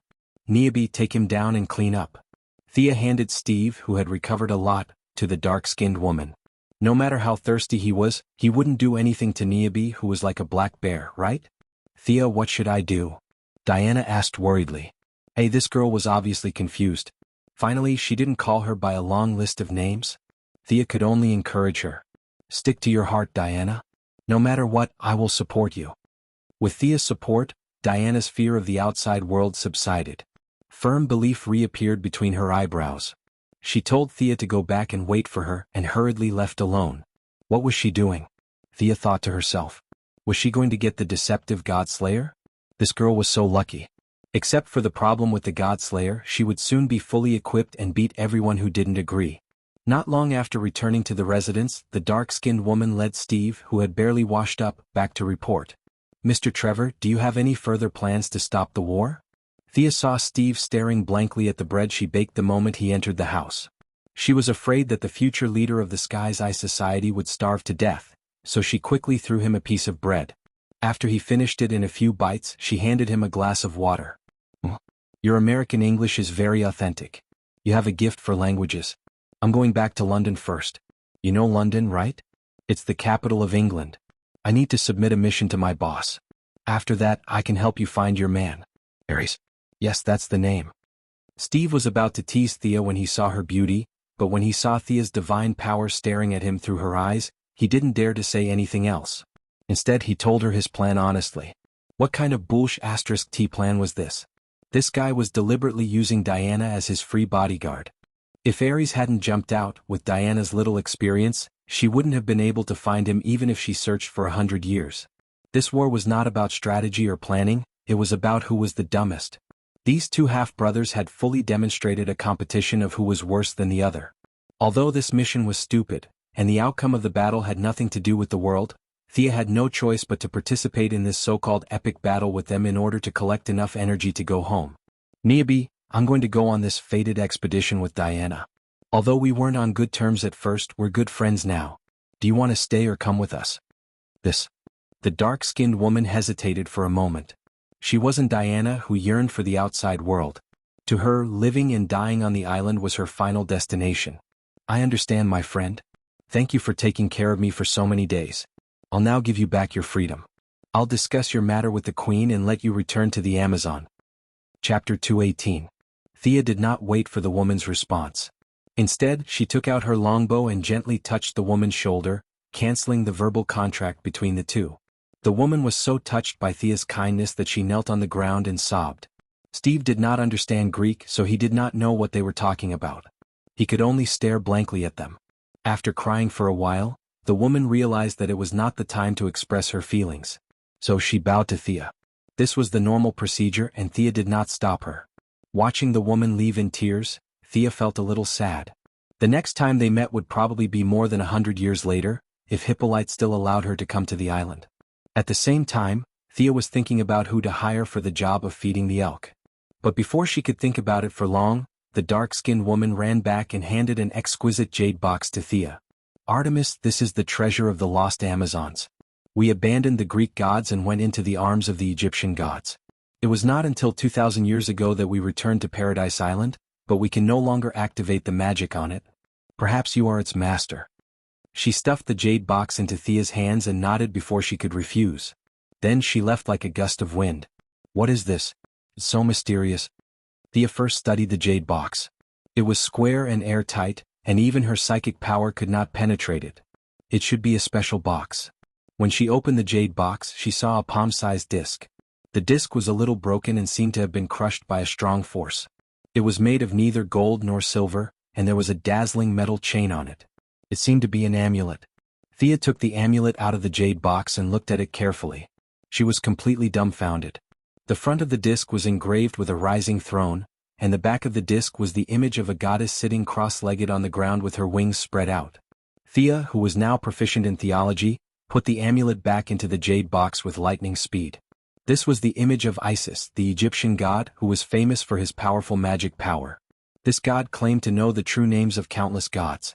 Except for Ra, the father of all gods, he could control all the true gods. He was now on the side of the Greek gods, and he was an activist with the identity of an elector. He could not get along with the Egyptian gods. More importantly, this goddess of boundless magic was the mother of Horus. Although Thea often deceived herself by saying that Horus could live for more than 200 years, she knew that this matter could not be hidden from the eagle's efforts to avenge him. How could Isis, the mother of Horus, not know what the eagles knew? The dark-skinned woman was not trying to trick her. Although she only glanced at it, she knew the effect of the amulet. It was really a fool's move. As long as a person with a certain amount of spiritual power wore this amulet, he could use the remaining magic power in the amulet to be possessed by Isis. In ancient times, Isis might come in person, but now, in the era where the gods were living under subsistence, she could only be a projection. But Thea did not dare to take the risk. What if Isis rushed into the main material plane to avenge her son's death? Perhaps they could kill him together with Diana. After that, they would kill his son and his wife. Would it be time for Osiris to make his appearance next time? At that time, she and the Egyptian gods would become mortal enemies. Although there was a great chance that she could get a pair of eyes of Horus, it would be a terrible thing. It was normal that the dark-skinned woman and the others did not respond to this amulet. This was the anti-magic field set by Zeus, and there were no gods at the level of the king of gods here. Even Diana, his daughter, was suppressed like an ordinary person, let alone this amulet from an enemy god. After so many years, it was tenacious to have only a few cracks and not be broken into powder. Sigh, what should I do? This amulet was full of magic power. She was reluctant to give it to the dark-skinned woman, but she did not dare to use it. Fortunately, all the modern gods were dead. Otherwise, this amulet would have been sensed as soon as it left Paradise Island. After thinking for a while, the only stupid idea that Thea could think of was to use a dark spell, the greater energy absorption spell, to continuously absorb the magic power from the amulet and feed it back to herself. But Thea's magic was far from enough at this time, so she could only put this idea aside for now. "Artemis, are you still willing to help me?" Just as Thea lowered her head and thought about what else she could do to deal with this amulet, Diana rushed in. At this time, Diana was wearing a fiery red half-body armor, with the guardian silver bracelet that had accompanied her for many years on her arm, the fake Godslayer sword and the lasso of truth on her waist, the divine shield on her back, and the winged god's boots of Hermes on her feet. Thea's eyes lit up at the sight of her shiny godly outfit. She was so envious. Thea had been waiting for this moment for half a year. She said firmly, "Diana, I'm willing to help you. This must be the mission that the gods sent me here." The so-called mission was a theory that Thea had come up with in the past half a year. In order to continue their friendship, she had to make an explanation for her disappearance after the war. It was best to blame everything on the gods. In the meantime, no matter what Diana imagined, she could blame it on the gods. "Let's go." Diana was happy that the two had come to an agreement. She pulled Thea and walked out. Thea took 2 steps before she remembered Steve. She quickly turned back and pulled Thea with her. Diana was a little confused about why she brought this man with her. Thea's explanation was that the outside world discriminated against women, and having a man by her side could solve a lot of problems. Discrimination. Diana was furious when she heard this word. She did not care about her secret plan. She grabbed Steve and wanted to ask him what was going on. Do you have female soldiers in the outside world? Steve shook his head without hesitation. Do you have female generals? Steve thought about it carefully. It seemed that he had never heard of such a thing. He continued to shake his head. How could that be? This question was too vague. Even a professor would not be able to answer it, let alone a soldier like Steve. He could only shake his head again. Women have no status at all? It's not written in the books. This time Diana did not ask poor Steve. She asked Thea, who she thought was very wise. It's not that they don't have any status at all. The highest leaders in several countries are women. Sia then sprinkled a handful of salt in Diana's bright eyes. But they don't have any real power. As for the books you mentioned, I can only say that those books were written by men. Women don't have the right to publish them for now. These words made Diana dizzy. She stared at the only man in the room with an unfriendly face. If it were not for her kindness, she would have stabbed a few holes in him with the Godslayer. Chapter 219. Although Thea was determined to break them up, she could not watch Diana, who was now in a bad temper, stab Steve to death. After comforting Diana, she returned to the room and changed into her Kevlar combat suit. Wearing the suit again after so many days, it was as if she had returned to the days when she was fighting a bloody battle in Gotham. Looking at the Amazon half-body armor that she had worn for more than half a year, Thea thought that even if she came back 100 years later, Hippolyte might not let her on the island. It was a souvenir after all. She kept it in the bloodline imprint. When she put it in the bloodline imprint, Thea realized that the armor could be considered a piece of magical equipment, but its effect was extremely weak. Seeing that Diana was still waiting for her outside the door, Thea looked at the furniture in the room. If she could come back again, it would be 100 years later. She gently closed the door and walked out of the small house that she had stayed in for half a year. Let's go. Diana did not know that the two of them would not be back in a short time. She only thought that Thea had made a lot of determination to help her. She held her hand and whispered words of comfort in a low voice. As a follower, Steve's eyes were very sharp. He immediately noticed that Thea's clothes were different from the others. It was dark red and had a very beautiful appearance. Was this the local clothes? You must be kidding me. Steve compared it to the female warrior's armor that he saw during the day. No matter how he looked at it, he felt that it was a completely different style. However, Steve did not ponder for long. He found that the very anti-Darwinian elk that he saw during the day was following them. He quickly walked 2 steps to the 2 women, pointed at the elk that was following them and whispered, "That elk is following us." Thea looked at him and did not say anything. How interesting. I called it over. I haven't even summoned my unicorn yet. Won't you faint when you see the unicorn? That's our oracle, our friend, Diana kindly explained. Steve's mouth was wide open. This elk is amazing. Can grow. This is against Darwinian evolution. Do you know Darwin? Anti-Darwin? Thea's eyes lit up when she heard the word. Steve was about to explain the latest human research to these uncivilized natives when Thea ran to the elk and hugged its head happily. You've been with me for so long, but I've never thought of a good name for you. Just now that psychic reminded me. Anti-Darwin. Fandral Staghelm. What do you think of the name? The elk rolled its eyes in a very human-like manner.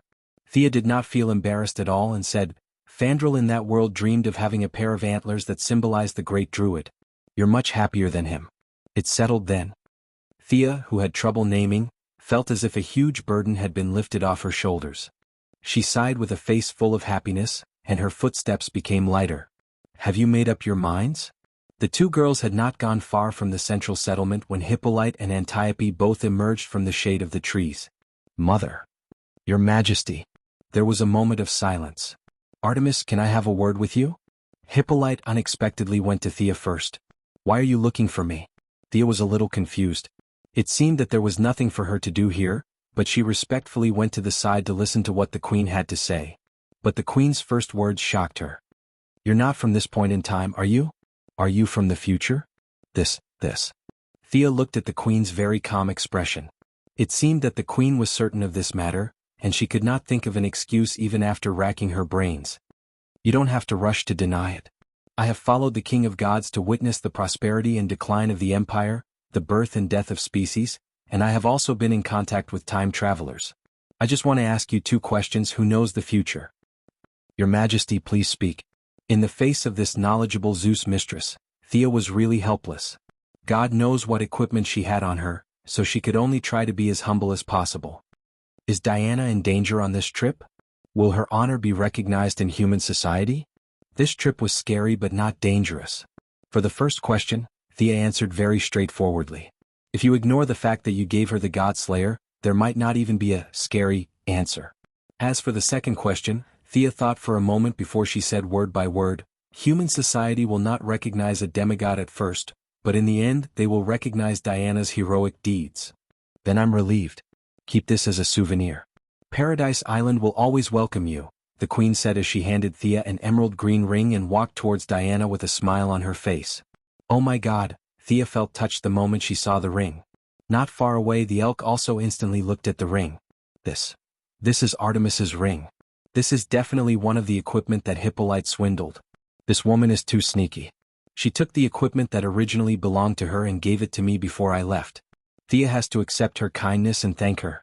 The moment Thea received the ring, she understood the operation principle of the ring.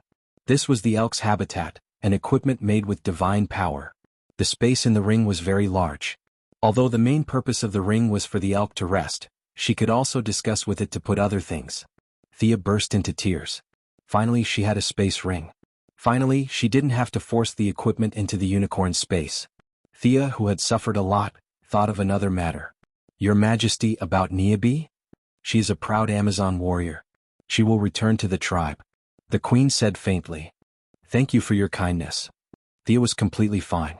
She happily put the ring on the ring finger of her right hand. She also understood the meaning of women wearing rings. The ring finger represented passionate love. Presumably through this move she could repel a lot of flies. In fact, how could people be so particular? Marvel next door wore 10 rings and no one gossiped. She had just started her journey. In the future there would be more and more magic rings. Thea put the elk back into the ring and stood alone, watching Antiope constantly instructing Diana. Finally, he put his forehead protector on Diana's forehead, patted her shoulder and left alone.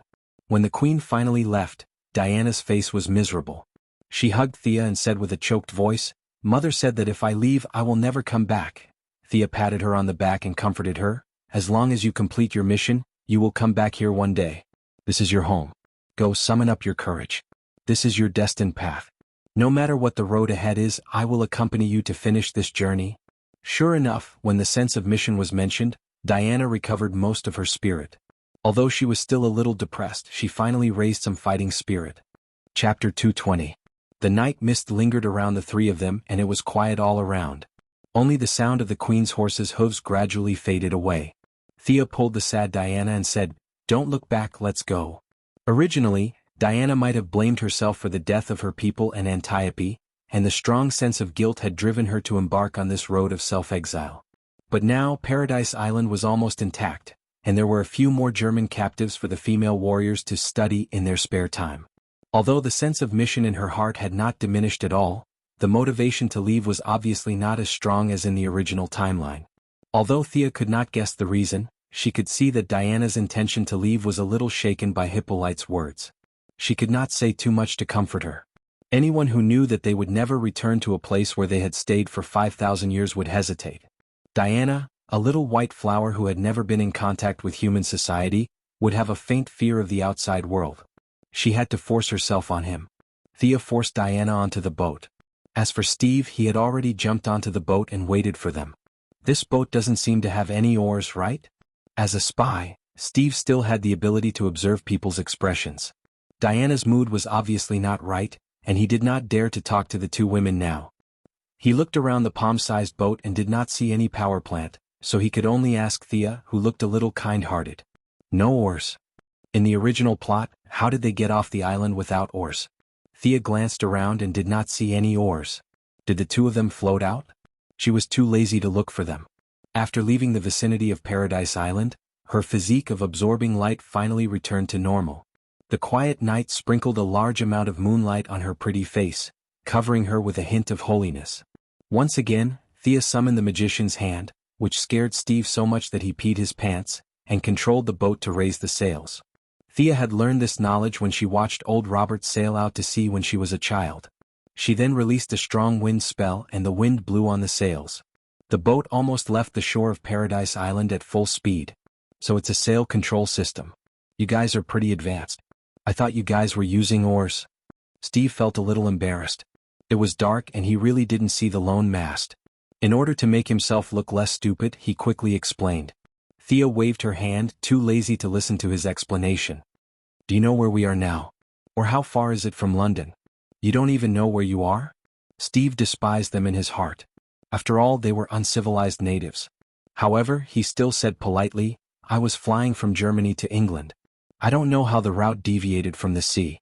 I should be in the North Sea now. Do you know the North Sea? Cut the crap. I know the North Sea. The Quinn group had a branch in Norway, but that was a century later. Thea had been to Europe when she was a child and she had seen some of the landmarks. Now that she was treated like a barbarian by Steve, she couldn't help but feel annoyed. She felt the magic power in her body. Under the night sky, the consumption of her spells would be reduced to a certain extent. Putting magic power on the surface of her body, she slowly rose into the air while Steve looked as if he had seen a ghost. When she flew to a height of 100 meters, Sia used her divine power to open the Eye of Horus. 1 nautical mile to the south there was nothing. 2 nautical miles, 5 nautical miles, 10 nautical miles, nothing. She turned her head and looked north. 1 nautical mile, 3 nautical miles, and finally saw the coastline 7 nautical miles away. She carefully looked at the clothes and signs of the people on the shore. She looked away and slowly landed on the boat. She looked at Steve, speechless. North Sea, my ass. This is the Eastern Mediterranean.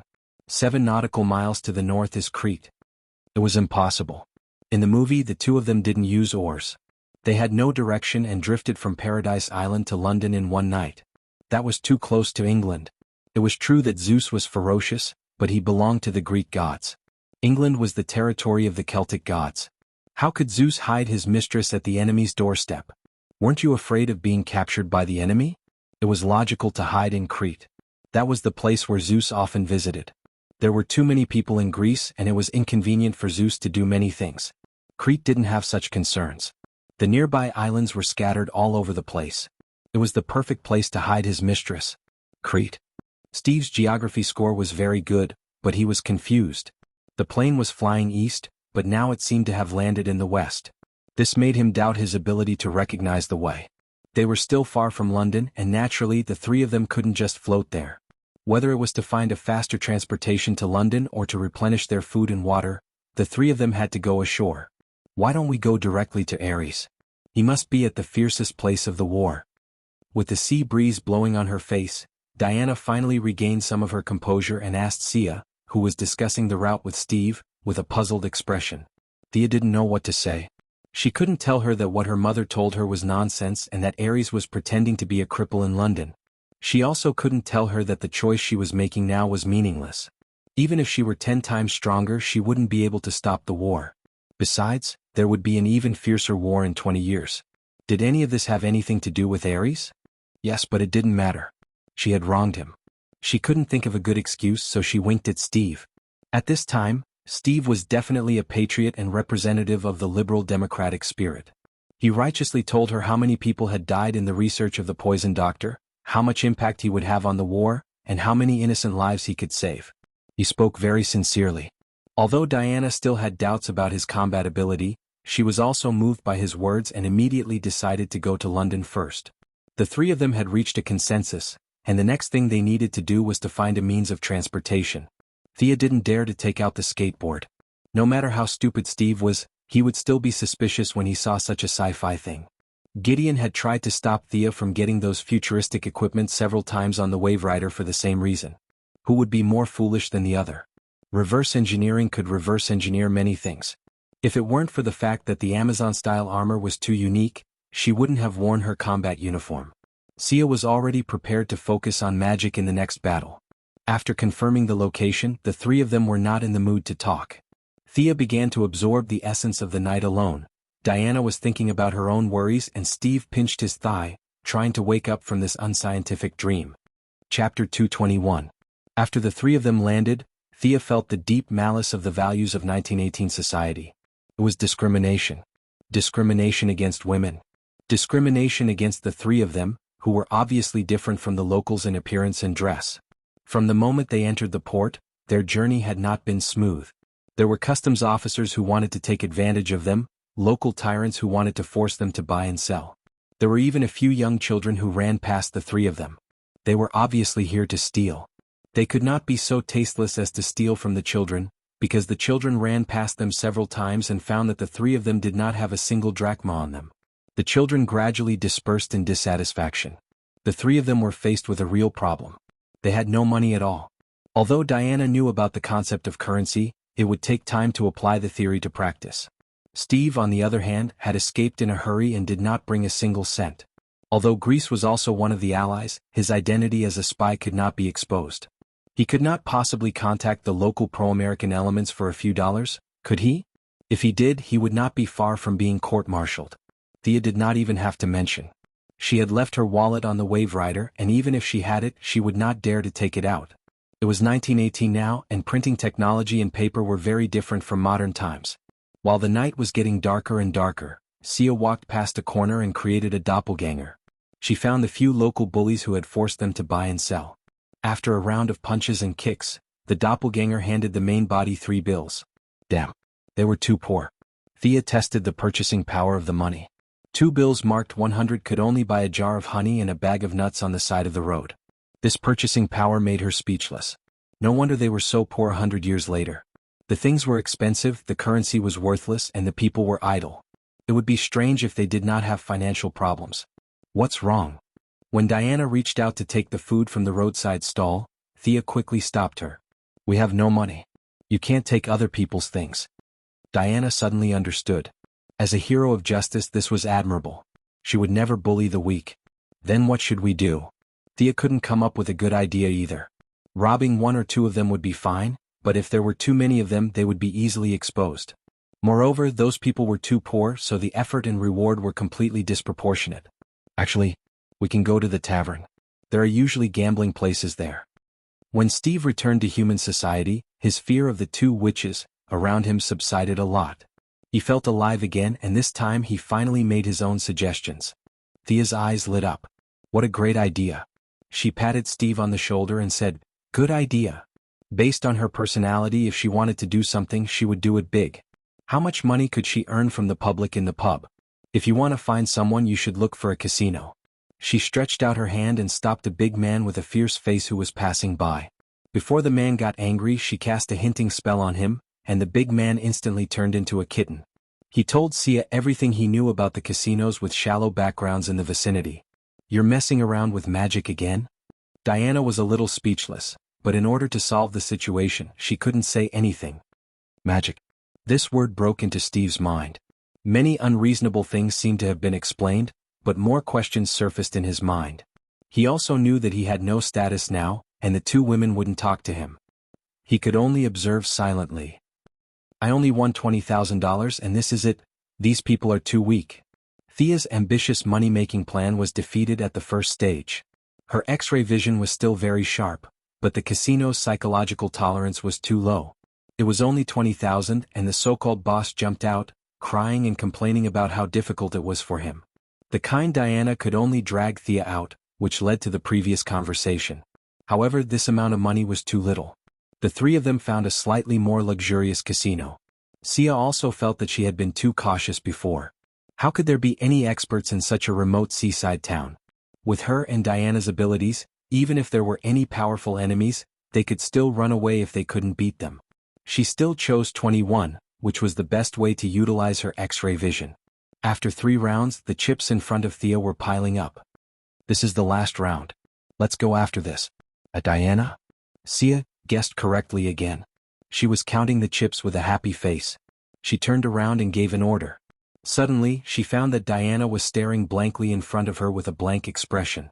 Something happened. Thea immediately looked around and found that everyone was in the same position as a second ago. The whole world seemed to be covered by a layer of gray, and everything fell into a state of stagnation. The Eye of Horus was gone too? When Thea wanted to observe the nearby movement, she unexpectedly found that the Eye of Horus was not activated, as if it didn't exist at all. Hey little girl, don't look around. A clear voice sounded not far from Thea. Who is it? Thea was shocked at this time. The enemy was so close to her. She didn't have time to think about whether the enemy was malicious or not. She kicked the ground and jumped back, trying to distance herself. She imagined that the enemy would follow up with an attack, but did not appear. Only then did she have time to look at the person who spoke. Who is this woman? In the dark and gray environment, a woman in an Emerald Palace robe should be very eye-catching, but Thea didn't see her. It seemed that she was also sitting at this table when they were gambling. Her seat was only 2 seats away from Thea, but her impression of her was very vague. Thea didn't know whether the woman was a friend or a foe, but she must be very strong. She tried to summon the divine bow again, but found that the divine bow, which she had a close connection with in the past, seemed to be responding to her from afar. Are you looking for me? Do you have any business with me? Wrong, little girl. I'm not looking for you, but you are looking for me. Your friend is a demigod from the Greek pantheon? It took me a lot of effort to avoid her. I'll keep it short. My name is Nimue Nwandu. I'm the youngest sister of the goddess of the lake on the blissful island. Little girl, what business do you have with me? Thea suddenly realized that she was right. She was indeed looking for her, but she was looking for her future self, right? Not many people knew her real name, but many knew her nickname. She once went to the Eastern world at Kublai's invitation, and with her unparalleled divination skills, she obtained the title of Madam of Xanadu. There were also rumors that she and Merlin had a short relationship. In short, this was a main character that appeared in front of Thea in real life. Perhaps she was much weaker than a max-level main character like Zeus the God King, but she could easily crush Thea. Madam of Xanadu. Thea hurriedly lowered her head to show her respect. She respected Hippolyte because of her status, but she respected Shangdo because of her strength, especially when she saw that Diana was imprisoned, which made her even more respectful. Chapter 222. Descendant of Merlin, my divination told me of your arrival. If my interpretation is not wrong, did I say that I would guide you in the right direction? But my memory is not bad. I don't remember saying this sentence. Do you know where the problem lies? Madame Xanadu asked casually as she tidied her nails. Ouch. Thea complained in her heart. How could these people who had lived for thousands of years be so smart? If Hippolyte could guess it, so could she. Didn't they say that time travel was very secretive and high-end? If anyone could guess it, what's the point of being secretive? Seeing that she lowered her head in silence, Madame Xanadu's amber eyes turned. Did I say it in the future? The future me asked you to find the present me to guide you in your magic power cultivation? Yes, madam. Thea immediately admitted. She did not remember what the swamp monster said. At that time, the swamp monster's words were very vague. The activation of the bloodline could be considered as guidance, and looking for the person to guide you in person was also considered as guidance. But now that she said it herself, Thea naturally took advantage of it and admitted it first. She did not expect that Madame Xanadu did not even look at her and said lazily, "Nonsense. You are indeed the descendant of Merlin. His nature of spouting nonsense is almost inherited." After saying that, she looked at Thea's horrified eyes and changed to a more comfortable sitting position. "I'm such a casual person. How could I make such a solemn promise? You must have made it up." Thea was embarrassed and speechless. She had seen the casual nature of this person. She was afraid that she just said it casually in the space and time of 2008. After saying it, she forgot about it. She did not take it to heart at all. Thea had a strong sense of crisis and constantly sought the path of self-learning. Otherwise, she might not be able to give her guidance even when the time came. Madame Xanadu lit a woman's cigarette and took a puff. A golden light flashed beside her hand, and a card appeared on the round table. The cards moved on their own without any wind, rapidly rotating. The whole thing emitted a rhythm that Thea could not understand. In the end, they all returned to silence, with only a bronze card hovering in the air. Madame Xanadu picked up the card and looked at it attentively. Then she showed the card to Thea and saw an old man with a white beard giving a lecture. Enlightenment? Give pointers? Everything seems to be explainable. Judging from the cards, do I really need to give you some pointers? Speaking of which, did the future me ever give you any pointers? Did the future her give him any pointers? Thea was in a bit of a dilemma.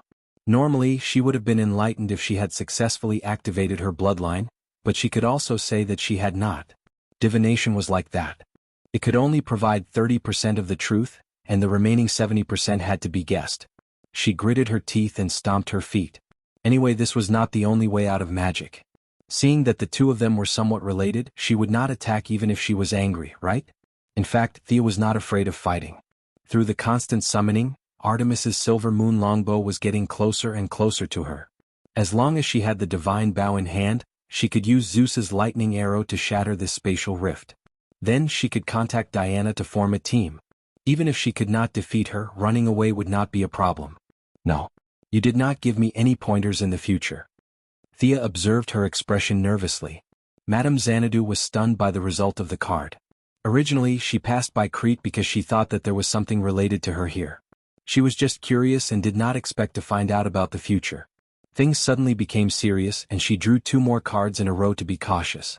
The result was even more vague, but one thing was certain: Thea was indeed related to her. Madame Xanadu, who had relied on her divination skills to deceive people for thousands of years, was a little shocked. Damn it. What do you mean by related?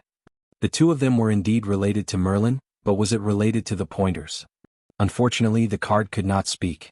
Madame Xanadu rested her chin on her hand and thought about it. Anything related to the future was not a small matter, so she had to be careful. After thinking carefully for a long time, she finally looked up at Thea. Descendant of Merlin, I am a little busy. She could not help but blush when she said that, but she still calmly continued. I'm very busy. I don't have time to teach you, but I can provide you with clues to find someone who can teach you. After saying that, without waiting for Sia's response, he reached out his hand and grabbed more than 10 cards from the void. The cards were lined up in a row and placed on the table. Choose one of these cards and hand your future to fate. Let the supreme existence choose your future path for you. Nonsense. Thea had always scoffed at fate. If fate had arranged everything, she would still be drunk in the Star City bar. Do you think I have nothing better to do than come to 1918 to gamble? However, Madame Xanadu was determined. She had no intention of taking her as a disciple, and Thea was not interested in being a psycho. Perhaps choosing a card was the real pointers. She scanned the cards again with her X-ray vision, but it was still useless. The cards looked the same from the back, and she could not feel the slightest magical fluctuation when she touched them with her right hand. Thea kept thinking about all kinds of numbers in her mind. She was ranked 2nd in the family, followed by Merlin and the 12 Knights. Her time of travel was Wednesday. She came up with a lot of numbers, and each of them seemed to be meaningful. However, she also knew that these were useless. She still had to rely on herself in the future, and it did not have much to do with who was the guide. She made up her mind and pointed to the second card on the left. Are you sure? Madame Xanadu received her confirmation and flipped the card open. On the card was an infantryman wearing cotton clothes and holding a spear. Not only was this infantryman shot in the knee, but his body was also densely covered with arrows. Who is this guy? Which sorcerer would be shot like this? Thea suppressed her thoughts and waited for Madame Xanadu to read the card. A veteran who died in battle. Considering that this matter involves me and Merlin, this guy's family history can be traced back to Arthur's time. Madame Xanadu seemed to have seen Thea's puzzled face and helped her to analyze it. This card is very new, which means that this person died not long ago. Since it involves Arthur, it means that he is also British. A veteran, which means that this person's status is not high. He is not a general nor a king, just an ordinary soldier. Combine these clues and go find him. The descendants of the veteran will provide you with the knowledge you need. This is your destiny. It was like looking for a needle in a haystack. Even in the 21st century, when Thea had money, connections, and the internet, it was difficult to find him, let alone in this dark time period. Fortunately, she had done a lot of preliminary work in Star City, and she had done some research on several famous sorcerers. Thea had seen their family information before. They were soldiers who died in the Battle of the Somme. There was only one family that could be related to Arthur, the Constantine family. Chapter 223. All of the conditions matched. He was born in a poor family. His ancestors died in a war in Europe. He was also related to Arthur and Merlin. However, when his family entered the modern society, their bloodline was diluted.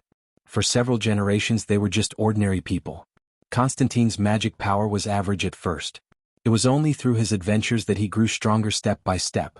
However, John Constantine was not even born yet. Even his father, who would scold him in the future, was still underage. How could an unawakened child teach her? Thea stared at the Madame of Shangdu, trying to get more information. However, the Madame of Shangdu shook her head and refused to explain further. What you need is right there. As for how to get it, you have to figure it out yourself. It was another ambiguous statement. She could get it however she wanted. The easiest way was to find their house, kick the door open, and take away all the books with words. This method seemed fast, but it was too dangerous. Would Constantine seek revenge when he grew up? Of course he would. He was a man nicknamed Slag Kong. His bottom line would not be much higher than a transmigrator's. Thea did not want to return to Star City to find a group of demons playing Fight the Landlord in her house. If the hard way did not work, she could only use the soft way. As long as his father was willing to give her the magic book, he would not have much of a problem. However, what did his father lack now? She could only act according to the situation after she found him. Seeing that the Madame of Shangdu was about to remove the barrier, Thea suddenly thought of something. She could ask this expert, "Madam, please wait for a moment. I have another thing that I need your help with." The Madame of Shangdu might have felt that it was too much to send Thea away so hastily. She retracted her arm and sat down, ready to listen to what she had to say. "I have an ancient Egyptian talisman. If I use it directly, I am afraid that it will attract the attention of the gods. Is there any way for me to absorb the talisman's magic power without alarming the gods?" Thea knew that it was not good to show off one's wealth. However, the Madame of Shangdu was a Celtic deity. She would not be interested in the Egyptian deity's belongings. Thea was betting that the Madame of Shangdu was not interested in her belongings. Unfortunately, Madame Xanadu's expression was as calm as water, and no one could tell what she was thinking. "Can you take it out for me to see?" Thea shrugged. "I can't take it out in this barrier." "Pa!" Madame Xanadu snapped her fingers and said, "It's done now." Thea immediately felt the connection between herself, the bloodline space, and the divine bow. She stole a glance at the Madame of Xanadu. She had such a strong understanding of space. Compared to Vandal, Hawkgirl, and Queen Shi, who had lived for countless years, immortality was the greatest benefit for people with mana. Now was not the time to think too much. Thea quickly took out the jade box from her ring and placed it on the table. When she was on the ship, she had already moved everything into the spatial ring. The unicorn cheered for a long time. Madame Xanadu reached out and opened the jade box. She exclaimed softly and laughed instantly. "Isis, you bitch, you've actually fallen to such a state." "Ah." Thea looked at Madame Xanadu, who was laughing so hard that she was out of breath. She could see that these two had a grudge against each other. It was good to have a grudge. The enemy of my enemy is my friend. After laughing for a while, Madame Xanadu felt that she had lost her composure. She coughed twice and asked, "Little girl, what do you want to do?" Sia broke out in a cold sweat and repeated her request. "I see." Madame Xanadu did not answer directly. Instead, she looked at Thea from head to toe with her amber eyes and lowered her head to think. "Originally, I wouldn't answer your question, but since you made me happy, I'll give you another piece of advice. This amulet is indeed full of magical power. It's wise that you don't dare to wear it rashly. However, no matter how strong it is, it's still a dead object. There are still many things in the world that can restrain it. As for absorbing it, although there aren't many ways, there are still ways." Madame Xanadu paused for a moment. "There are some ways to do it, but you may not be able to use them." Thea also understood this logic. There were countless powerful people in the world. What was the use of telling Thea that the anti-life equation could solve this amulet? It was not realistic at all. "Then what do you mean?" Thea could not figure out what this old woman was thinking. Madame Xanadu snapped her fingers and countless cards appeared in front of the two. "Divination. Divine the most suitable method for you. Then hurry up and start." Sia found that after Madame Xanadu finished speaking, she crossed her legs and didn't say anything. What did she mean? Thea's brain spun a few times. Fortunately, she was smart enough to understand immediately. What the hell, she wanted something. She definitely did not want money, so it could only be magical equipment. Thea tried to take out the black mist dagger and shook it.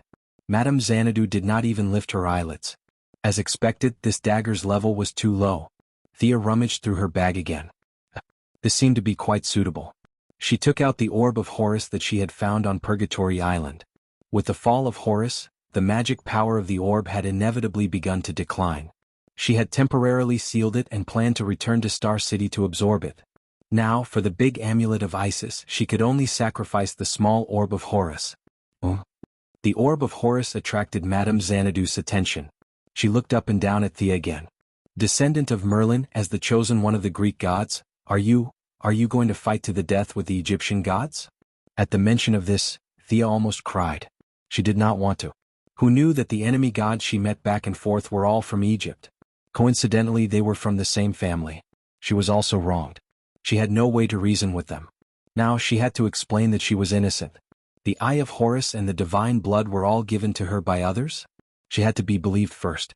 She nodded and accepted the fact that she was the sworn enemy of the Egyptian gods. Madame Xanadu was a little moved.